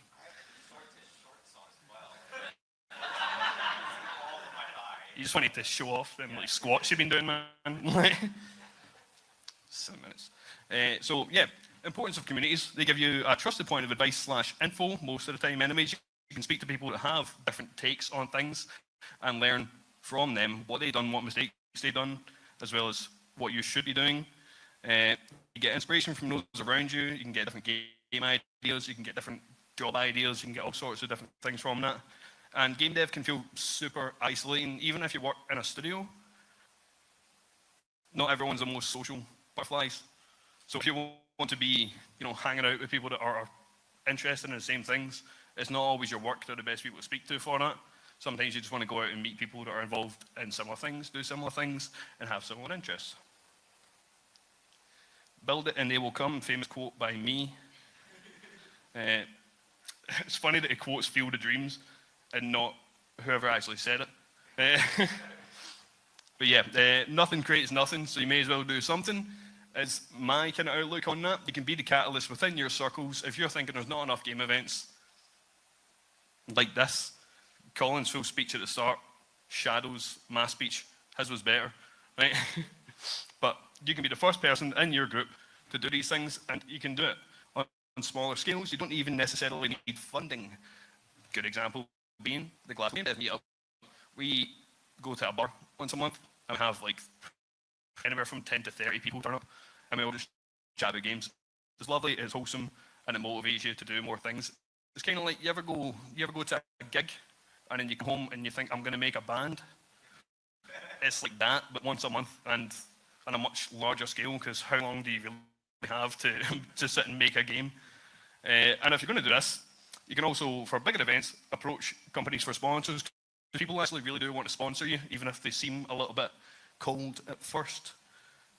Folk want to be involved, folk want to support, look at all them sponsors, they want to support events like this, so you may as well ask them, and if you're going to ask them, then you want to be prepared with a sponsor deck, and if you want to have a sponsor deck, Fergus made ours.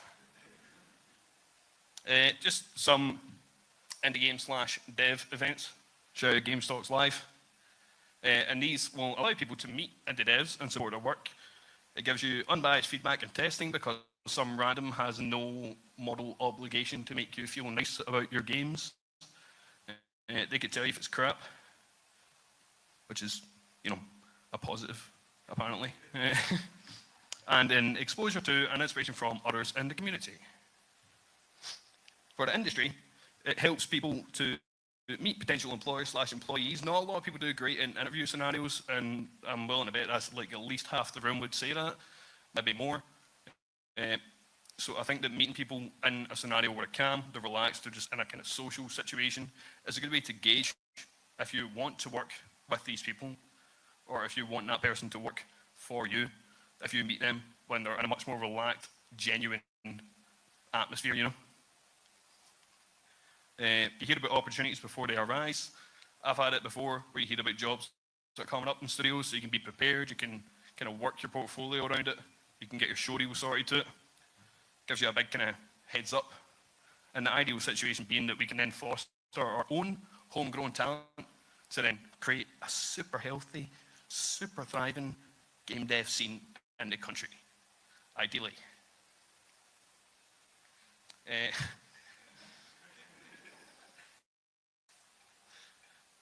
This is one of the slides I added on the way up here. So what I would love to see is a super supportive and collaborative game dev communities across the country and obviously elsewhere, but let's just focus here first. Right, shout out to the people that travelled up from England. They're doing great as well. We want to have thriving events scheduled. I don't see other events coming up as competition. I don't see Glasgow Independent Games Festival being competition at all to Games Talks Live by having more dev events. I think more game events equals more opportunities, equals better things for all of us. I would also love to meet everyone here again at a future event with this thriving utopia of game events. So come along. Most important thing being, game dev communities are fun. Thank you very much to Colin for having us here, for the rest of the Games Talks Live crew for having us here, and for all of you for being here. That's super nice. Thanks.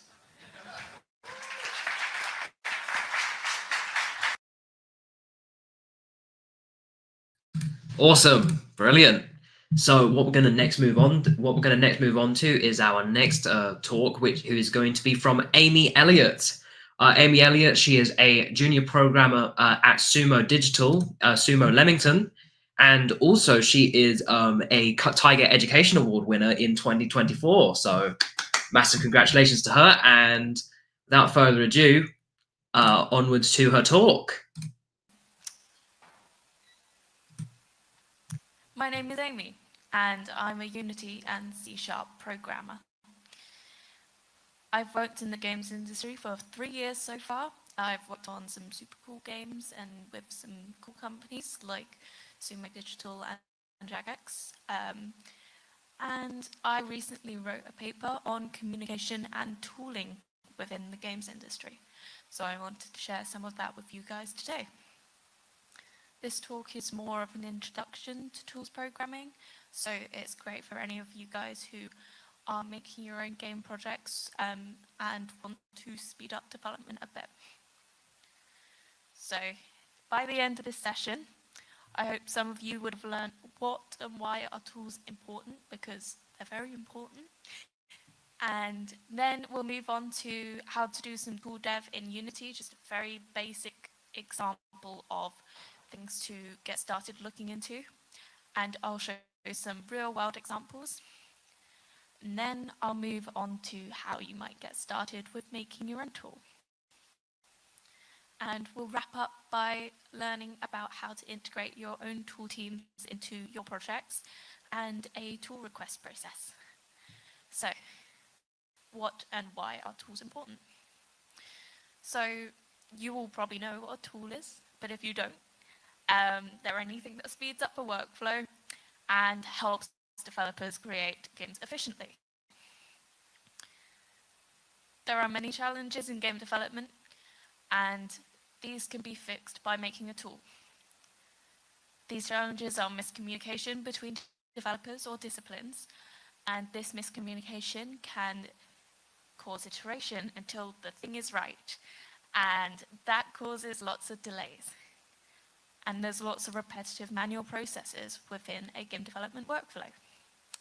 So these can be fixed by making a tool, and repetitive manual processes can be fixed by automating tasks, and automating tasks enforces correctness of data. So nothing goes wrong because no one's doing anything manually, and that makes everyone happy. And it addresses unique project needs. So if you're working with some wacky hardware, like for example, I was working with a moving chair at one point, or if you're working with a proprietary engine which is relatively new, some tools can help speed up development. And if you're working with data, for example, which only a programmer might know how to work with on the project, you might create a tool which enables other disciplines to access that data and change that data. And doing this aligns technical and creative teams, which makes everyone happy. So, here's how you might approach creating tools in Unity, but this isn't the be-all. You can create tools with everything, anything for everything. In Unreal Unity, you can create tools which are standalone, but here is how you might approach it in Unity.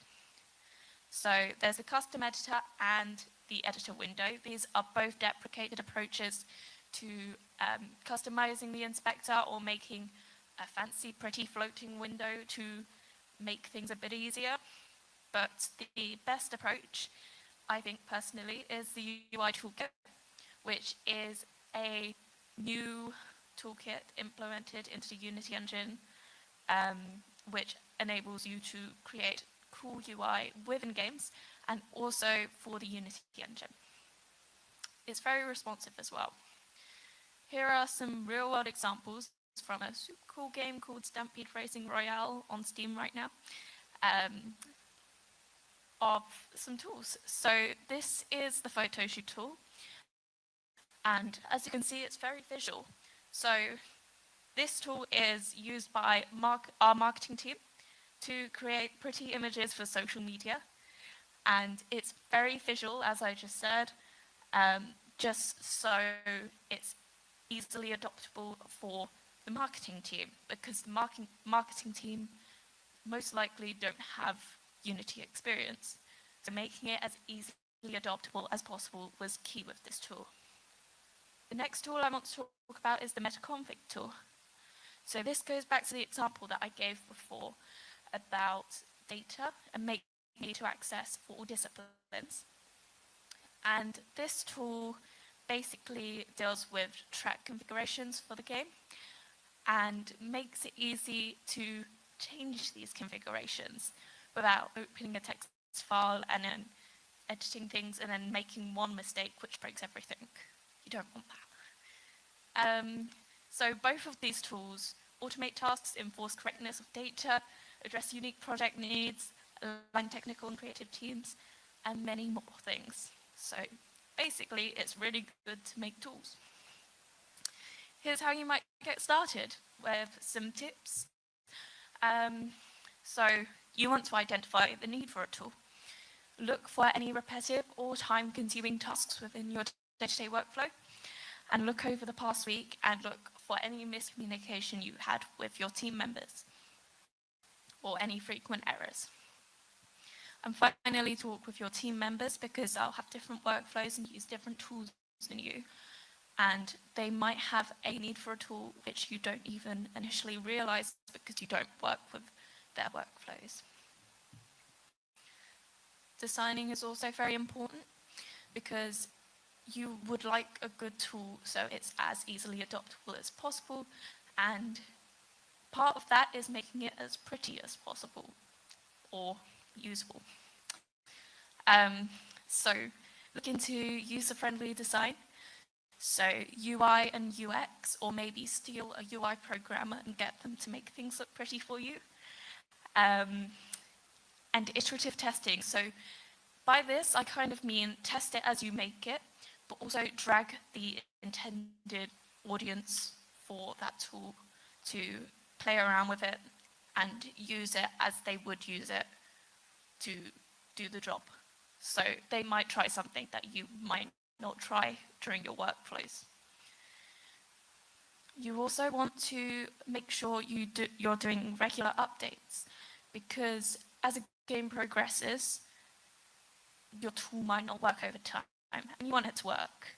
So just make sure you're always updating it, and you have ownership of your tool. So a good kind of little tip, I guess, is if you've got ownership of a tool, you've kind of got ownership of a section of the game. You're kind of like a feature lead of a tool. And if anyone has a problem with that section of the game, they'll probably come to you to get some help. So that can look really good to your managers and might help you get a promotion. So, a tools request process will make programmers happy, because if you have a process in place for requesting tools, the tool programmer or programmers, if you don't have a tools team, will not get spammed by people asking them to make something. So, if you've got a process for requesting, it'll make tools programmers happy, and it makes sure there's no bias.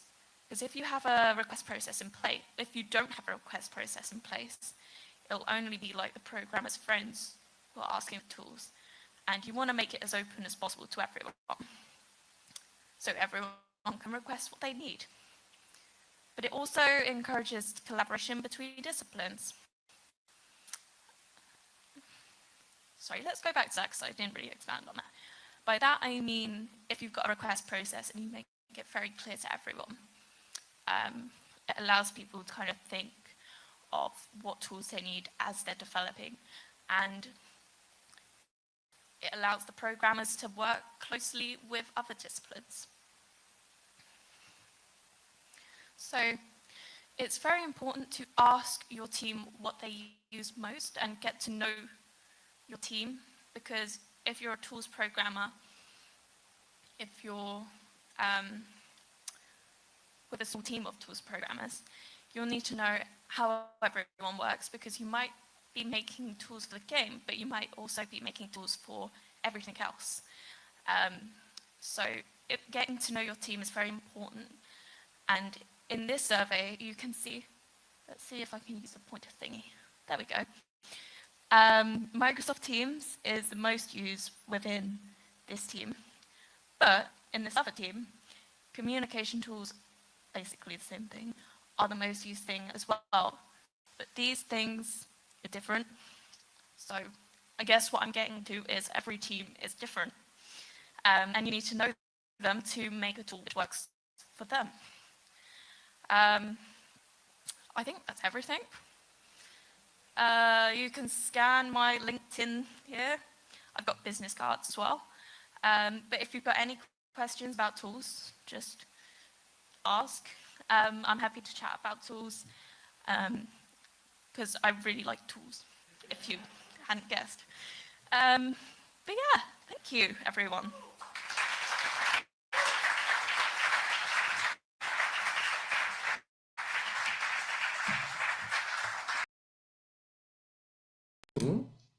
Hello again, everyone. Yeah, that was a brilliant talk by Amy. I mean, I use Unity a lot for most of my projects, so you know, it just is very helpful and vindicating to see those custom editors and tools go into good use. They look very nice. So our final talk for our Games Talks Live series in Glasgow is the ever fantastic Brian Mitsoda. He is a narrative lead at Primal Game Studio and extremely seasoned developer. And he has a really interesting talk about computer RPGs. So without further ado, welcome Brian Mitsoda to the stage. Hi, I'm Brian Mitsoda. I'm a game developer with 25 years experience making CRPGs and game narratives. And I've got a startup here in Dundee.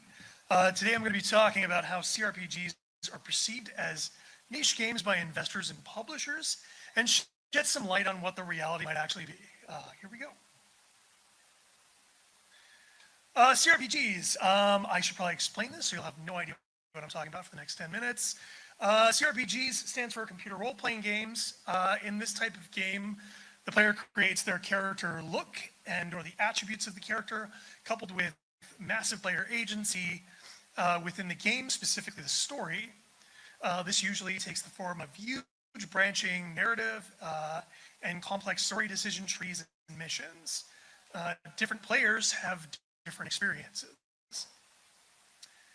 Choices have consequences, and the game reacts to how the player is playing a game. The game recognizes the choices I have made, and the story changes based on my decisions. This also means that missions and NPCs have been designed for players to take advantage of the skills or gameplay they prefer. You'll also hear the term RPG attached to almost every game nowadays. All it means is number go up, which may be a part of CRPGs, but it's not the same. The two CRPGs I'm focusing on today are Baldur's Gate 3 and Disco Elysium. Baldur's Gate 3, developed by Larian Studios, has to this point sold over 20 million copies. Startup Zaum released Disco Elysium, the final cut for consoles and PC in 2021 and has sold over 4 million copies. These are wildly good numbers, in case you're not sure of how many copies that is, compared to each game's budget. Both games are big, critical, and fan favorites. BG3 was one of the biggest hits of 2023, and also won most of the Game Awards last year. So with these numbers, everyone should want to make CRPGs, right? Well, despite these sales numbers, CRPGs have a reputation as being games that only appeal to a niche audience. Here see a leaked report from Microsoft for their Game Pass service, where they critically undervalued BG3 and offered them a small payment to add it to the service, about the same amount they would make from less than 100,000 sales. So in 2021, our startup was pitching a CRPG, and investors and publishers told us that CRPGs were too niche and a market for them to get involved with. And then Baldur's Gate 3 came out and sold millions. I'm establishing a pattern. Just wait, you'll see. So here is where I show you my credentials, so there seems to be some validity to what I'm claiming. I've been making CRPGs for 25 years. I started at Black Isle Studios, RIP. Then I went on to Troika, also RIP. Then to Obsidian. Then I started my own CRPG studio. And then I worked at Hardsuit on their first and last CRPG. And most recently, I've worked at Wonderstorm and Primal. In the early 2000s, despite making genre-defining CRPGs like Fallout and Planescape, Torment, Black Isle Studios was on the verge of collapse because Interplay saw console action and strategy games as the future of the company. From its ashes, we got Troika and Obsidian. I joined Troika in 2003 and made a cult classic CRPG called Vampire the Masquerade Bloodlines, which was released in 2004. It came out at the worst time imaginable against Half-Life 2, Halo 2, and Metal Gear Solid 3, and was not an instant hit. However, it went on to sell over 3 million copies and is still talked about to this day. After release, Troika could not sign another project because single-player CRPGs were not seen as lucrative. In the end, Troika had to close its doors. When we were shopping around multiple prototypes at the time, trying to keep the studio afloat. One of the games that we were working on was a spiritual successor to Fallout. In 2008, Bethesda released Fallout 3, which sold over 12 million copies. Totally niche market number, right? Imagine if someone had invested in the talent at Troika and what they could have made off of us if they had signed the studio to make another Bloodlines or Fallout-like. Let's look at the sales numbers on some of the biggest single-player CRPGs in the last 20 years. Those numbers look pretty mass market to me. In fact, some of these would be placing in the best-selling games of all time. So why are investors constantly ignoring the single-player CRPG market, and why do so many projects fail to launch? Most of the games I have worked on have been canceled or reworked during development because CRPGs take so long to make that by the time they make significant progress, publishing regimes and marketing departments have suddenly decided to follow some other trend. Investors and publishers want money quickly, and CRPGs take time. But a successful CRPG not only has the potential to make a lot of money, they're evergreen, they sell consistently, and help fund subsequent CRPGs. To understand the potential of their investment, publishers and investors have got to understand the long-term profits and audience that they're investing in. CRPGs are incredibly complex and require a team with the knowledge to build them. An experienced team, management, and developers saves money in the long run. If you can't build basic tools like a dialogue or mission editor, you won't finish the game. All the systems in an RPG feed into each other, so if you neglect any of them, the others won't come together in time. It's been my experience that teams with inexperienced personnel spend years just trying to figure out how to make CRPGs. And time to make something eats funds, and so basically hiring CRPG experts saves time and cuts down on budget waste. When CRPGs take longer than expected, it's probably because they hired poorly. They are time consuming, and basically if the people at the top don't understand why it's crucial to build out foundations for the game before you start making content, it's going to likely lead to project revamps down the line and a lack of trust in the team to deliver a game. Let's look again at the slide of best-selling CRPGs of all time. Notice that they are mostly sequels. They're the product of veteran teams, sometimes over a decade of experience as a company.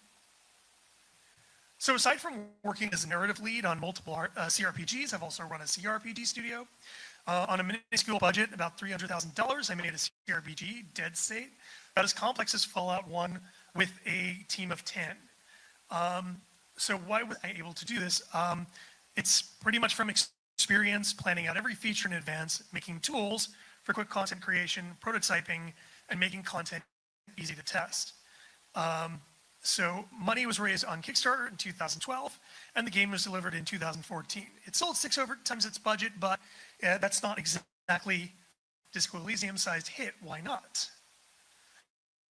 To make a game that sells Disco Elysium numbers, you need something closer to a AA budget. This covers things like better art, better UI UX, more senior combat designers, and other things I didn't have on the small indie budget for Dead State. I've also been working as a director in a startup, and we've created multiple proof of concept prototypes done in a month or less. Again, our ability to make content boils down to fostering a shared vision, planning, making tools to make content quickly, and prototyping.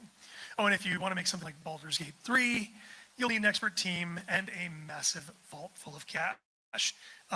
There's no way to shortcut this. So why aren't investors taking CRPGs seriously? The stigma that they are niche has not gone away, even after the success of BG3 and other titles. They're betting large on games as a service, and in my opinion, losing. They're chasing dead-end trends like Web3 and AI, and whatever the next buzzword trend is, or clones of current games that won't come out for years after the trend dies. They aren't hiring the right developers. It's almost impossible to make a CRPG without experienced devs. They don't understand CRPG development cycles, nor the audience that appeal and the appeal that CRPGs have for them. They aren't eyeing the long-term benefits of an experienced team and successful CRPG franchise, and they don't understand that the profits are perpetual for good CRPGs. After recent successes like BG3, Cyberpunk, and Disco Elysium, the market is hungry for more games like this, and in a few years, there'll be a gap in the market. Investing in the next talented startup developer now is going to pay off for investors willing to embrace long-term thinking toward the market. The CRPG audience is constantly in search of the next one. They're extremely devoted to these types of games, and they're always seeking them out. When a CRPG delivers on the promises that it released, the word of mouth for these types of games is huge, and success can be measured in millions of sales.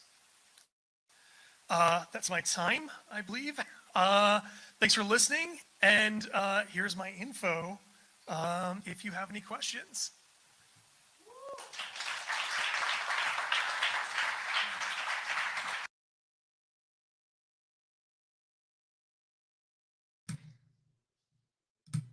And here we go. Yeah, so thank you very much for that one, Brian.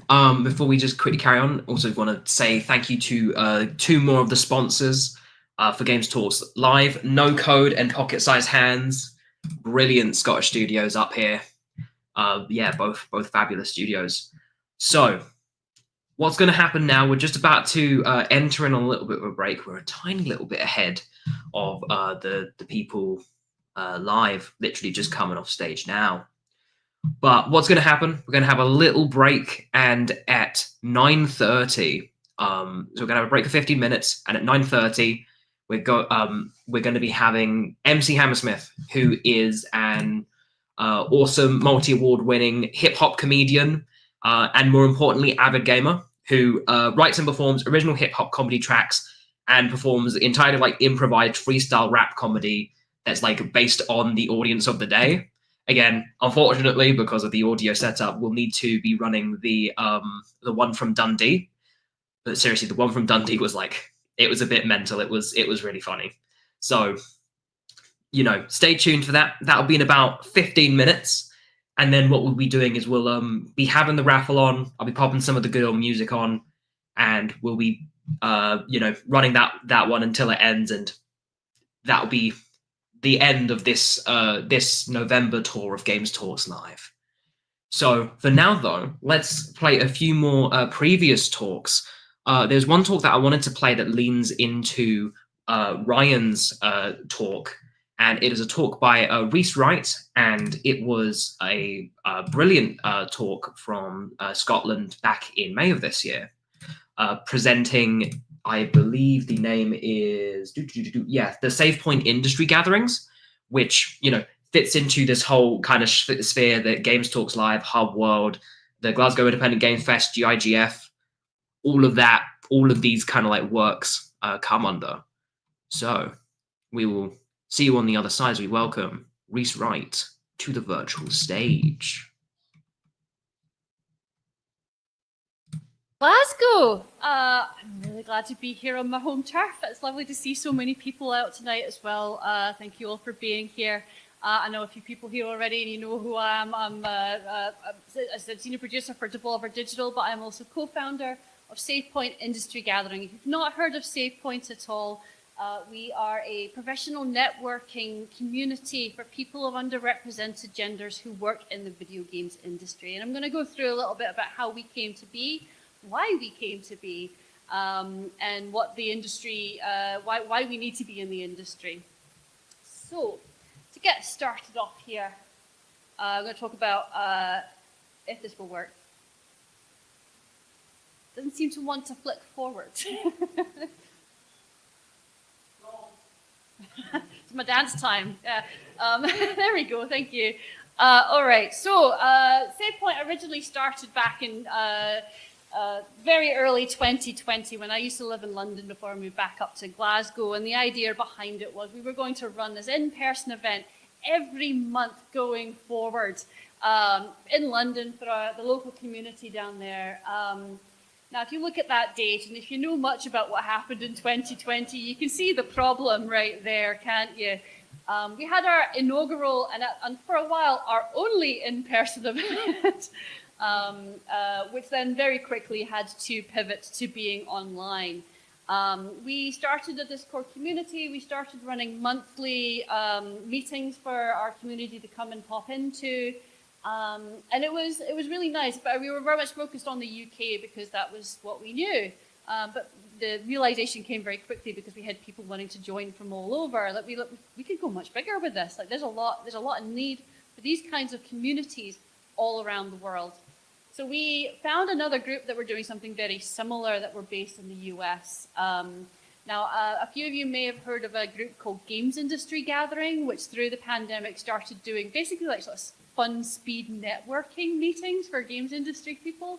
And they had a wee offshoot called Key Creators, who were basically doing the same thing as us, but couldn't do a lot of hours because they were only based in the US. So we joined together and became this big international community serving hundreds of members. We've actually just gone over 900, so this is a little bit out of date. And we're now back to running in-person meetups again. This was our taken at GDC. We do meetups in London, we do meetups in Cologne for Gamescom, and our next one's coming up very soon, develop in Brighton. So if you're heading down there and you might be open for membership, then do let us know, because they're always really good fun. But of course, we're still doing our online stuff as well for anyone who has a little bit less accessibility to be able to go to in-person events. So Save Point, why did we start it? The main thing for me was, I'm non-binary, my pronouns are they, them, and I found a lot of the kind of meetups that were happening were very much focused on women and femme-presenting people, which is fine, and that's definitely a group that is good to be serving, but it felt a little exclusionary for anyone who didn't identify as a woman or as a woman light, as a lot of the time you see with these sort of women and non-binary people. Anyone who is mass presenting or trans men were excluded from that, and we wanted to make sure that they felt that they were part of the community as well. We also wanted to try and bring people together. Something that you may not understand if you're not in an underrepresented group yourself is how difficult it can be to find people that you can build a community with, who understand the problems that you're facing, who you can bounce ideas off, ask, is this a safe place for me to go work? Or is this normal? Or, have you read this book? Whatever it is, being able to have that peer group and not feel like the odd one out in the room is such a powerful experience. And we wanted to be able to bring that to people's lives. The other big thing for us too is that there are a lot of really good things that are being done to improve diversity coming into the industry. A lot of schools are doing a lot to be able to widen that funnel of people coming in and showing that games are for everyone. So please come and join us. But there also still needs to be that work that's done at the top of the funnel to keep people in the games industry. Now, the stats of how long a game industry career is are honestly atrocious. The average career is 5 years. 5 years? That's nothing. I'm 18 years in games now, so I bucked that trend a little bit, but I do understand how difficult it is. And I wanted to be able to give people support and a place that they can feel that they are understood. So if they do start facing problems, there are people there who can help them, and there's a safety net to help them move forward. I'm going to get into a little bit about what the diversity landscape of the games industry does look like. I'm going to talk a little about the 2022 games industry survey that was done by Yuki. So this is UK specifically. This obviously is a couple of years ago. They should be doing another one this year, and I do highly recommend that anyone in this room, if you get the do fill this out, because it's really interesting, very useful for everyone to know what the landscape is within the UK. This stat right here: 67% male, 30% female, 3% non-binary. Now, generally, the level of women and men should be, in the general population, about the same. So that's a very off-balance mark right there. And especially considering that 50% of gamers are women. So why are not 50% of the games industry representing that? The 3% non-binary, I think, is amazing as well, because the actual general population working average of people who are non-binary is much, much smaller than that. We're also 4% trans as well, which I think says a lot about the fact that there's these support systems in place here that allow people to be more about themselves. But we still have a lot of work to do to support women. Getting into other minorities within the games industry, 11% Black, Asian, or other minority ethnic populations is not much lower than the working population, but it still needs a bit of improvement. But the place where it really needs improvement is in senior positions, because at the moment it's still very homogenous at the top. So it would be nice to see that being addressed. This is also a big thing that I think is being addressed a lot this year, is the economic disparity within the games industry. It tends to be people who are coming from very privileged backgrounds, and we need more of those working class voices in games to be able to create these authentic experiences. This, though, it's not all doom and gloom. I love this.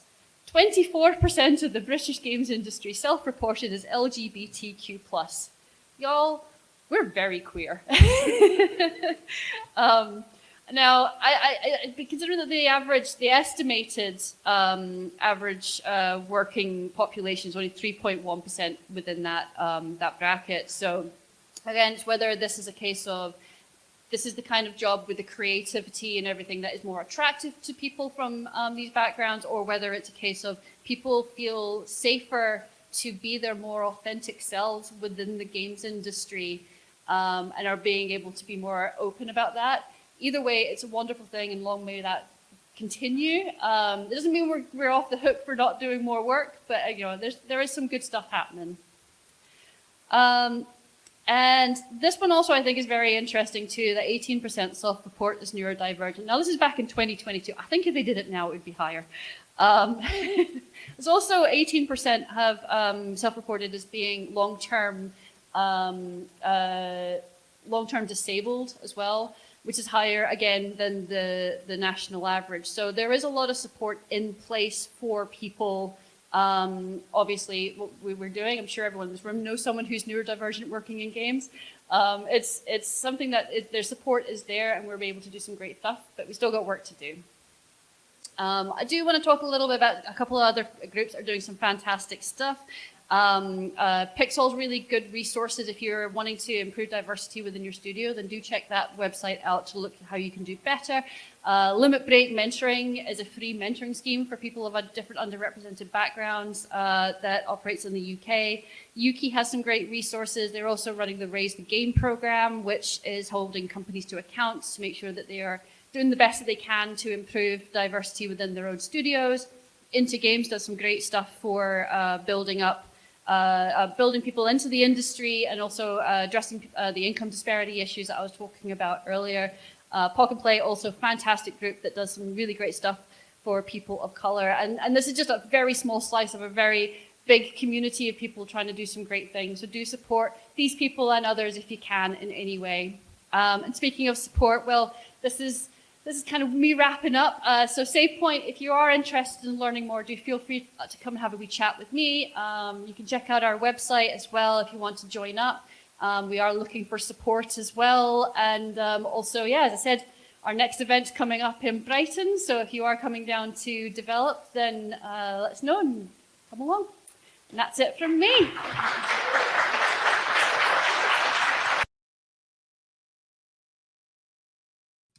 Awesome stuff. So while we just about, let's have a look. Yeah. While we wait for there's Alistair Lowe over there. Hello. While we wait for Glasgow to reconvene, I have just one more talk that I'll be sharing with you all today from Scotland in 2023. It's by Maxwell Scott Slade, who is one of the founders and director at Glitches, who are a Games for Good company, and they've got a really interesting project about the environment to share. So, welcome Maxwell to the virtual stage. In this talk, I'm not actually going to introduce myself for like halfway through the talk. I'll say who I am and stuff, even though you've already done it. It's not traditional, but it's just how I want to roll. So I'm going to start by introducing a problem. I'm going to start from there to go on and talk about how we build games at Glitches. And then I'll introduce myself, and then I'll talk about this alternative approach that we take. And I think this thing here kind of sums it up. We can't just plant trees and hope everything will be cool. This is a sort of like the thing that sort of landed in my head at the end of this entire process. So a newly planted tree can take as many 20 years to capture the amount of CO2 that carbon offset schemes promise. So, you can't just stick it in the ground and be like, we did it. And there aren't enough trees to offset society's carbon emissions ever. So the whole planet, if you covered the whole thing in trees, you're still not going to solve the problem with trees alone. And this one's cool. Planting trees in the wrong place can actually reduce biodiversity, speeding extinctions and making ecosystems far less resilient. We're doing a great job. So planting trees is pretty meaningless unless we understand why we're doing it and how the ecosystem of biodiversity works. It's not super complicated, but it's a lot more complicated than just shoving seeds in the ground. And biodiversity, when I talk about it, I mean a balanced, healthy ecosystem. Animals, humans, and nature all living in harmony. I just realized I'm using a laptop. I thought we weren't allowed to do that. We are allowed. Someone said earlier on, don't touch the laptop. Yeah, so all these things living in harmony. And so the fate of our species is inextricably linked to the survival of forests and the biodiversity they contain. Cool. So what do we do? Sounds like a big issue. Because I think a lot of companies just like, they're just doing that, right? That's their whole plan for being kind of carbon neutral, is to just solve it with trees. So my name is Max. I'm the director of Glitches and founder of Glitches, and we build games for good. And we're sort of well awarded, but I'm going to focus on this journey, which is really, really fun. So why games? Like, you know, surely you could just do a campaign, a PR campaign. You could do some other thing. But games are amazing at solving problems. And I don't think we sort of give them credit for that because we keep doing this. We only really solve the problem of entertainment.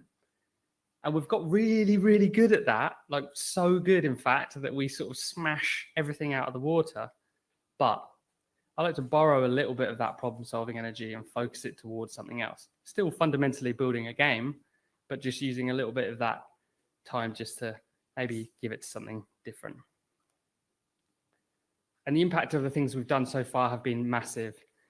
Like See Here Quest, this is ridiculous. I can't believe the journey this game is taking us on, the awards it's got us, but most importantly, the papers that have been published that essentially say that with this data, we could detect dementia up to 10 to 15 years earlier, which is why I think in the future we'll be able to diagnose dementia by playing a video game.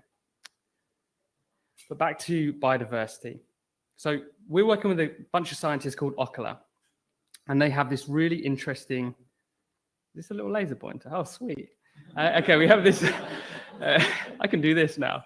They have this really interesting thing going on where they've got this concession of a forest for 25 years, and their objective is to essentially monitor it.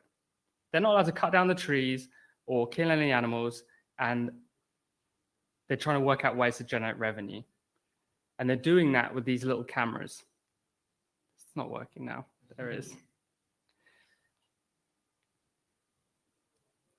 So these cameras, they have as a network across the forest. You can kind of see a little representation of that here. And then just in this tiny little portion here, you can see roughly what that would look like. And what happens is when an animal walks past, it uses AI to detect what animal they just saw and then ping that back to a central database to say, hey, I just saw an elephant at this location, or I just saw a leopard at this location. And they also capture a 2-minute video. So Gabon is amazing as a place because it's over 80% covered in forest. It's 10% larger than the UK, and it only has a population of 2.5 million people versus 67 million here. So a huge proportion of that is, so this is Libreville where most people live. Oh God, I can't, there we go. So this is all just really massively untouched forest. So the biodiversity it contains is incredible. Like there's, you know, elephants roaming around doing their thing, etc. Case in point, this is a picture I took on my phone.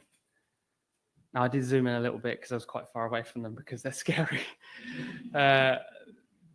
Elephants in Gabon specifically are very dangerous because they are crazy territorial. If they see you and you're close enough to threaten them, especially if they've got a little baby, they will come and smash you into a pole. So this is about as close as it's going to get.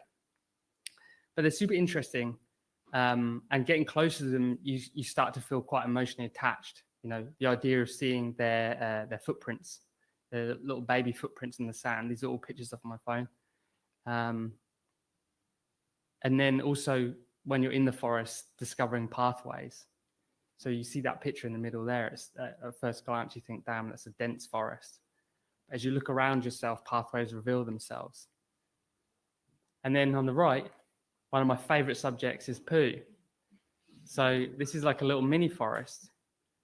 So between the discarded fruits, the broken stuff, and the bathing areas, you kind of realize that these elephants, they're not that subtle. They're just cruising around, smashing through the forest, leaving huge giant turds that look like forests. But I want to focus on poo. And I'm very proud of myself. This is probably a crowning achievement of my career. On poop, yeah. But the reason is this, is because biodiversity and actually like ecosystems can be boiled down to these very simple kind of loops. And on the left here, if you see that eating of the fruit by an elephant, those elephants have a digestive tract that is specifically relevant to the fruit they eat and the seeds that they digest. So in the digestive tract, those seeds are fermented. So when they poo, that poo creates that perfect nutrient density that just so happens to be the best place for those seeds to germinate and grow the forest. So we don't even need to be planting trees. Why are we doing it? The bloody elephants are doing it for us. And this gives us a bit of a dilemma because it's like, what is our role in this situation? So this is elephant poop on the left. And as I've mentioned, I love poo. This is gorilla poo on the right. And so after a couple of weeks, you'll notice like all the actual like fecal matter has washed away. And what's left is more seeds. So not every animal, but like lots of animals have their own unique version of these kind of loops and they overlap. Take one thing out, the whole thing breaks. You put the wrong trees, it freaks things out, it doesn't work right. So I went to the forest and designed a game about this. I'm obsessed with the, where is the timer, by the way? Damn. Okay, so I'm obsessed with the role of the observer. And I think this is what our job is, to look, don't touch. The forest is fine without us doing anything. So what do? We observe it. We don't need to cut anything. We don't need to kill anything. And as a game designer, you're like, what does that mean we've got left to do? Because that's what we've been trained to do this whole time. So I want to bring the forest to players' living rooms. And so real footage is a starting point for missions in a game world. And I'm got like a minute to show you this little video. So this is some video footage from the cameras. Play, please, play. From Gabon. And these elephants and animals just living their lives in the forest. Like a fly on the wall, we get to see them. And they don't know what we know, that the natural world is dying in front of their eyes. But I think if we could like educate or bring that world to gamers' living rooms and explain to them how the forest works, then maybe we have a chance of moving the dial on biodiversity and like the collapse of our forest. This is a pangolin, giant pangolin, they're super rare. And we put this camera down with the scientists, and it was amazing to see it just a week later with these incredible animals. And these elephants just solving these problems. It's just cool. Anyway, Gabon's wicked. This is the final look image of the game, Last Eden, that we're working on. And that's it. Dang, that really was it. Okay, we are just about to, if we check on back in with the other Harry. Yeah, we're just about to head back into our headline keynote of the night, MC Hammersmith, the, awesome multi-award winning hip-hop comedian, epic gamer, the whole rest of it. He did a really awesome performance for us back in Dundee. So while we can't hear the Glasgow audio for this one, and I'm really sorry, we're incredibly sorry about that. What we're going to do is we're going to run the Dundee one. And seriously, the Dundee one was awesome. So I will bring that up and I will leave that to you. And this will effectively be the final thing of the night. I'll say hi before we wrap it up, but let us check if this works. Brilliant. We'll see you briefly after this. Oh, wait, no, that's for the thing. Okay.